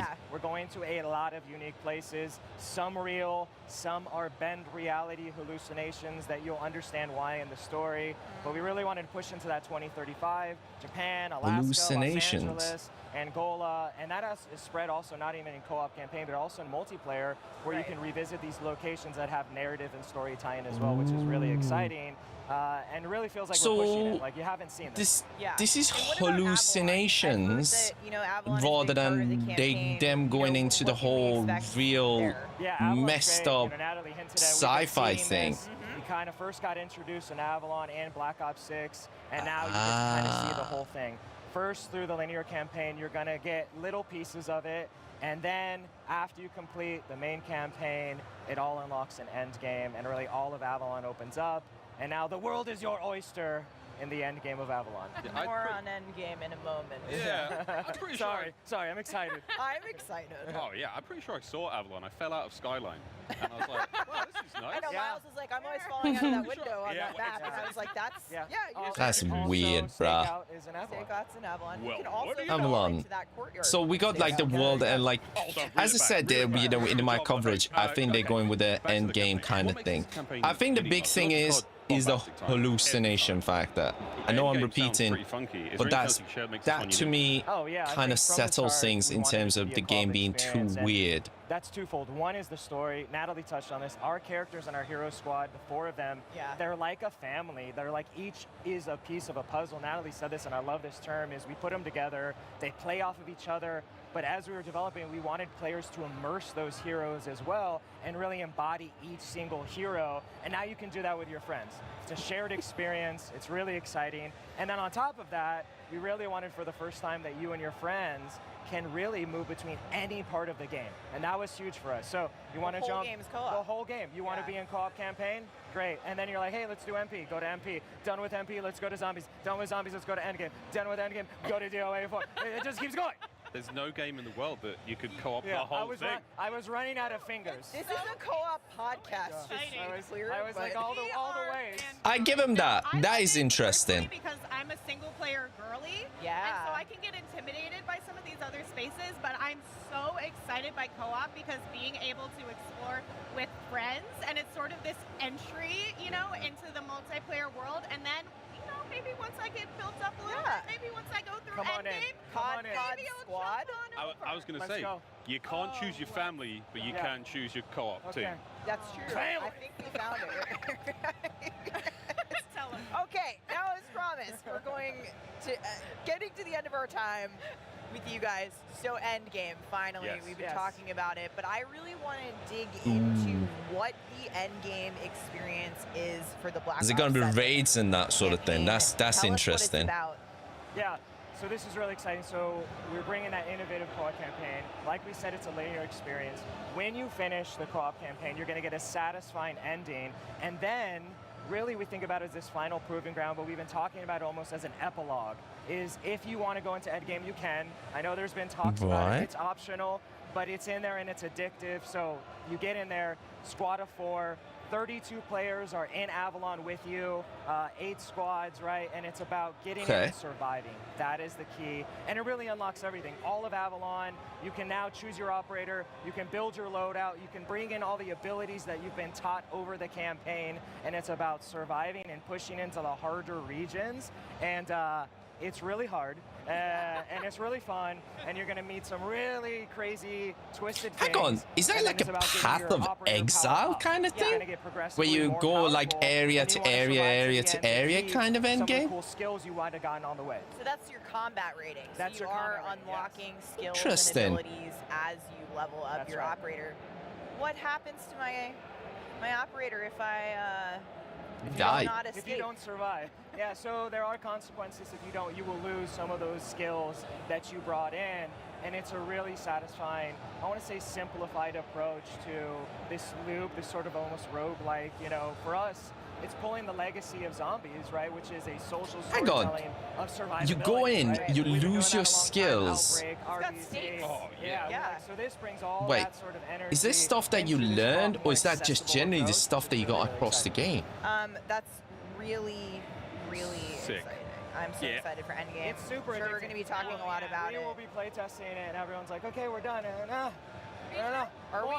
I'm curious to play the beta. I've got to see how to access the beta and that sort of thing, but that would be an interesting one. But now I'm worried that with Endgame, I'm never going to leave. I'm just gonna be here forever. I'm just trapped. I can't get out. Not only that, but like you touched on it, the global progression. Now we're rewarding you anywhere you play, and that is huge. I could emerge. Dedicated camo track in the campaign for the first time, so you can unlock. You know, you can level up your weapons. You can unlock. Interesting. Camos, you can do complete challenges all in the campaign with your friends. So you're saying I could come out of my Endgame hole I've been in for weeks? Yeah. Welcome back to the light. Prestige 2. Kitted out Prestige. with camos and stuff. That's great. Yeah. It's fantastic. Oh yeah. I'm in. Really Sign me up. exciting.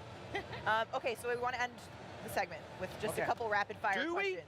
You don't. No. I mean, you don't. Okay. There's an end game to this segment. We'll be in the Xbox. Right. Oh, no. One more run. Okay. What's this? Okay.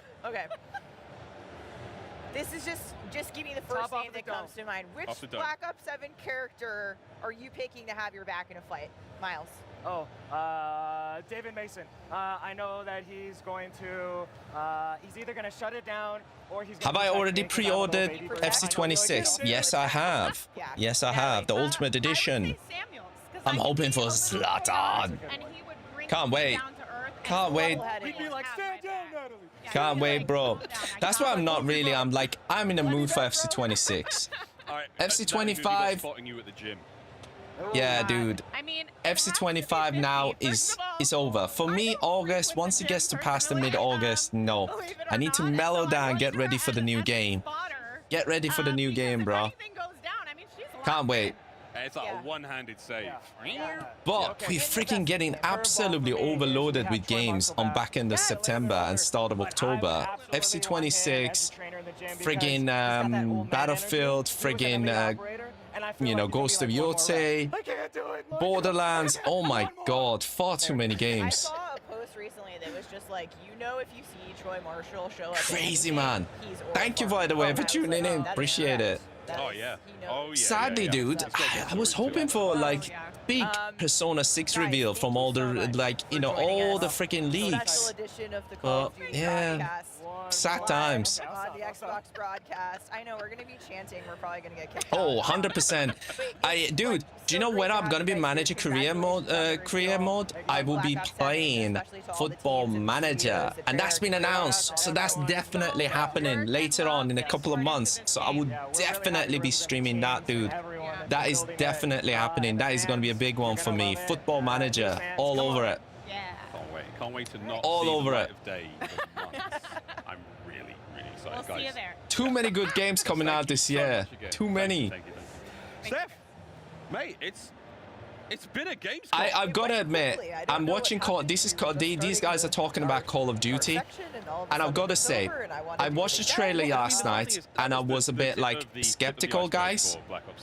Some of my concerns have been addressed. So first of all these mind-bending stuff are hallucinations. He said it. So they're not going too crazy mental with all weirdness. So that's good. Kind of carrying your progression across all modes, amazing. The fact that you are in the same team, then you play in the campaign, then you jump in the multiplayer, then you go into the zombies, you go in between this and this, and you just carry your core 4 teammates over. That's also awesome as well. 16 maps on launch, also brilliant. So there are some fantastic news with this Call of Duty that kind of settled my concerns. Call of Duty next is around the corner. Yo, dude, the trailer, if you watch it, you're gonna be like, whoa, what the hell is this? But this is, if you go on my YouTube, like the link is there. If you just watch their interview and so on, they've been talking about it for like past 20 minutes.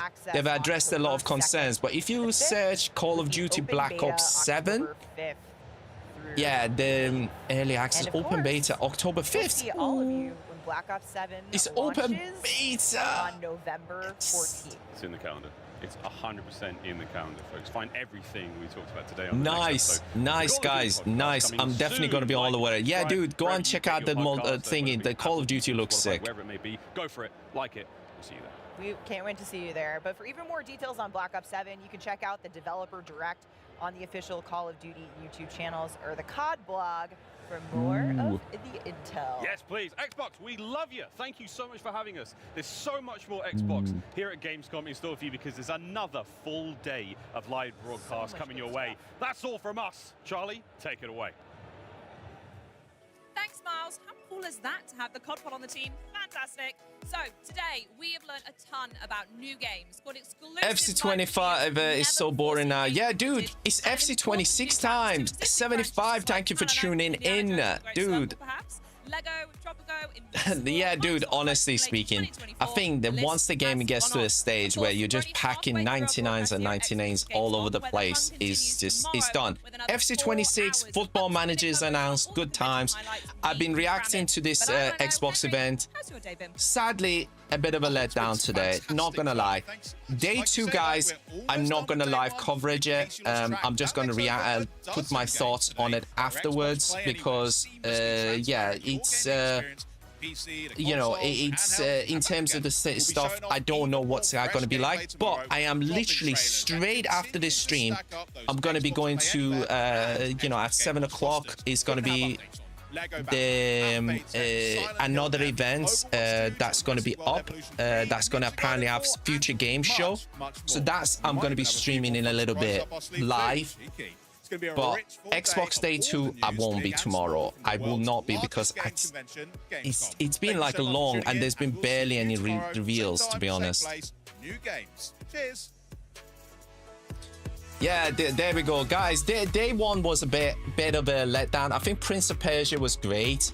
I think that in terms of Call of Duty Black Ops 7, the reveals that they kind of did was awesome, guys. Yes, I do, dude. 75. It's there. Aria streams. I've been streaming it for past 4 hours, dude, and all my streams are available forever there. And they're on a higher quality and a wider 1440p pictures as well. So if you're watching game trailers and that sort of thing, it will be great there as well. So yes, absolutely. I also stream on Kick as well. So both subscribe and follow would be really appreciated. But yeah, no, guys, I would say day 2, it says, let me have a look. So it says Ninja Gaiden at Fate's End, Overwatch 2, Onimusha Ways of the Sword, High on Life 2, Outer Worlds 2, Jurassic Park World Evolution, Mistfall Hunter, Mortal Kombat, Lego Voyager, My Hero Academia, look, can't talk, Silent Hill F, and Metal Gear Solid Snake Eater. So I think on day 2 there are some really exciting games, especially like High on Life that I would love to see that are there. They're not mentioning Persona 4. However, what I'm going to do is I'm going to watch the event tomorrow, guys, and I'll put my reactions and my thoughts rather than live streaming it, because they said that they're going to do a reveal and there was a leak that there's going to be Persona stuff out, but sadly didn't happen. So I'm going to, instead of fully covering it like that, because there's a lot of interviews, I'm just going to kind of summarize it and do a video afterwards for you guys, so it just makes it a lot better in that sense rather than this full one. But I'll do a summary of this one and my key picks. But again, as I said, tonight Prince of Persia, guys, is being dropped today. 2D action side scroller, looks absolutely off the hook. I think Call of Duty, again, I know I'm kind of repeating what I said, I think it looks very good. I think, you know, I had some concerns from what I saw last night, but the fact is they can carry over your things across. Looks amazing, looks fantastic from the idea itself. And I also think, you know, the concept of different, the ending that's kind of picking off from Path of Exile is also brilliant as well. Not gonna lie, I think there are some fantastic ideas there. But guys, for now, I am going to call it with the people on TikTok. For now, literally, I will be taking a quick break. I will be probably up in my half an hour, 45 minutes, so just starting before the Future Game Show. Hopefully there's going to be some solid reveals there. So I will be live streaming that. So I will be back on shortly once I get that prepped up and so on. If you want to tune in on, if you've been watching on TikTok, you want to tune in on YouTube, absolutely. Would be love to have you there. Do subscribe, follow on Kick as well, guys, and there will be full views there. But again, to watch the whole event today, the full video is going to be going up on YouTube immediately. A bit of an untidy one at the start, but you know, again, I had to kind of rush to do it because of the timing of it. But anyways, guys, I will be, as I said, I will be sure coming live in a minute, and I will also do a summary of this event and also the Future Game Show, depending on the number of stuff, straight after as one kind of summary video afterwards, either later on this evening or tomorrow morning. So do look forward to that. But for now, guys, on TikTok, catch you in a little bit.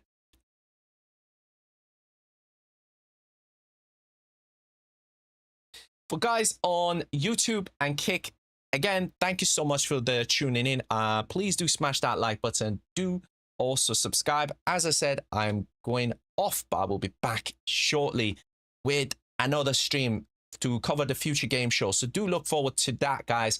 I will be up in like half an hour for Future Game Show. So hopefully that's going to be a smashing, amazing one. Please, Persona, for love of God, leaks be true, at least to be shown there. I'll take a Persona 4. For goodness sake.